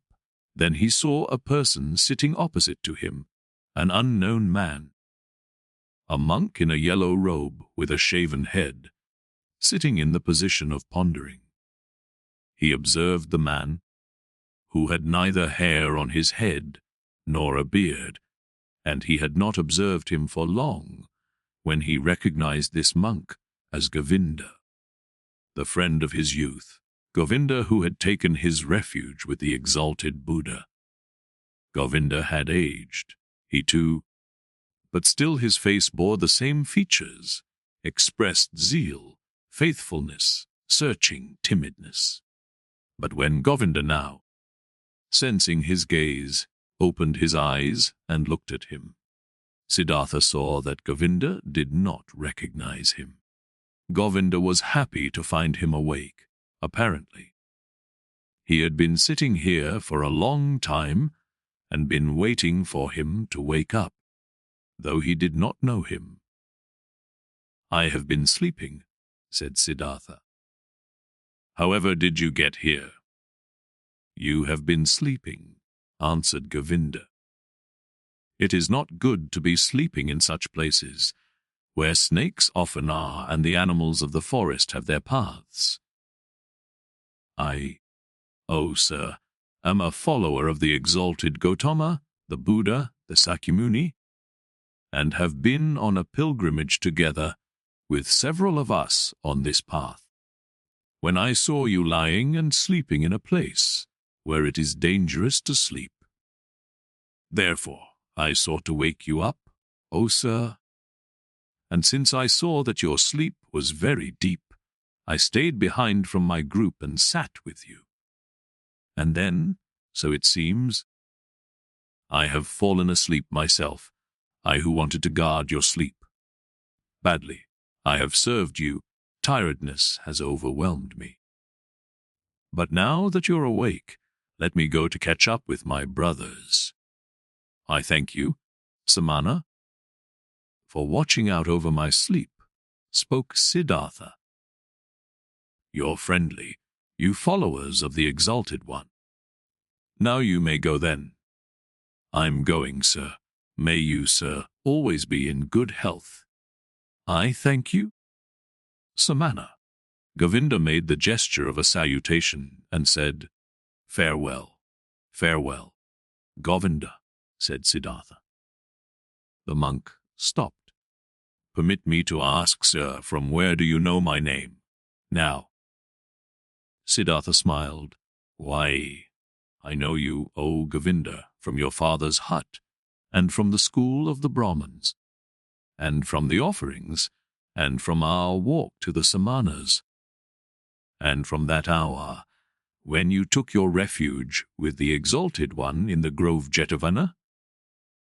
You're Siddhartha, Govinda exclaimed loudly. Now I'm recognizing you, and don't comprehend any more how I couldn't recognize you right away. Be welcome. Siddhartha, my joy is great to see you again. It also gives me joy to see you again. You've been the guard of my sleep. Again, I thank you for this, though I wouldn't have required any guard. Where are you going to, O friend? I'm going nowhere. We monks are always traveling. Whenever it is not the rainy season, we always move from one place to another, live according to the rules of the teachings passed on to us. Accept alms, move on. It is always like this. But you? Siddhartha, where are you going to? Quoth Siddhartha, with me too, friend, it is as it is with you. I'm going nowhere. I'm just traveling. I'm on a pilgrimage. Govinda spoke. You're saying, you're on a pilgrimage, and I believe you. But, forgive me, O Siddhartha, you do not look like a pilgrim. You're wearing a rich man's garments. You're wearing the shoes of a distinguished gentleman, and your hair, with the fragrance of perfume, is not a pilgrim's hair, not the hair of a samana. Right so, my dear. You have observed well. Your keen eyes see everything. But I haven't said to you that I was a samana. I said, I'm on a pilgrimage. And so it is, I'm on a pilgrimage. You're on a pilgrimage, said Govinda. But few would go on a pilgrimage in such clothes, few in such shoes, few with such hair. Never I have met such a pilgrim, being a pilgrim myself for many years. I believe you, my dear Govinda. But now, today you've met a pilgrim just like this, wearing such shoes, such a garment. Remember, my dear, not eternal is the world of appearances. Not eternal, anything but eternal are our garments and the style of our hair, and our hair and bodies themselves. I'm wearing a rich man's clothes. You've seen this quite right. I'm wearing them because I have been a rich man, and I'm wearing my hair like the worldly and lustful people, for I have been one of them. And now, Siddhartha, what are you now? I don't know it. I don't know it just like you. I'm traveling. I was a rich man and am no rich man anymore. And what I'll be tomorrow, I don't know. You've lost your riches. I've lost them, or they me. They somehow happen to slip away from me. The wheel of physical manifestations is turning quickly, Govinda. Where is Siddhartha the Brahman? Where is Siddhartha the Samana? Where is Siddhartha the rich man? Non-eternal things change quickly. Govinda, you know it. Govinda looked at the friend of his youth for a long time, with doubt in his eyes. After that, he gave him the salutation which one would use on a gentleman and went on his way. With a smiling face, Siddhartha watched him leave. He loved him still, This faithful man, this fearful man.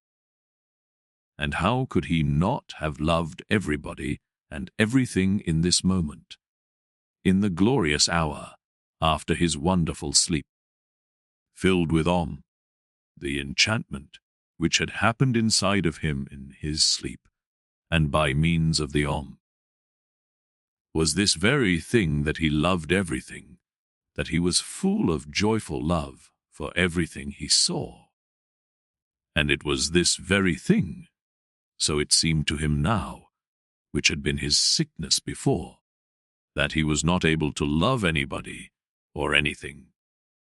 With a smiling face, Siddhartha watched the leaving monk. The sleep had strengthened him much, but hunger gave him much pain, for by now he had not eaten for 2 days, and the times were long past when he had been tough against hunger. With sadness, and yet also with a smile, he thought of that time. In those days, so he remembered, he had boasted of 3 things to KAMALA, had been able to do 3 noble and undefeatable feats: fasting, waiting, thinking. These had been his possessions, his power and strength, his solid staff. In the busy, laborious years of his youth, he had learned these 3 feats, nothing else. And now they had abandoned him. None of them was his any more, neither fasting, nor waiting, nor thinking. For the most wretched things, he had given them up, for what fades most quickly, for sensual lust, for the good life, for riches. His life had indeed been strange, and now, so it seemed, now he had really become a childlike person. Siddhartha thought about his situation. Thinking was hard on him. He did not really feel like it, but he forced himself. Now, he thought, since all these most easily perishing things have slipped from me again, now I'm standing here under the sun again, just as I have been standing here a little child. Nothing is mine. I have no abilities. There is nothing I could bring about. I have learned nothing. How wondrous is this! Now that I'm no longer young, that my hair is already half gray, that my strength is fading. Now I'm starting again at the beginning and as a child. Again, he had to smile. Yes, his fate had been strange. Things were going downhill with him, and now he was again facing the world void and naked and stupid. But he could not feel sad about this. No, he even felt a great urge to laugh about himself, to laugh about this strange, foolish world. Things are going downhill with you, he said to himself, and laughed about it, and as he was saying it, he happened to glance at the river. And he also saw the river going downhill, always moving on downhill, and singing and being happy through it all. He liked this well. Kindly he smiled at the river. Was this not the river in which he had intended to drown himself in past times, 100 years ago, or had he dreamed this? Wondrous indeed was my life, so he thought. Wondrous detours it has taken. As a boy, I had only to do with gods and offerings. As a youth, I had only to do with asceticism, with thinking and meditation, was searching for Brahman, worshipped the eternal in the Atman. But as a young man, I followed the penitents, lived in the forest, suffered of heat and frost, learned to hunger, taught my body to become dead. Wonderfully, soon afterwards, insight came towards me in the form of the great Buddha's teachings. I felt the knowledge of the oneness of the world circling in me like my own blood. But I also had to leave Buddha and the great knowledge. I went and learned the art of love with KAMALA, learned trading with Kamaswami, piled up money, wasted money, learned to love my stomach, learned to please my senses. I had to spend many years losing my spirit, to unlearn thinking again, to forget the oneness.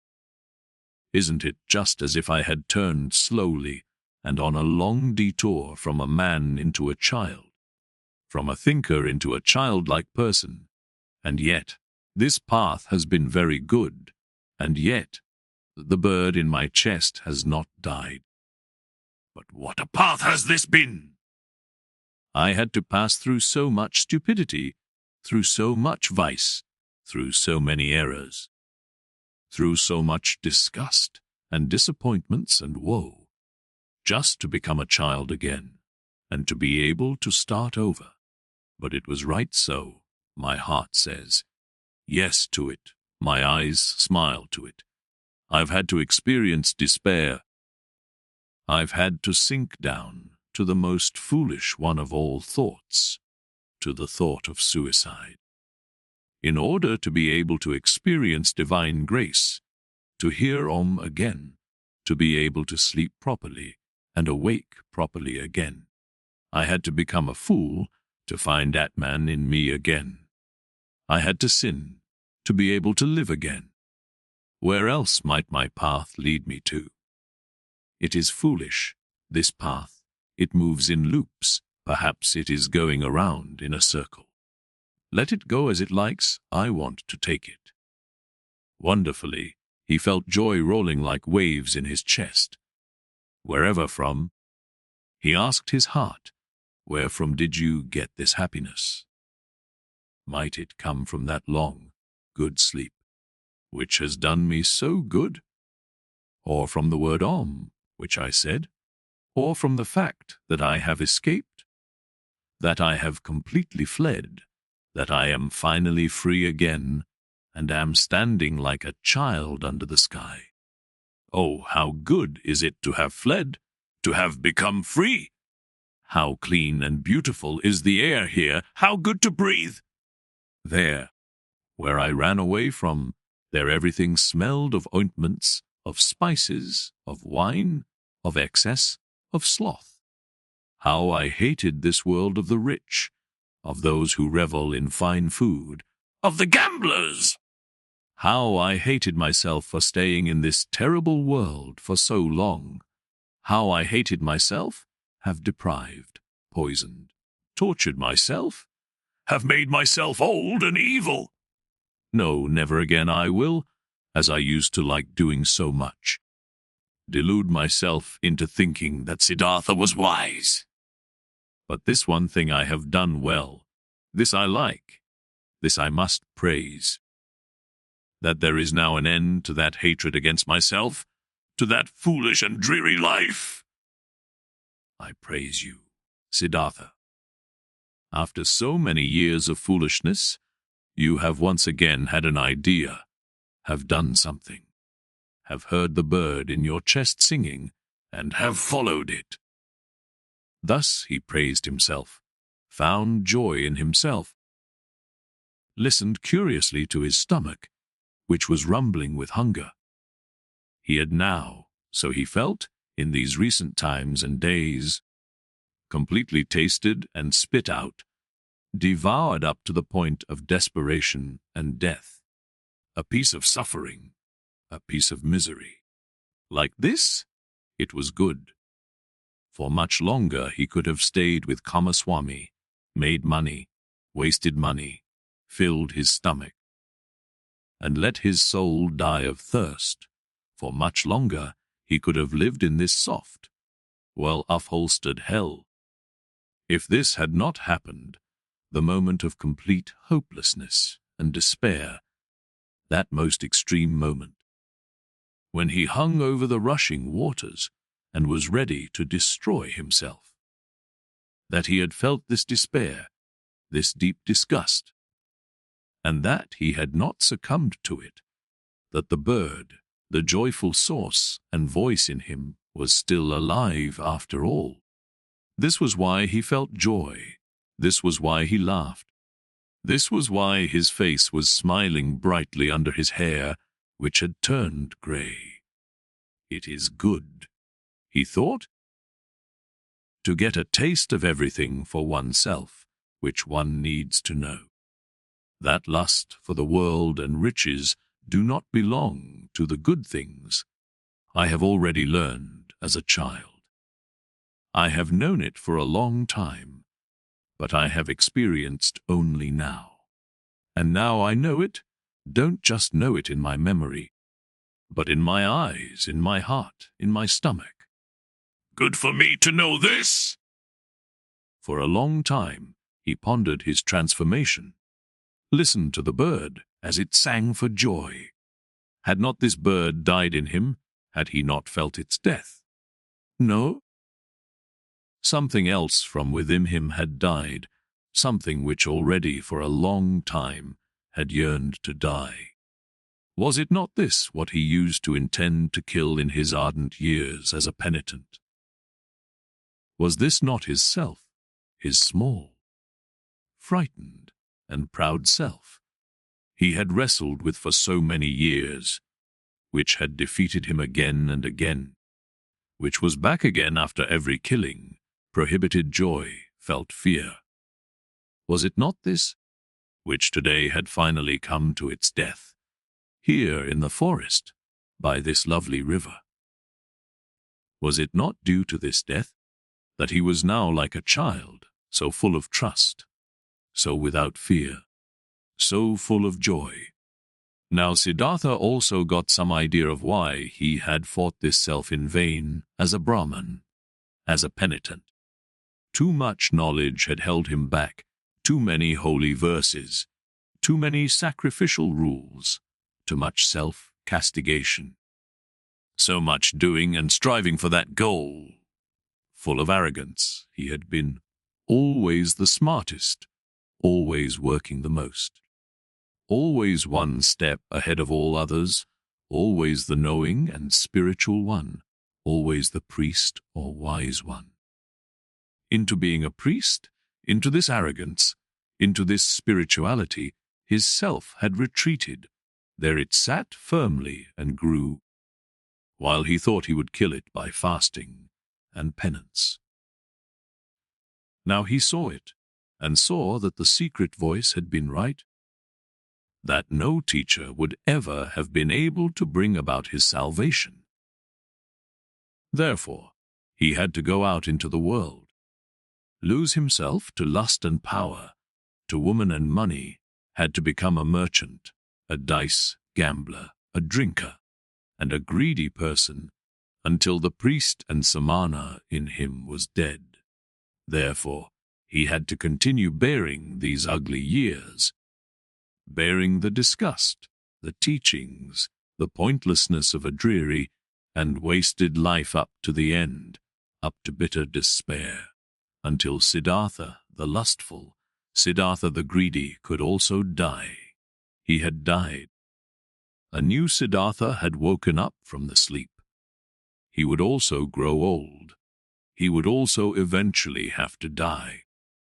Mortal was Siddhartha, mortal was every physical form. But today he was young, was a child, the new Siddhartha, and was full of joy. He thought these thoughts, listened with a smile to his stomach, listened gratefully to a buzzing bee. Cheerfully, he looked into the rushing river. Never before he had liked a water so well as this one. Never before he had perceived the voice and the parable of the moving water thus strongly and beautifully. It seemed to him as if the river had something special to tell him, something he did not know yet, which was still awaiting him. In this river, Siddhartha had intended to drown himself. In it the old, tired, desperate Siddhartha had drowned today. But the new Siddhartha felt a deep love for this rushing water, and decided for himself not to leave it very soon. The ferryman. By this river I want to stay, thought Siddhartha, It is the same which I have crossed a long time ago, on my way to the childlike people. A friendly ferryman had guided me then. He is the one I want to go to, starting out from his hut. My path had led me at that time into a new life, which had now grown old and is dead. My present path. My present new life shall also take its start there. Tenderly, he looked into the rushing water, into the transparent green, into the crystal lines of its drawing, so rich in secrets. Bright pearls he saw rising from the deep, quiet bubbles of air floating on the reflecting surface, the blue of the sky being depicted in it. With 1,000 eyes, the river looked at him, with green ones, with white ones, with crystal ones, with sky blue ones. How did he love this water? How did it delight him? How grateful was he to it? In his heart he heard the voice talking, which was newly awaking, and it told him, "Love this water! Stay near it! Learn from it!" Oh yes, he wanted to learn from it. He wanted to listen to it. He who would understand this water and its secrets, so it seemed to him, would also understand many other things. Many secrets, all secrets. But out of all secrets of the river, he today only saw one. This one touched his soul. He saw. This water ran and ran. Incessantly it ran, and was nevertheless always there. Was always at all times the same, and yet new in every moment. Great be he who would grasp this, understand this! He understood and grasped it not, only felt some idea of it stirring, a distant memory, divine voices. Siddhartha rose. The workings of hunger in his body became unbearable. In a daze he walked on, up the path by the bank, up river. Listened to the current, listened to the rumbling hunger in his body. When he reached the ferry, the boat was just ready, and the same ferryman who had once transported the young Samana across the river stood in the boat. Siddhartha recognized him. He had also aged very much. "Would you like to ferry me over?" he asked. The ferryman, being astonished to see such an elegant man walking along and on foot, took him into his boat and pushed it off the bank. "It's a beautiful life you have chosen for yourself." The passenger spoke. "It must be beautiful to live by this water every day and to cruise on it?" With a smile, the man at the oar moved from side to side. "It is beautiful, sir. It is as you say. But isn't every life, isn't every work beautiful? This may be true, but I envy you for yours. You would soon stop enjoying it. This is nothing for people wearing fine clothes." Siddhartha laughed. "Once before. I have been looked upon today because of my clothes. I have been looked upon with distrust. Wouldn't you, ferryman, like to accept these clothes, which are a nuisance to me from me? For you must know, I have no money to pay your fare." "You're joking, sir." The ferryman laughed. "I'm not joking, friend. Behold, once before you have ferried me across this water in your boat for the immaterial reward of a good deed. Thus, do it today as well, and accept my clothes for it. And do you, sir, intend to continue traveling without clothes?" Most of all I wouldn't want to continue traveling at all. Most of all I would rather you, ferryman, gave me an old loincloth and kept me with you as your assistant, or rather as your trainee, for I'll have to learn first how to handle the boat. For a long time, The ferryman looked at the stranger, searching. "Now I recognize you," he finally said. "At one time, you've slept in my hut. This was a long time ago, possibly more than 20 years ago. And you've been ferried across the river by me, and we parted like good friends. Haven't you been a samana? I can't think of your name any more. My name is Siddhartha, and I was a samana when you've last seen me. So be welcome, Siddhartha. My name is Vasudeva. You will, so I hope, be my guest today as well and sleep in my hut and tell me where you're coming from and why these beautiful clothes are such a nuisance to you." They had reached the middle of the river, and Vasudeva pushed the oar with more strength in order to overcome the current. He worked calmly, his eyes fixed in on the front of the boat with brawny arms. Siddhartha sat and watched him and remembered how once before, on that last day of his time as a samana, love for this man had stirred in his heart. Gratefully, he accepted Vasudeva's invitation. When they had reached the bank, he helped him to tie the boat to the stakes. After this, the ferryman asked him to enter the hut, offered him bread and water, and Siddhartha ate with eager pleasure, and also ate with eager pleasure of the mango fruits Vasudeva offered him. Afterwards, it was almost the time of the sunset. They sat on a log by the bank, and Siddhartha told the ferryman about where he originally came from and about his life, as he had seen it before his eyes today, in that hour of despair, until late at night, lasted his tale. Vasudeva listened with great attention. Listening carefully, he let everything enter his mind. Birthplace and childhood, all that learning, all that searching, all joy, all distress. This was among the ferryman's virtues, one of the greatest, like only a few. He knew how to listen. Without him having spoken a word, the speaker sensed how Vasudeva let his words enter his mind, quiet, open, waiting.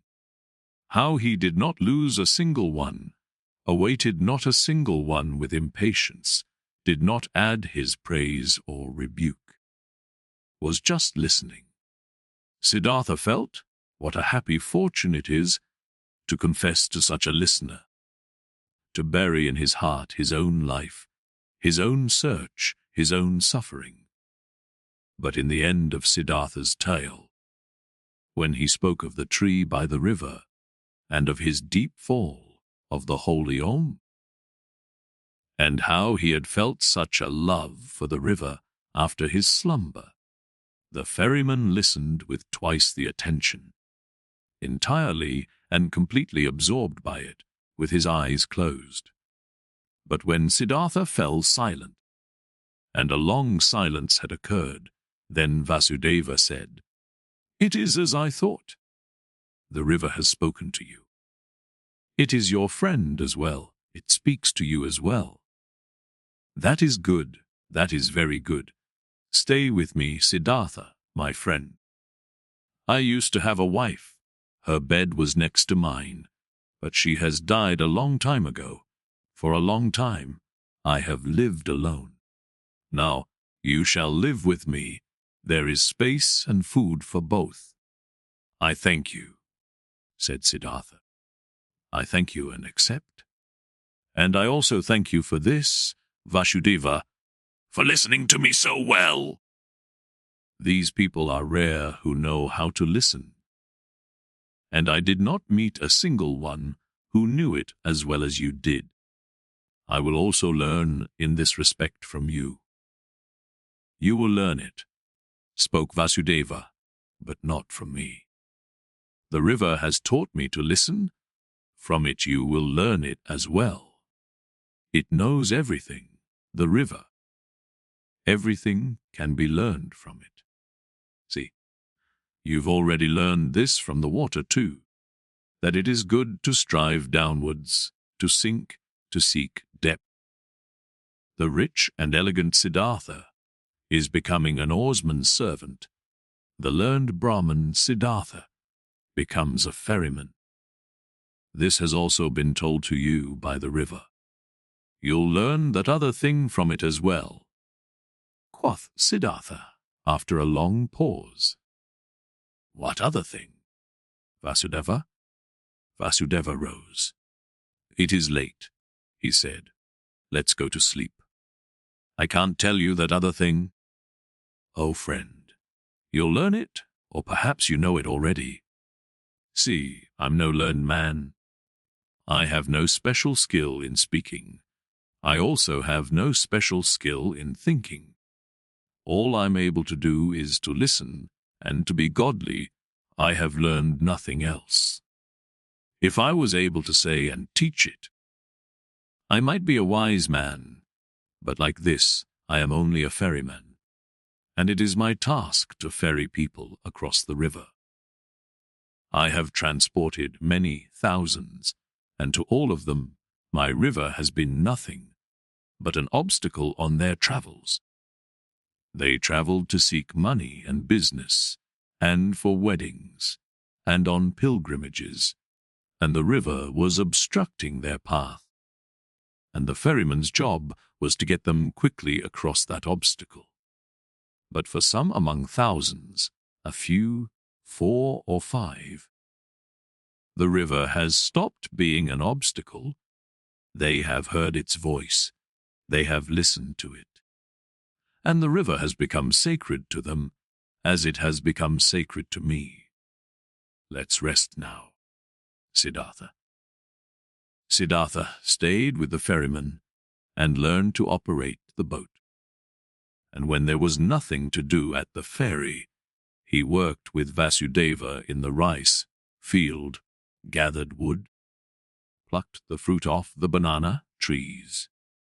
He learned to build an oar, and learned to mend the boat, and to weave baskets, and was joyful because of everything he learned, and the days and months passed quickly.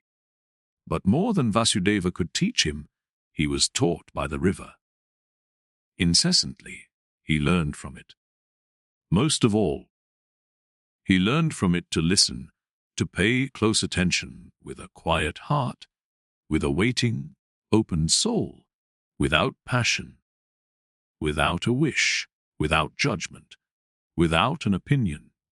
In a friendly manner, he lived side by side with Vasudeva, and occasionally they exchanged some words, few and at length thought about words. Vasudeva was no friend of words, rarely. Siddhartha succeeded in persuading him to speak. Did you? So he asked him at one time. Did you too learn that secret from the river? That there is no time. Vasudeva's face was filled with a bright smile. Yes, Siddhartha, he spoke. It is this what you mean, isn't it, that the river is everywhere at once, at the source and at the mouth, at the waterfall, at the ferry, at the rapids, in the sea, in the mountains, everywhere at once, and that there is only the present time for it, not the shadow of the past, not the shadow of the future. This it is, said Siddhartha.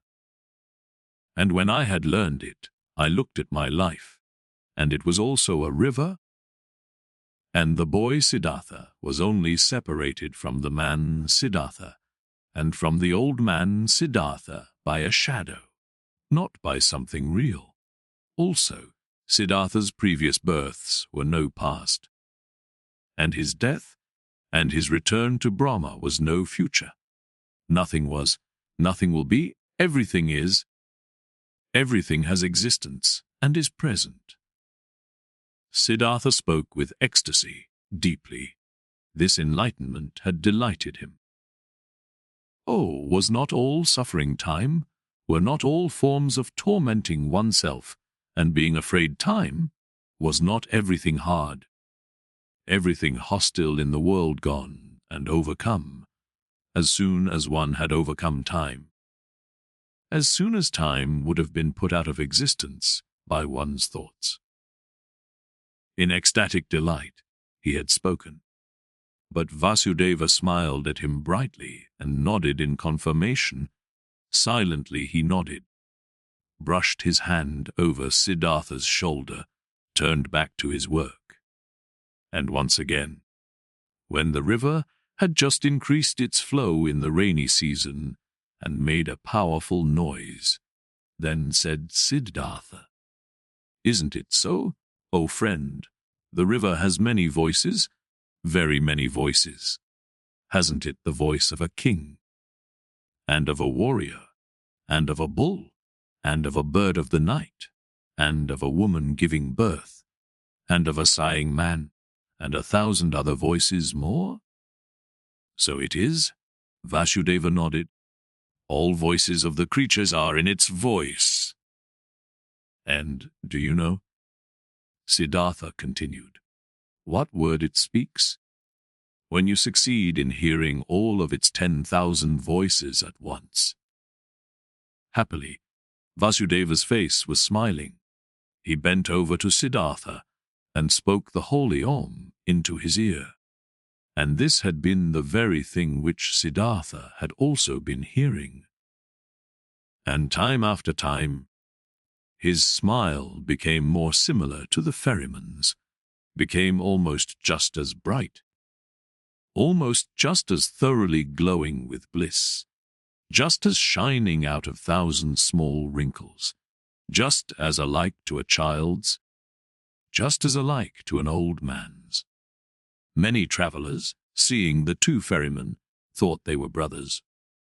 Often, they sat in the evening together, by the bank on the log, said nothing, and both listened to the water, which was no water to them, but the voice of life, the voice of what exists, of what is eternally taking shape. And it happened from time to time that both, when listening to the river, thought of the same things, of a conversation from the day before yesterday, of one of their travelers, the face and fate of whom had occupied their thoughts, of death, of their childhood, and that they both in the same moment, when the river had been saying something good to them, looked at each other, both thinking precisely the same thing, both delighted about the same answer to the same question. There was something about this ferry and the two ferrymen which was transmitted to others, which many of the travelers felt.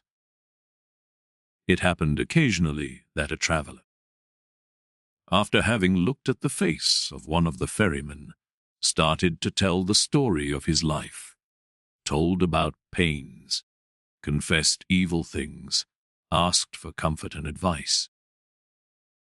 It happened occasionally that someone asked for permission to stay for a night with them, to listen to the river. It also happened that curious people came who had been told that there were two wise men, or sorcerers, or holy men living by that ferry. The curious people asked many questions, but they got no answers, and they found neither sorcerers nor wise men. They only found two friendly little old men, who seemed to be mute and to have become a bit strange and gaga. And the curious people laughed, and were discussing how foolishly and gullibly the common people were spreading such empty rumors. The years passed by, and nobody counted them. Then, at one time, monks came by on a pilgrimage, followers of GOTAMA, the Buddha, who were asking to be ferried across the river. And by them the ferrymen were told that they were most hurriedly walking back to their great teacher, for the news had spread the Exalted One was deadly sick and would soon die his last human death, in order to become one with the salvation.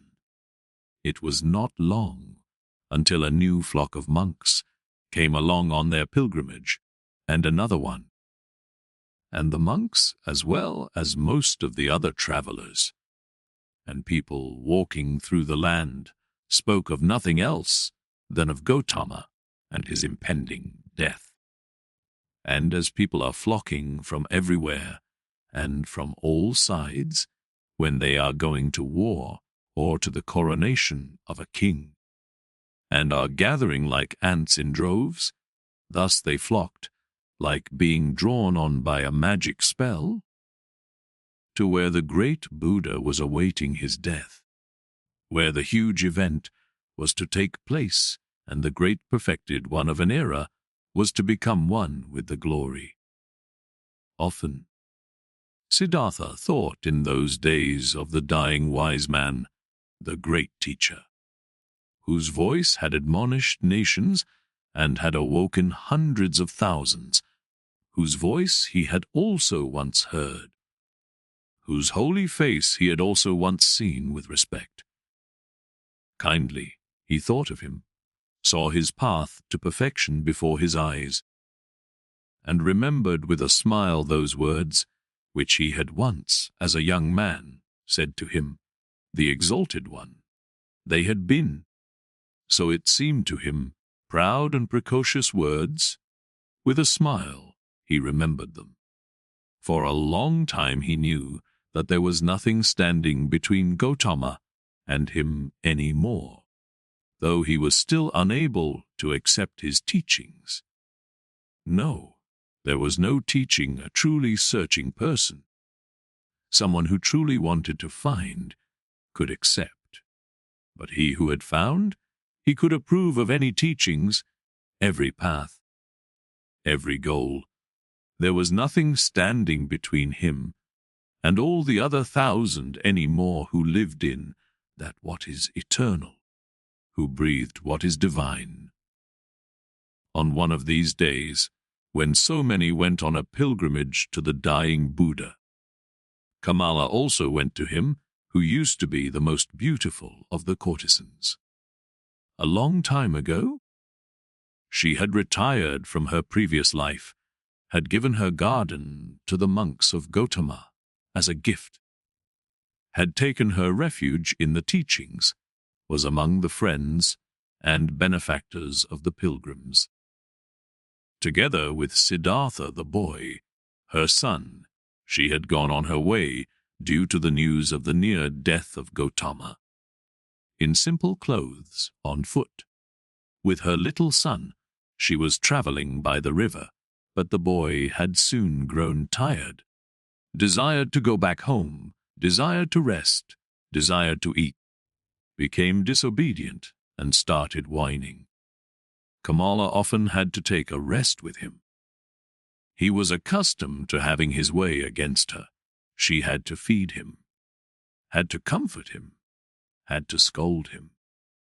He did not comprehend why he had to go on this exhausting and sad pilgrimage with his mother to an unknown place, to a stranger who was holy and about to die.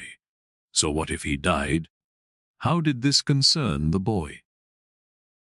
The pilgrims were getting close to Vasudeva's ferry, when little Siddhartha once again forced his mother to rest.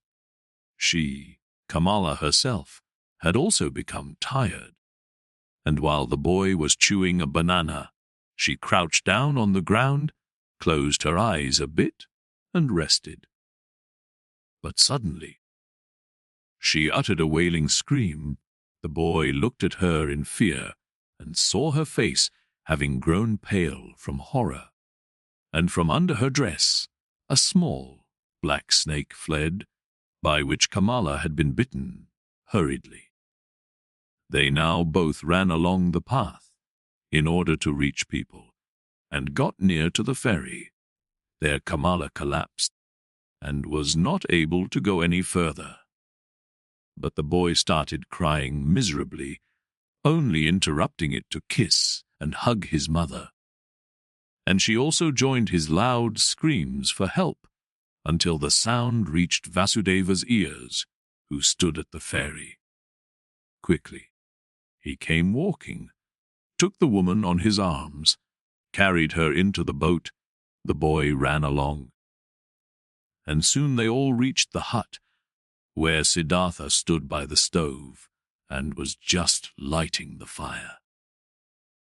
He looked up and first saw the boy's face, which wondrously reminded him of something, like a warning to remember something he had forgotten.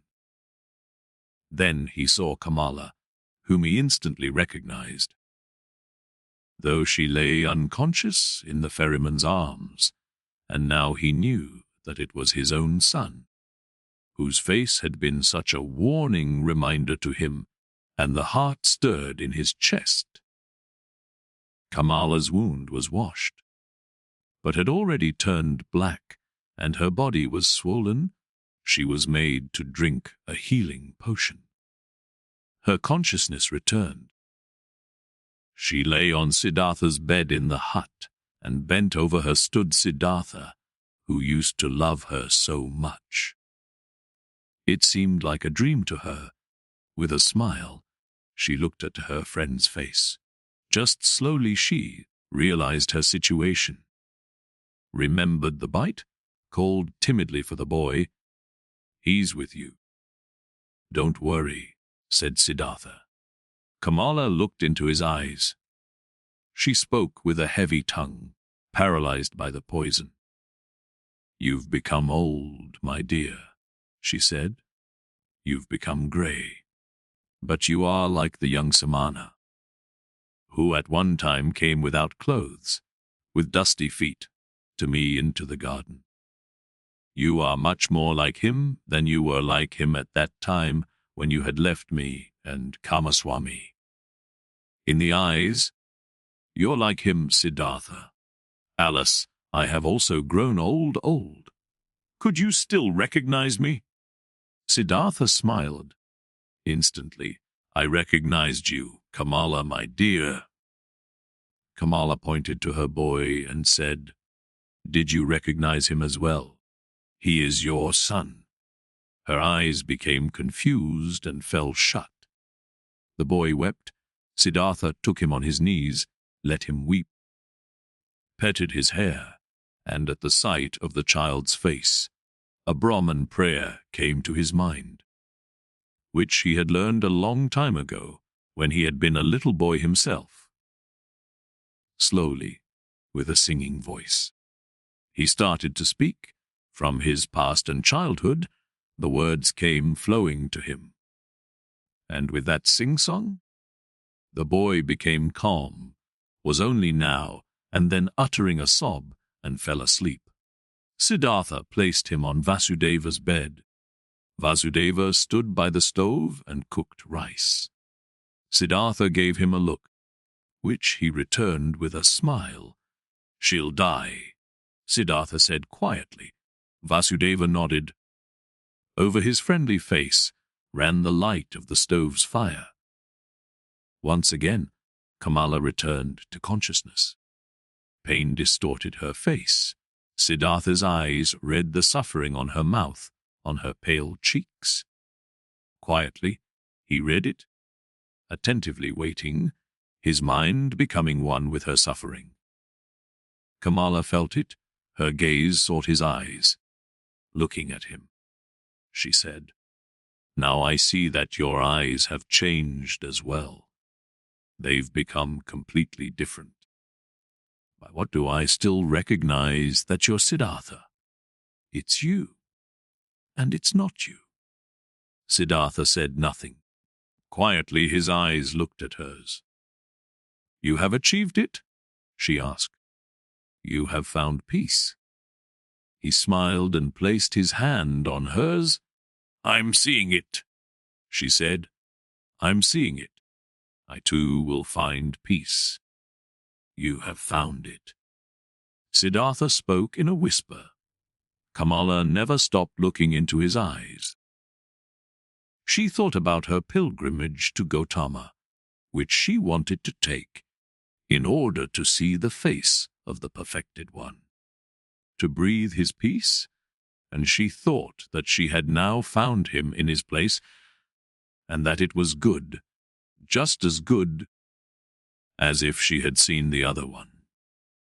She wanted to tell this to him, but the tongue no longer obeyed her will.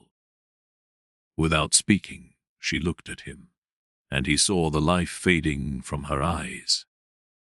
When the final pain filled her eyes and made them grow dim, when the final shiver ran through her limbs, his finger closed her eyelids. For a long time, he sat and looked at her peacefully dead face.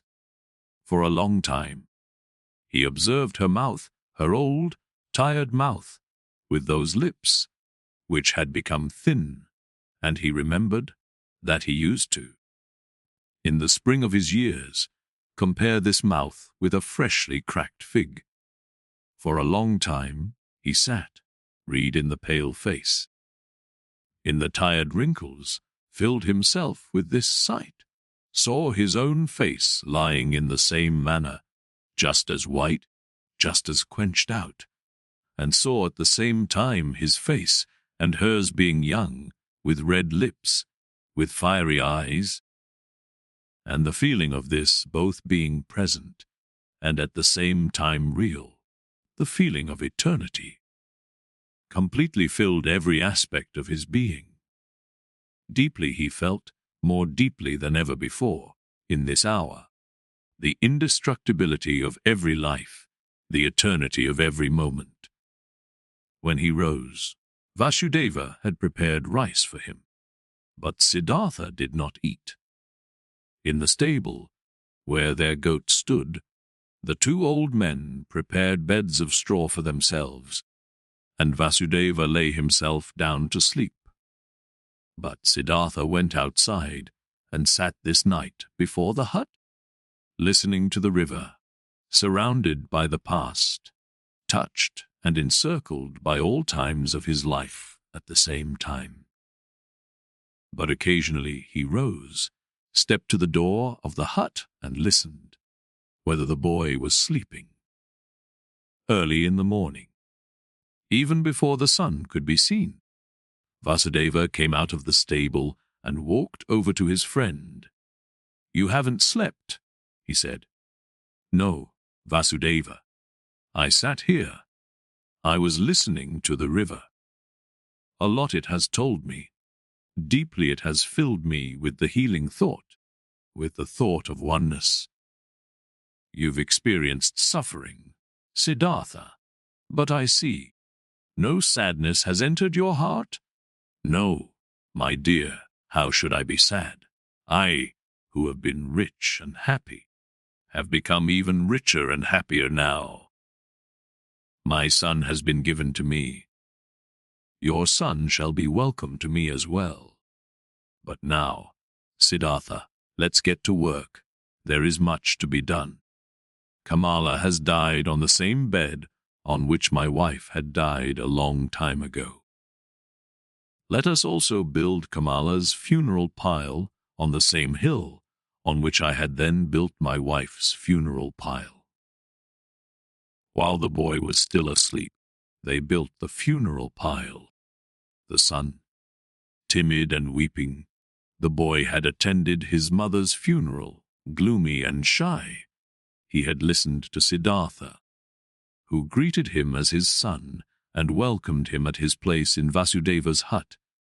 Pale, he sat for many days by the hill of the dead, did not want to eat, gave no open look, did not open his heart, met his fate with resistance and denial. Siddhartha spared him and let him do as he pleased. He honored his mourning.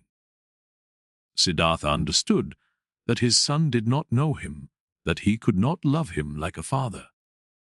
Slowly, he also saw and understood that the 11-year-old was a pampered boy, a mother's boy, and that he had grown up in the habits of rich people, accustomed to finer food, to a soft bed, accustomed to giving orders to servants. Siddhartha understood that the mourning, pampered child could not suddenly and willingly be content with a life among strangers and in poverty. He did not force him. He did many a chore for him, always picked the best piece of the meal for him. Slowly, he hoped to win him over by friendly patience. Rich and happy, he had called himself when the boy had come to him. Since time had passed on in the meantime, and the boy remained a stranger and in a gloomy disposition, since he displayed a proud and stubbornly disobedient heart, did not want to do any work, did not pay his respect to the old men, stole from Vasudeva's fruit trees. Then Siddhartha began to understand that his son had not brought him happiness and peace, but suffering and worry. But he loved him, and he preferred the suffering and worries of love over happiness and joy without the boy. Since young Siddhartha was in the hut, the old men had split the work. Vasudeva had again taken on the job of the ferryman all by himself, and Siddhartha, in order to be with his son, did the work in the hut and the field. For a long time, for long months, Siddhartha waited for his son to understand him, to accept his love, to perhaps reciprocate it. For long months, Vasudeva waited, waited, and said nothing. One day, when Siddhartha the younger had once again tormented his father, very much with spite and an unsteadiness in his wishes, and had broken both of his rice bowls, Vasudeva took in the evening his friend aside and talked to him. "Pardon me," he said, "from a friendly heart. I'm talking to you. I'm seeing that you are tormenting yourself. I'm seeing that you're in grief. Your son, my dear, is worrying you, and he is also worrying me. That young bird is accustomed to a different life, to a different nest. He has not, like you, run away from riches and the city, being disgusted and fed up with it. Against his will, he had to leave all this behind. I asked the river, 'O friend,' many times I have asked it. But the river laughs. It laughs at me. It laughs at you and me, and is shaking with laughter at our foolishness. Water wants to join water. Youth wants to join youth. Your son is not in the place where he can prosper. You too should ask the river. You too should listen to it." Troubled, Siddhartha looked into his friendly face, in the many wrinkles of which there was incessant cheerfulness. "How could I part with him?" he said quietly, ashamed. "Give me some more time, my dear." "See, I'm fighting for him. I'm seeking to win his heart. With love and with friendly patience, I intend to capture it. One day, the river shall also talk to him. He also is called upon." Vasudeva's smile flourished more warmly. "Oh yes, he too is called upon. He too is of the eternal life. But do we, you and me, know what he is called upon to do? What path to take? What actions to perform? What pain to endure? Not a small one. His pain will be, after all, his heart is proud and hard. People like this have to suffer a lot, err a lot, do much injustice, burden themselves with much sin. Tell me, my dear, you're not taking control of your son's upbringing. You don't force him. You don't beat him. You don't punish him. No, Vasudeva, I don't do anything of this. I knew it. You don't force him. Don't beat him. Don't give him orders. Because you know that soft is stronger than hard, water stronger than rocks, love stronger than force. Very good, I praise you. But aren't you mistaken in thinking that you wouldn't force him, wouldn't punish him? Don't you shackle him with your love? Don't you make him feel inferior every day? And don't you make it even harder on him with your kindness and patience? Don't you force him, the arrogant and pampered boy, to live in a hut with 2 old banana eaters, to whom even rice is a delicacy, whose thoughts can't be his, whose hearts are old and quiet and beat in a different pace than his? Isn't he forced? Isn't he punished by all this? Troubled, Siddhartha looked to the ground. Quietly, he asked, "What do you think should I do?" Quoth Vasudeva, "Bring him into the city, bring him into his mother's house. There'll still be servants around, give him to them. And when there aren't any around any more, bring him to a teacher. Not for the teaching's sake, but so that he shall be among other boys and among girls, and in the world which is his own. Have you never thought of this? You're seeing into my heart." Siddhartha spoke sadly. "Often I have thought of this. But look, how shall I put him, who had no tender heart anyhow, into this world? Won't he become exuberant? Won't he lose himself to pleasure and power? Won't he repeat all of his father's mistakes? Won't he perhaps get entirely lost in SANSARA?" Brightly, the ferryman's smile lit up. Softly, he touched Siddhartha's arm and said, "Ask the river about it, my friend. Hear it laugh about it."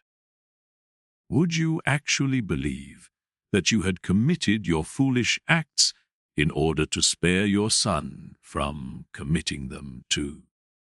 And could you in any way protect your son from SANSARA? How could you? By means of teachings, prayer, admonition?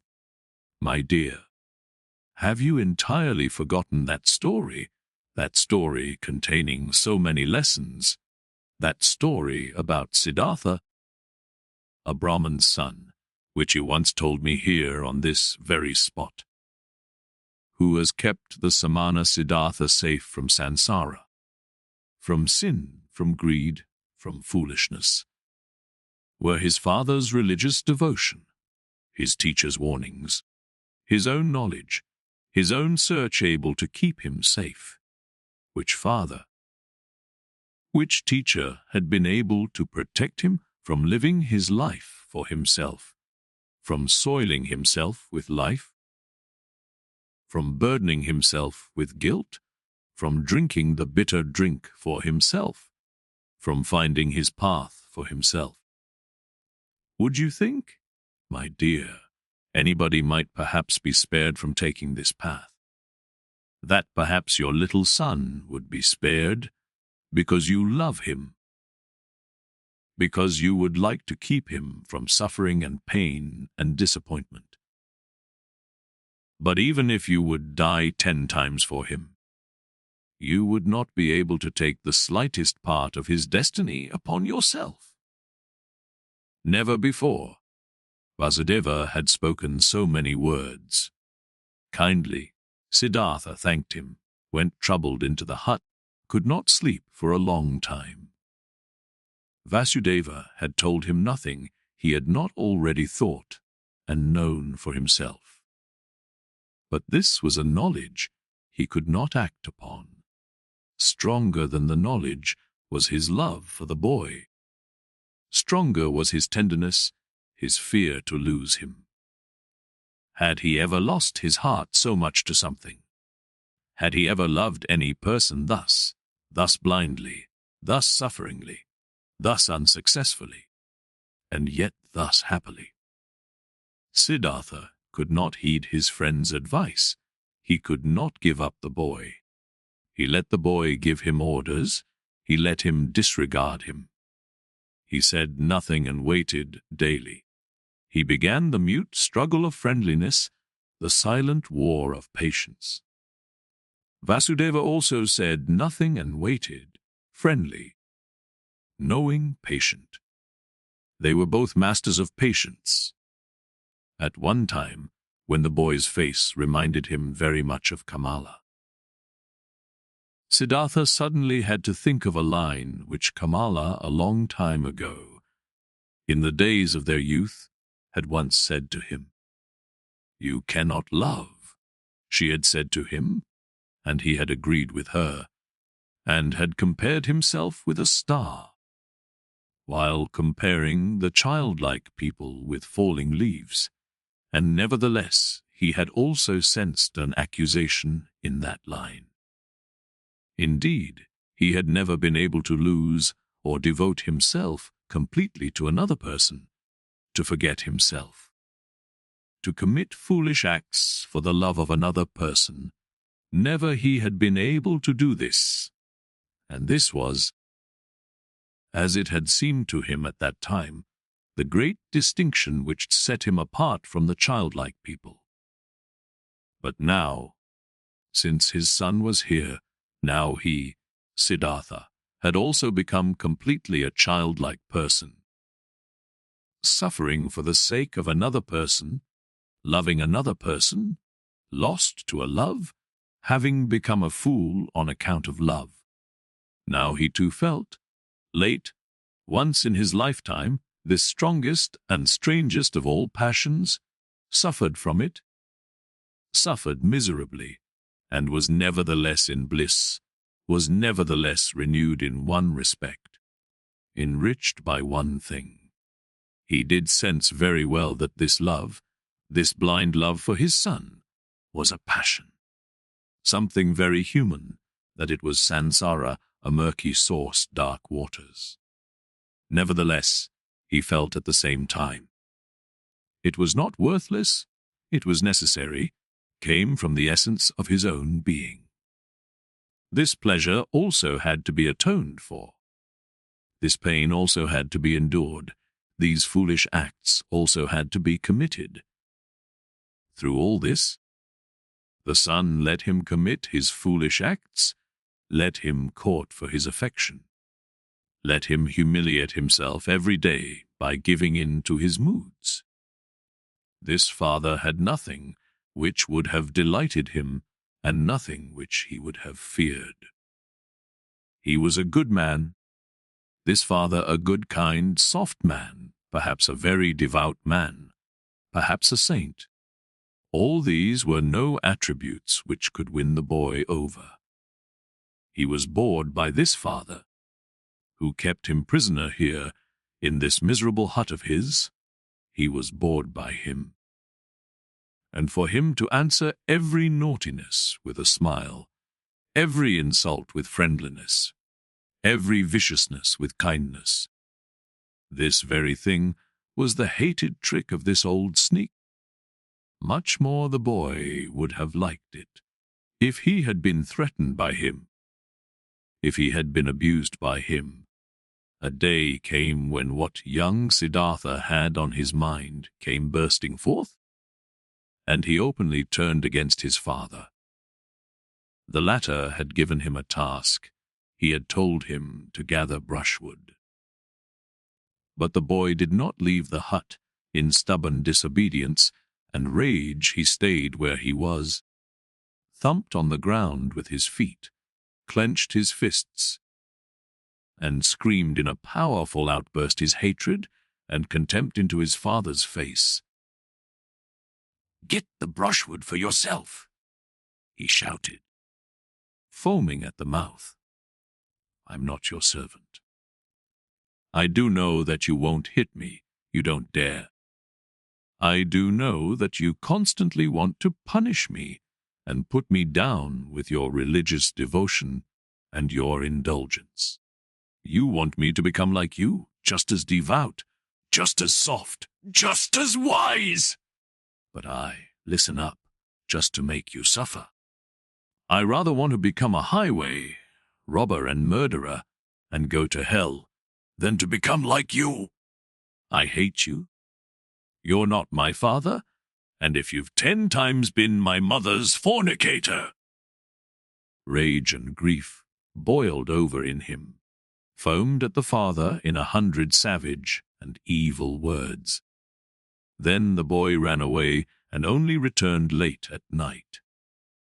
But the next morning he had disappeared. What had also disappeared was a small basket, woven out of bast of 2 colors, in which the ferryman kept those copper and silver coins which they received as a fare. The boat had also disappeared. Siddhartha saw it lying by the opposite bank. The boy had run away. "I must follow him," said Siddhartha, who had been shivering with grief since those ranting speeches the boy had made yesterday. "A child can't go through the forest all alone. He'll perish. We must build a raft, Vasudeva, to get over the water." "We will build a raft," said Vasudeva, "to get our boat back, which the boy has taken away. But him you shall let run along, my friend. He is no child any more. He knows how to get around. He's looking for the path to the city, and he is right. Don't forget that. He's doing what you failed to do yourself. He's taking care of himself. He's taking his course. Alice, Siddhartha, I see you suffering, but you're suffering a pain at which one would like to laugh, at which you'll soon laugh for yourself." Siddhartha did not answer. He already held the axe in his hands and began to make a raft of bamboo, and Vasudeva helped him to tie the canes together with ropes of grass. Then they crossed over, drifted far off their course, pulled the raft upriver on the opposite bank. "Why did you take the axe along?" asked Siddhartha. Vasudeva said, "It might have been possible that the oar of our boat got lost." But Siddhartha knew what his friend was thinking. He thought, the boy would have thrown away or broken the oar in order to get even, and in order to keep them from following him. And in fact, there was no oar left in the boat. Vasudeva pointed to the bottom of the boat and looked at his friend with a smile, as if he wanted to say, "Don't you see what your son is trying to tell you? Don't you see that he doesn't want to be followed?" But he did not say this in words. He started making a new oar. But Siddhartha bid his farewell to look for the run away. Vasudeva did not stop him. When Siddhartha had already been walking through the forest for a long time, the thought occurred to him that his search was useless. Either, so he thought, the boy was far ahead and had already reached the city, or, if he should still be on his way, he would conceal himself from him, the pursuer. As he continued thinking, he also found that he, on his part, was not worried for his son, that he knew deep inside that he had neither perished nor was in any danger in the forest. Nevertheless, he ran without stopping, no longer to save him, just to satisfy his desire, just to perhaps see him one more time. And he ran up to just outside of the city. When near the city, he reached a wide road. He stopped by the entrance of the beautiful pleasure garden which used to belong to KAMALA, where he had seen her for the first time in her sedan chair. The past rose up in his soul. Again he saw himself standing there, young, a bearded, naked samana, the hair full of dust, for a long time. Siddhartha stood there and looked through the open gate into the garden, seeing monks in yellow robes walking among the beautiful trees. For a long time he stood there, pondering, seeing images, listening to the story of his life. For a long time he stood there, looked at the monks, saw young Siddhartha in their place, saw young KAMALA walking among the high trees. Clearly, he saw himself being served food and drink by KAMALA, receiving his first kiss from her, looking proudly and disdainfully back on his Brahmanism, beginning proudly and full of desire his worldly life. He saw Kamaswami, saw the servants, the orgies, the gamblers with the dice, the musicians. Saw KAMALA's song-bird in the cage, lived through all this once again, breathed SANSARA, was once again old and tired, felt once again disgust, felt once again the wish to annihilate himself, was once again healed by the holy Om, after having been standing by the gate of the garden for a long time. Siddhartha realized that his desire was foolish, which had made him go up to this place, that he could not help his son, that he was not allowed to cling to him. Deeply, he felt the love for the run away in his heart, like a wound. And he felt at the same time that this wound had not been given to him in order to turn the knife in it, that it had to become a blossom and had to shine. That this wound did not blossom yet, did not shine yet, at this hour, made him sad. Instead of the desired goal, which had drawn him here, following the run-away sun, there was now emptiness. Sadly, he sat down, felt something dying in his heart, experienced emptiness, saw no joy any more, no goal. He sat lost in thought and waited. This he had learned by the river, this one thing waiting, having patience, listening attentively. And he sat and listened in the dust of the road, listened to his heart, beating tiredly and sadly, waited for a voice. Many an hour he crouched, listening, saw no images any more, fell into emptiness, let himself fall, without seeing a path. And when he felt the wound burning, he silently spoke the Om, filled himself with Om. The monks in the garden saw him, and since he crouched for many hours, and dust was gathering on his grey hair, one of them came to him and placed 2 bananas in front of him. The old man did not see him. From this petrified state, he was awoken by a hand touching his shoulder. Instantly, he recognized this touch, this tender, bashful touch, and regained his senses. He rose and greeted Vasudeva, who had followed him. And when he looked into Vasudeva's friendly face, into the small wrinkles, which were as if they were filled with nothing but his smile, into the happy eyes, then he smiled too. Now he saw the bananas lying in front of him, picked them up, gave one to the ferryman, ate the other one himself. After this, he silently went back into the forest with Vasudeva, returned home to the ferry. Neither one talked about what had happened today. Neither one mentioned the boy's name. Neither one spoke about him running away. Neither one spoke about the wound. In the hut, Siddhartha lay down on his bed, and when after a while Vasudeva came to him to offer him a bowl of coconut milk, he already found him asleep. For a long time the wound continued to burn. Many a traveler Siddhartha had to ferry across the river who was accompanied by a son or a daughter, and he saw none of them without envying him, without thinking. So many So many thousands possess this sweetest of good fortunes. Why don't I? Even bad people, even thieves and robbers have children and love them, and are being loved by them, all except for me.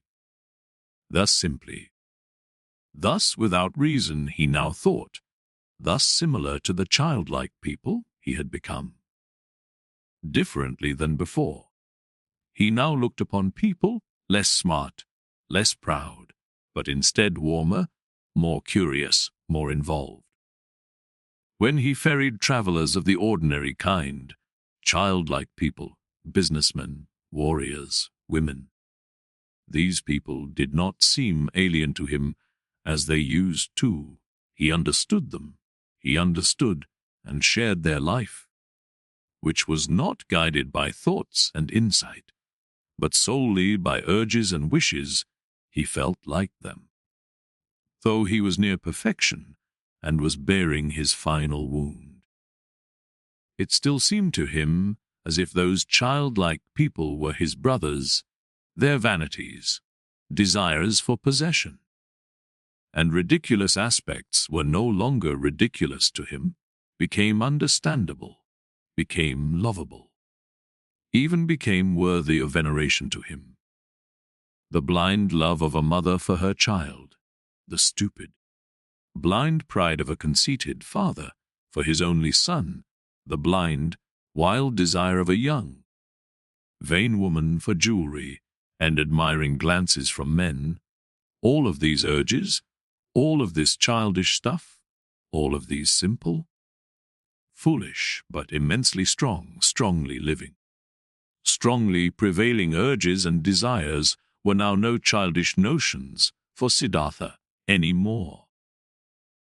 He saw people living for their sake, saw them achieving infinitely much for their sake, traveling, conducting wars, suffering infinitely much, bearing infinitely much, and he could love them for it.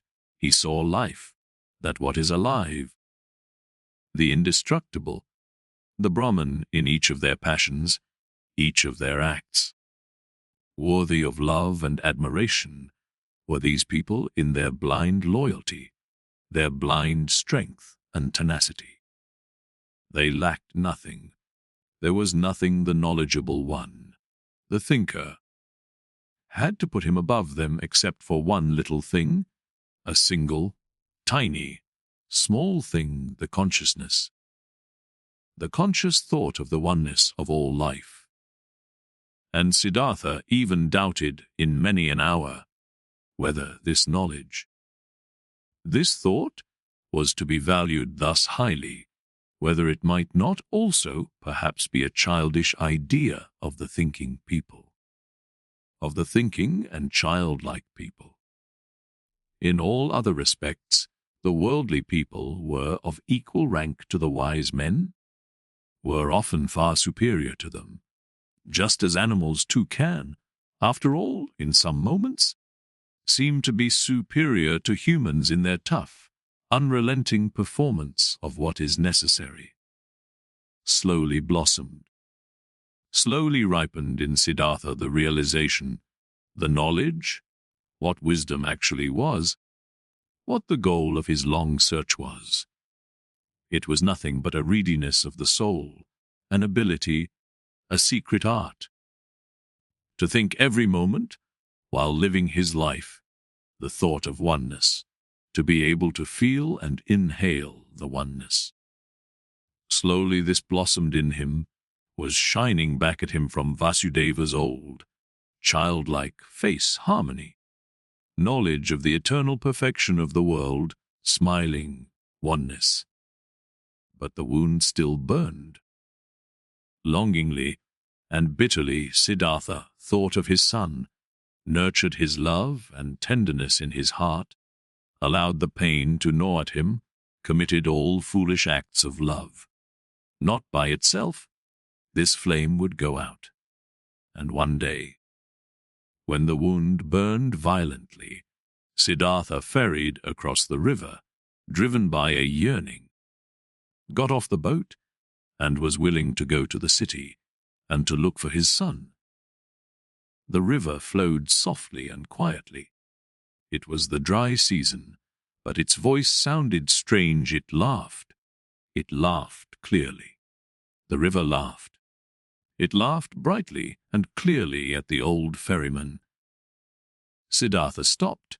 He bent over the water, in order to hear even better, and he saw his face reflected in the quietly moving waters.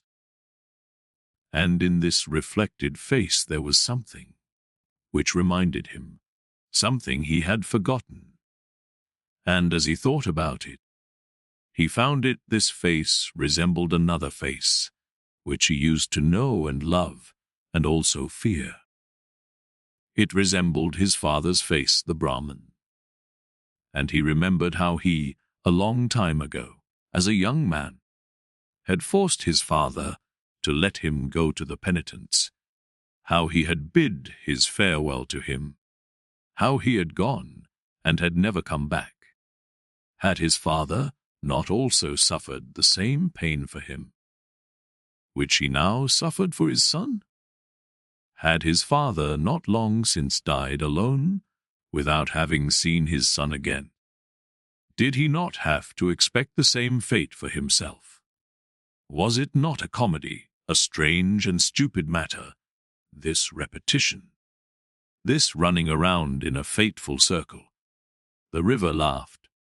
Yes, so it was, everything came back, which had not been suffered, and solved up to its end.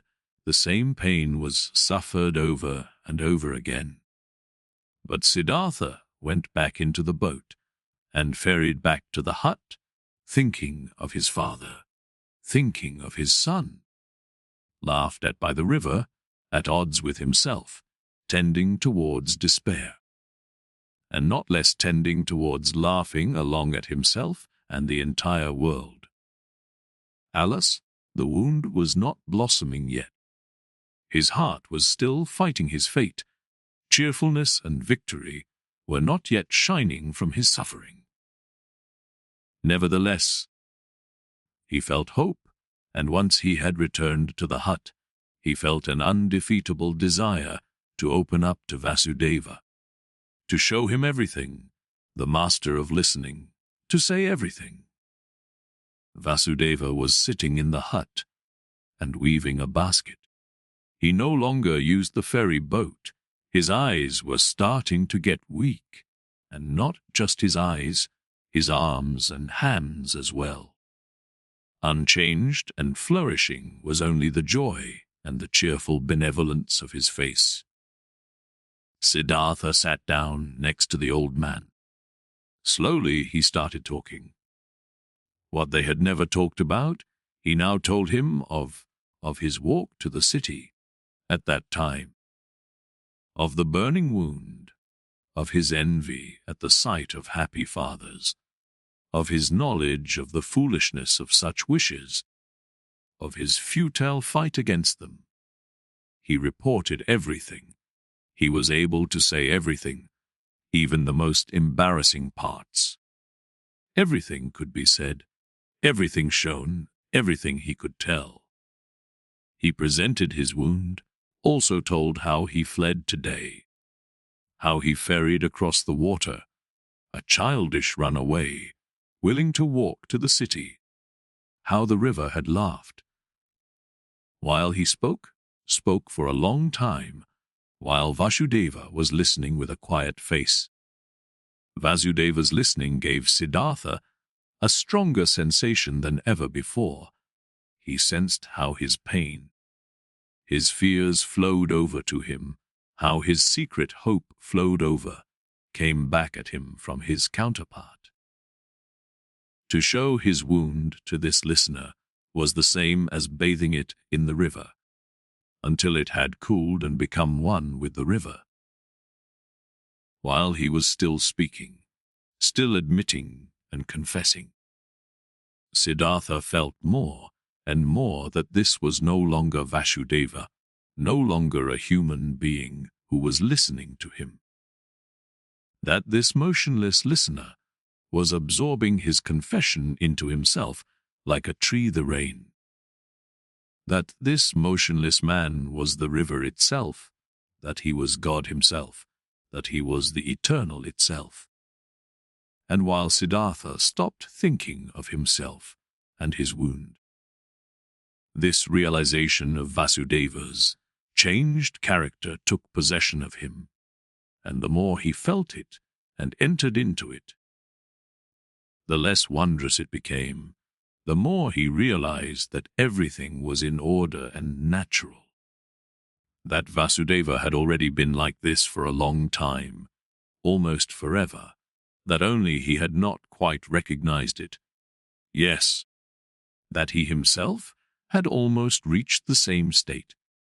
He felt that he was now seeing old Vasudeva as the people see the gods, and that this could not last. In his heart, he started bidding his farewell to Vasudeva.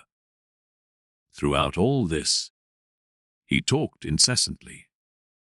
When he had finished talking, Vasudeva turned his friendly eyes, which had grown slightly weak, at him, said nothing, let his silent love and cheerfulness, understanding and knowledge, shine at him. He took Siddhartha's hand, led him to the seat by the bank, sat down with him, smiled at the river. "You've heard it laugh," he said. "But you haven't heard everything. Let's listen. You'll hear more." They listened. Softly sounded the river, singing in many voices. Siddhartha looked into the water, and images appeared to him in the moving water. His father appeared, lonely, mourning for his son. He himself appeared, lonely, he also being tied with the bondage of yearning to his distant son. His son appeared, lonely as well, the boy, greedily rushing along the burning course of his young wishes, each one heading for his goal, each one obsessed by the goal, each one suffering. The river sang with a voice of suffering, longingly it sang, longingly. It flowed towards its goal, lamentingly its voice sang. "Do you hear?" Vasudeva's mute gaze asked. Siddhartha nodded. "Listen better," Vasudeva whispered. Siddhartha made an effort to listen better. The image of his father, his own image, the image of his son merged.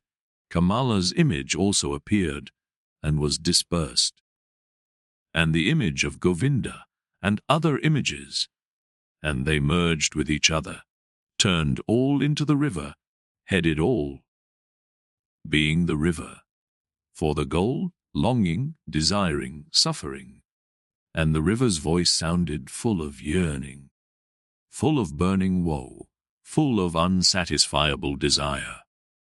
For the goal, the river was heading. Siddhartha saw it hurrying. The river, which consisted of him and his loved ones, and of all people he had ever seen. All of these waves and waters were hurrying, suffering, towards goals, many goals, the waterfall, the lake, the rapids, the sea, and all goals were reached, and every goal was followed by a new one. And the water turned into vapor and rose to the sky, turned into rain and poured down from the sky, turned into a source. A stream, a river, headed forward once again, flowed on once again. But the longing voice had changed.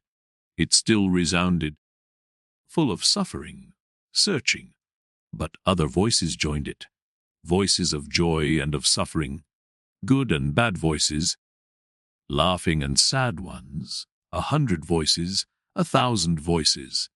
Siddhartha listened. He was now nothing but a listener, completely concentrated on listening, completely empty. He felt that he had now finished learning to listen. Often before, he had heard all this, these many voices in the river. Today it sounded new. Already, he could no longer tell the many voices apart, not the happy ones from the weeping ones, not the ones of children from those of men, they all belong together. The lamentation of yearning, and the laughter of the knowledgeable one, the scream of rage, and the moaning of the dying ones, everything was one. Everything was intertwined and connected, entangled 1,000 times, and everything together, all voices, all goals, all yearning, all suffering, all pleasure. All that was good and evil, all of this together was the world. All of it together was the flow of events, was the music of life. And when Siddhartha was listening attentively to this river, this song of 1,000 voices, when he neither listened to the suffering nor the laughter, when he did not tie his soul to any particular voice and submerged his self into it, but when he heard them all, perceived the whole, the oneness, then the great song of the 1,000 voices consisted of a single word, which was Om. The perfection? Do you hear? Vasudeva's gaze asked again. Brightly, Vasudeva's smile was shining, floating radiantly over all the wrinkles of his old face, as the Om was floating in the air over all the voices of the river. Brightly his smile was shining when he looked at his friend, and brightly the same smile was now starting to shine on Siddhartha's face as well. His wound blossomed, his suffering was shining, his self had flown into the oneness. In this hour, Siddhartha stopped fighting his fate, stopped suffering. On his face flourished the cheerfulness of a knowledge, which is no longer opposed by any will, which knows perfection, which is in agreement with the flow of events, with the current of life, full of sympathy for the pain of others, full of sympathy for the pleasure of others, devoted to the flow, belonging to the oneness. When Vasudeva rose from the seat by the bank, when he looked into Siddhartha's eyes and saw the cheerfulness of the knowledge shining in them, he softly touched his shoulder with his hand in this careful and tender manner and said, "I've been waiting for this hour, my dear. Now that it has come, let me leave. For a long time, I've been waiting for this hour. For a long time, I've been Vasudeva, the ferryman. Now it's enough. Farewell, but farewell, river, farewell." Siddhartha. Siddhartha made a deep bow before him who bid his farewell. "I've known it," he said quietly. "You'll go into the forests." "I'm going into the forests." "I'm going into the oneness," spoke Vasudeva with a bright smile. With a bright smile, he left. Siddhartha watched him leaving. With deep joy, with deep solemnity, he watched him leave, saw his steps full of peace, saw his head full of luster, saw his body full of light. Govinda. Together with other monks, Govinda used to spend the time of rest between pilgrimages in the pleasure grove, which the courtesan KAMALA had given to the followers of GOTAMA for a gift. He heard talk of an old ferryman who lived one day's journey away by the river and who was regarded as a wise man by many. When Govinda went back on his way, he chose the path to the ferry, eager to see the ferryman, because, though he had lived his entire life by the rules, though he was also looked upon with veneration by the younger monks on account of his age and his modesty, the restlessness and the searching still had not perished from his heart. He came to the river and asked the old man to ferry him over. And when they got off the boat on the other side, he said to the old man, "You're very good to us monks and pilgrims. You have already ferried many of us across the river. Aren't you too, ferryman, a searcher for the right path?"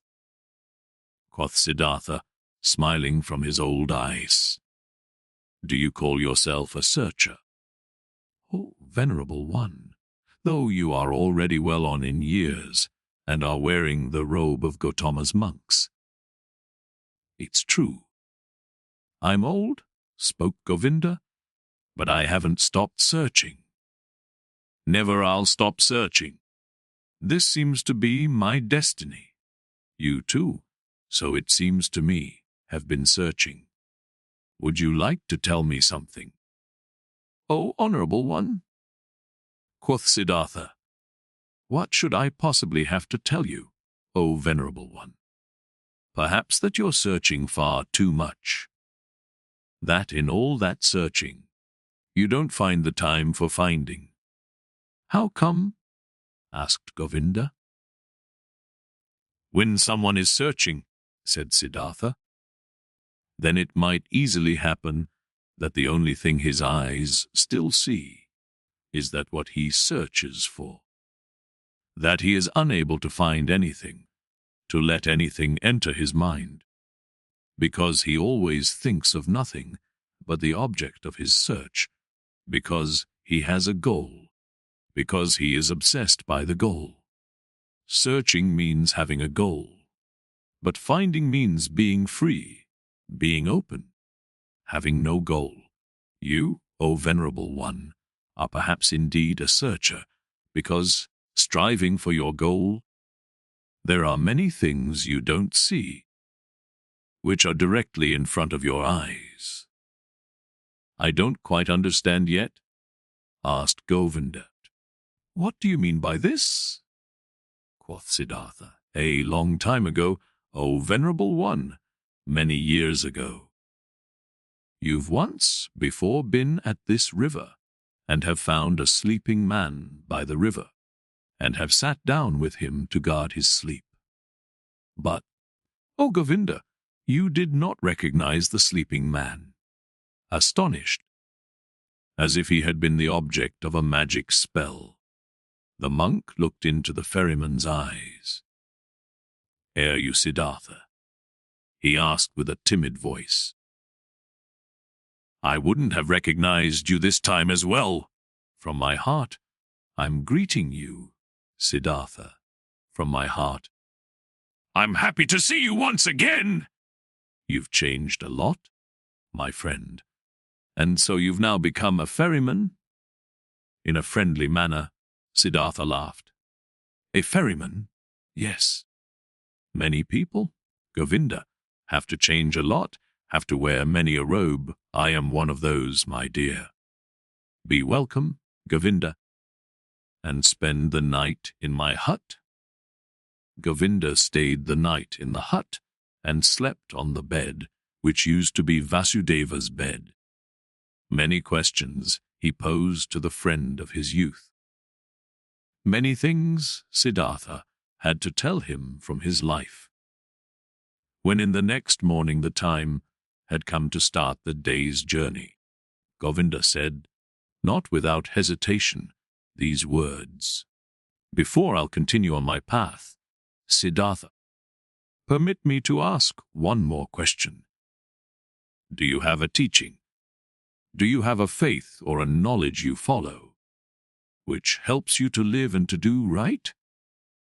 Quoth Siddhartha, 'You know, my dear, that I already as a young man, in those days when we lived with the penitents in the forest, started to distrust teachers and teachings and to turn my back to them.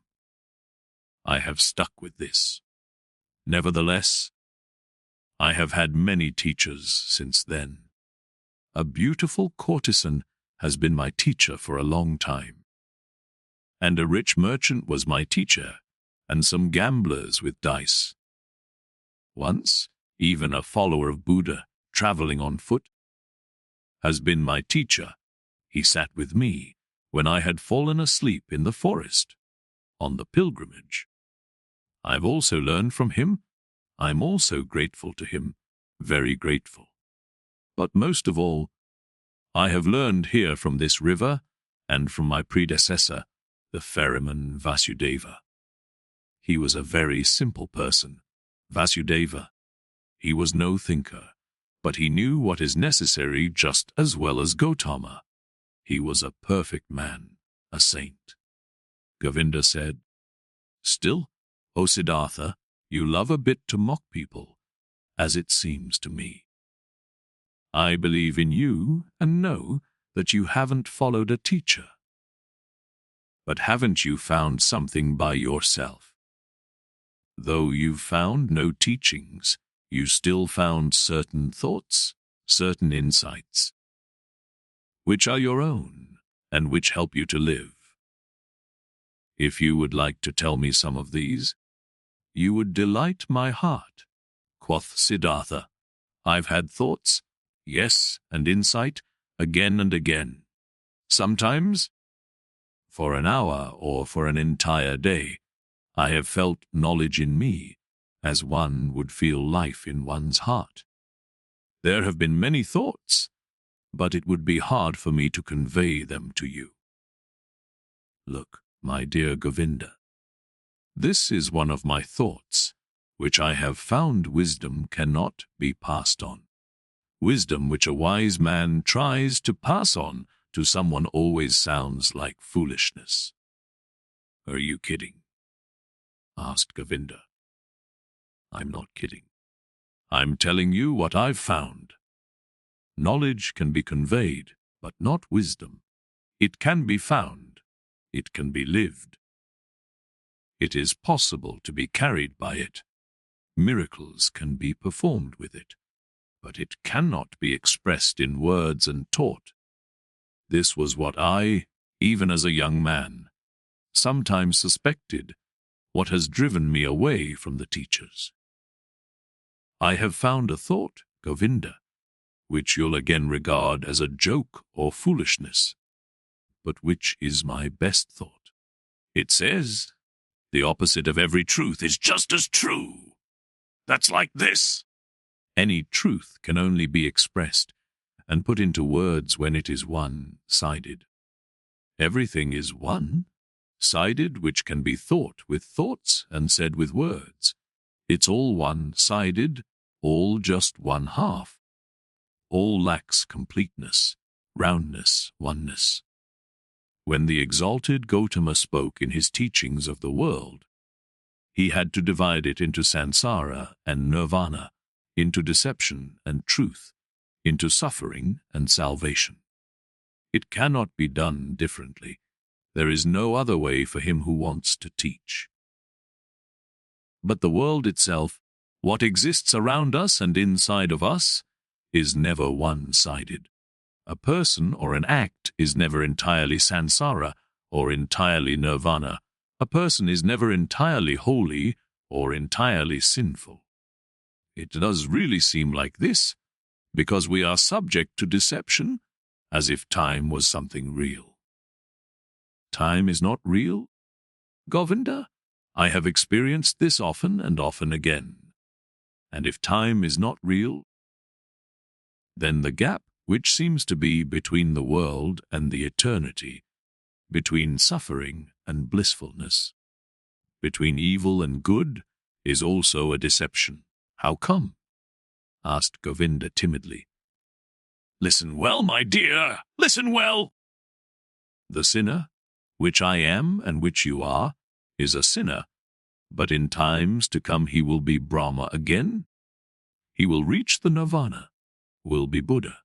And now see, these times to come are a deception, are only a parable. The sinner is not on his way to become a Buddha. He is not in the process of developing. Though our capacity for thinking does not know how else to picture these things. No, within the sinner is now and today already the future Buddha. His future is already all there. You have to worship in him. In you, In everyone the Buddha which is coming into being, the possible, the hidden Buddha. The world, my friend Govinda, is not imperfect, or on a slow path towards perfection. No, it is perfect in every moment. All sin already carries the divine forgiveness in itself. All small children already have the old person in themselves. All infants already have death, all dying people the eternal life. It is not possible for any person to see how far another one has already progressed on his path. In the robber and dice gambler, the Buddha is waiting. In the Brahman, the robber is waiting. In deep meditation, there is the possibility to put time out of existence, to see all life which was, is, and will be as if it was simultaneous. And there everything is good, everything is perfect, everything is Brahman. Therefore, I see whatever exists as good. Death is to me like life, sin like holiness, wisdom like foolishness. Everything has to be as it is. Everything only requires my consent, only my willingness, my loving agreement. To be good for me, to do nothing but work for my benefit, to be unable to ever harm me. I have experienced on my body and on my soul that I needed sin very much. I needed lust, the desire for possessions, vanity, and needed the most shameful despair, in order to learn how to give up all resistance, in order to learn how to love the world, in order to stop comparing it to some world I wished, I imagined. Some kind of perfection I had made up, but to leave it as it is, and to love it, and to enjoy being a part of it. These, O Govinda, are some of the thoughts which have come into my mind. Siddhartha bent down, picked up a stone from the ground, and weighed it in his hand. This here, he said, playing with it, is a stone, and will, after a certain time, perhaps turn into soil, and will turn from soil into a plant, or animal, or human being. In the past, I would have said, this stone is just a stone. It is worthless. It belongs to the world of the Maya. But because it might be able to become also a human being and a spirit and in the cycle of transformations, therefore I also grant it importance. Thus, I would perhaps have thought in the past. But today I think, this stone is a stone, it is also animal, it is also God, it is also Buddha. I do not venerate and love it, because it could turn into this or that, but rather because it is already and always everything. And it is this very fact, that it is a stone, that it appears to me now and today as a stone. This is why I love it and see worth and purpose in each of its veins and cavities, in the yellow, in the gray, in the hardness, in the sound it makes when I knock at it, in the dryness or wetness of its surface. There are stones which feel like oil or soap, and others like leaves, others like sand. And every one is special and praise the Om in its own way. Each one is Brahman. But simultaneously and just as much it is a stone, is oily or juicy. And this is the very fact which I like and regard as wonderful and worthy of worship. But let me speak no more of this. The words are not good for the secret meaning. Everything always becomes a bit different as soon as it is put into words.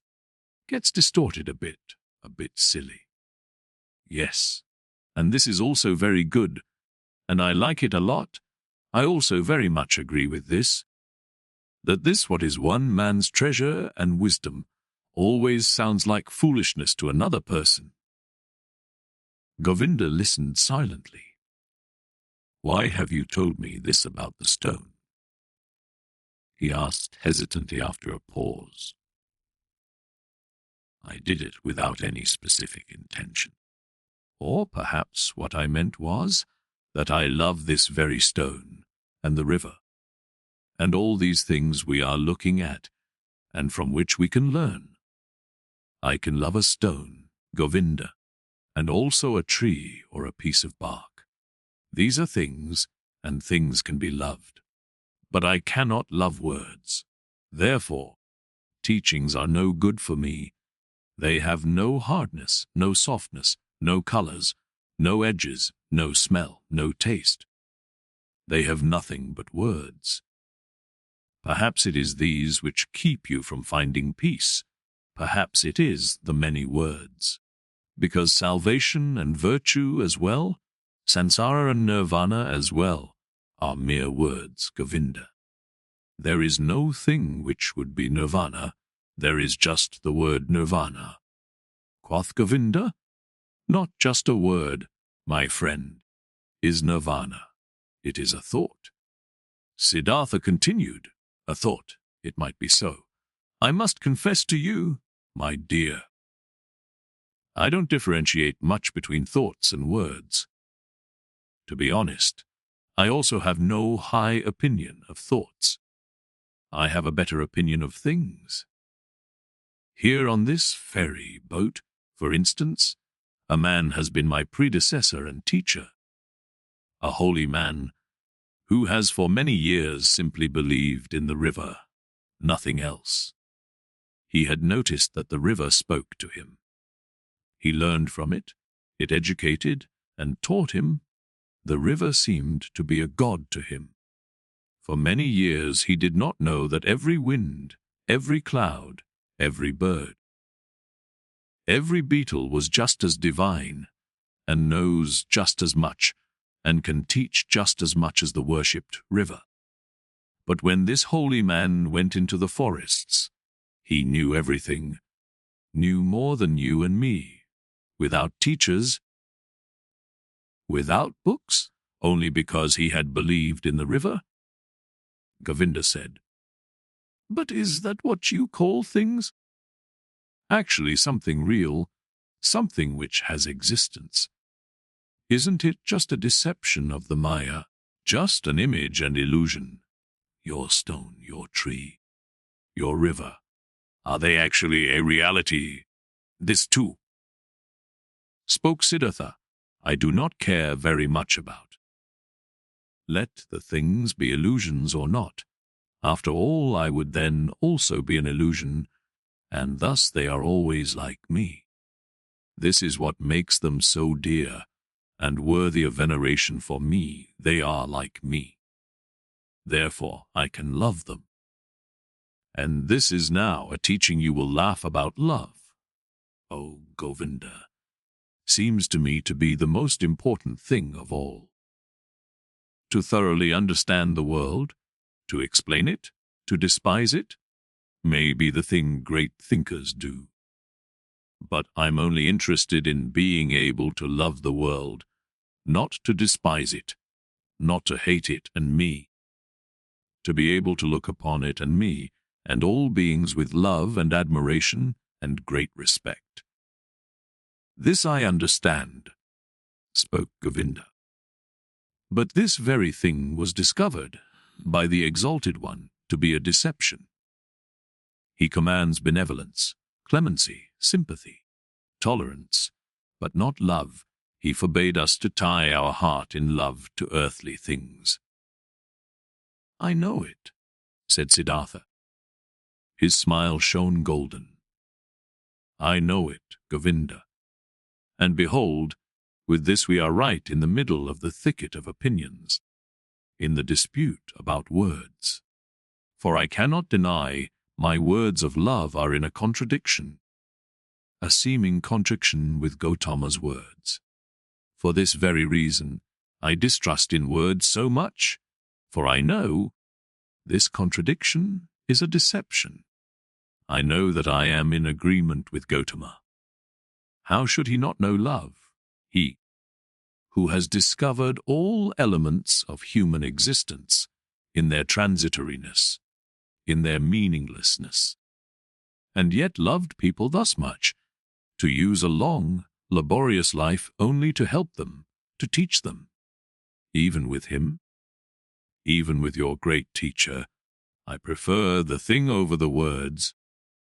Place more importance on his acts and life than on his speeches, more on the gestures of his hand than his opinions.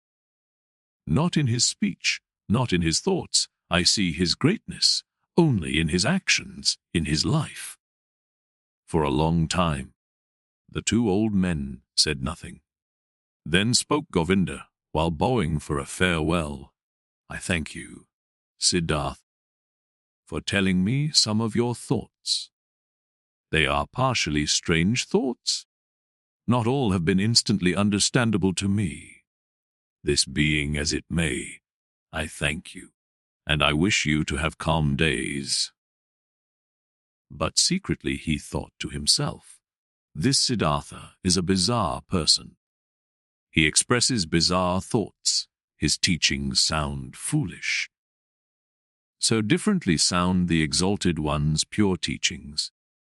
Clearer, purer, more comprehensible, nothing strange, foolish, or silly is contained in them. But different from his thoughts seem to me Siddhartha's hands and feet, his eyes, his forehead, his breath, his smile, his greeting, his walk. Never again, after our exalted GOTAMA has become one with the nirvana. Never since then have I met a person of whom I felt, this is a holy man. Only him, this Siddhartha, I have found to be like this. May his teachings be strange, may his words sound foolish, out of his gaze and his hand, his skin and his hair, out of every part of him shines a purity, shines a calmness, shines a cheerfulness and mildness and holiness, which I have seen in no other person since the final death of our exalted teacher. As Govinda thought like this, and there was a conflict in his heart, he once again bowed to Siddhartha, drawn by love. Deeply he bowed to him who was calmly sitting. Siddhartha, he spoke, we have become old men. It is unlikely for one of us to see the other again in this incarnation. I see, beloved, that you have found peace. I confess that I haven't found it. Tell me, O Honorable One, one more word. Give me something on my way which I can grasp, which I can understand. Give me something to be with me on my path. It is often hard, my path, often dark, Siddhartha. Siddhartha said nothing, and looked at him with the ever unchanged, quiet smile. Govinda stared at his face with fear, with yearning, suffering. And the eternal search was visible in his look. Eternal not finding. Siddhartha saw it and smiled. Bend down to me, he whispered quietly in Govinda's ear. Bend down to me! Like this, even closer! Very close! Kiss my forehead, Govinda. But while Govinda, with astonishment, and yet drawn by great love and expectation, obeyed his words, bent down closely to him, and touched his forehead with his lips, something miraculous happened to him. While his thoughts were still dwelling on Siddhartha's wondrous words, while he was still struggling in vain, and with reluctance to think away time, to imagine nirvana and sansara as one, while even a certain contempt for the words of his friend was fighting in him against an immense love and veneration, this happened to him. He no longer saw the face of his friend Siddhartha. Instead, he saw other faces, many, a long sequence, a flowing river of faces, of hundreds, of thousands, which all came and disappeared. and yet all seemed to be there simultaneously, which all constantly changed and renewed themselves, and which were still all Siddhartha. He saw the face of a fish, a carp, with an infinitely painfully opened mouth. The face of a dying fish with fading eyes. He saw the face of a new-born child, red and full of wrinkles, distorted from crying. He saw the face of a murderer. He saw him plunging a knife into the body of another person.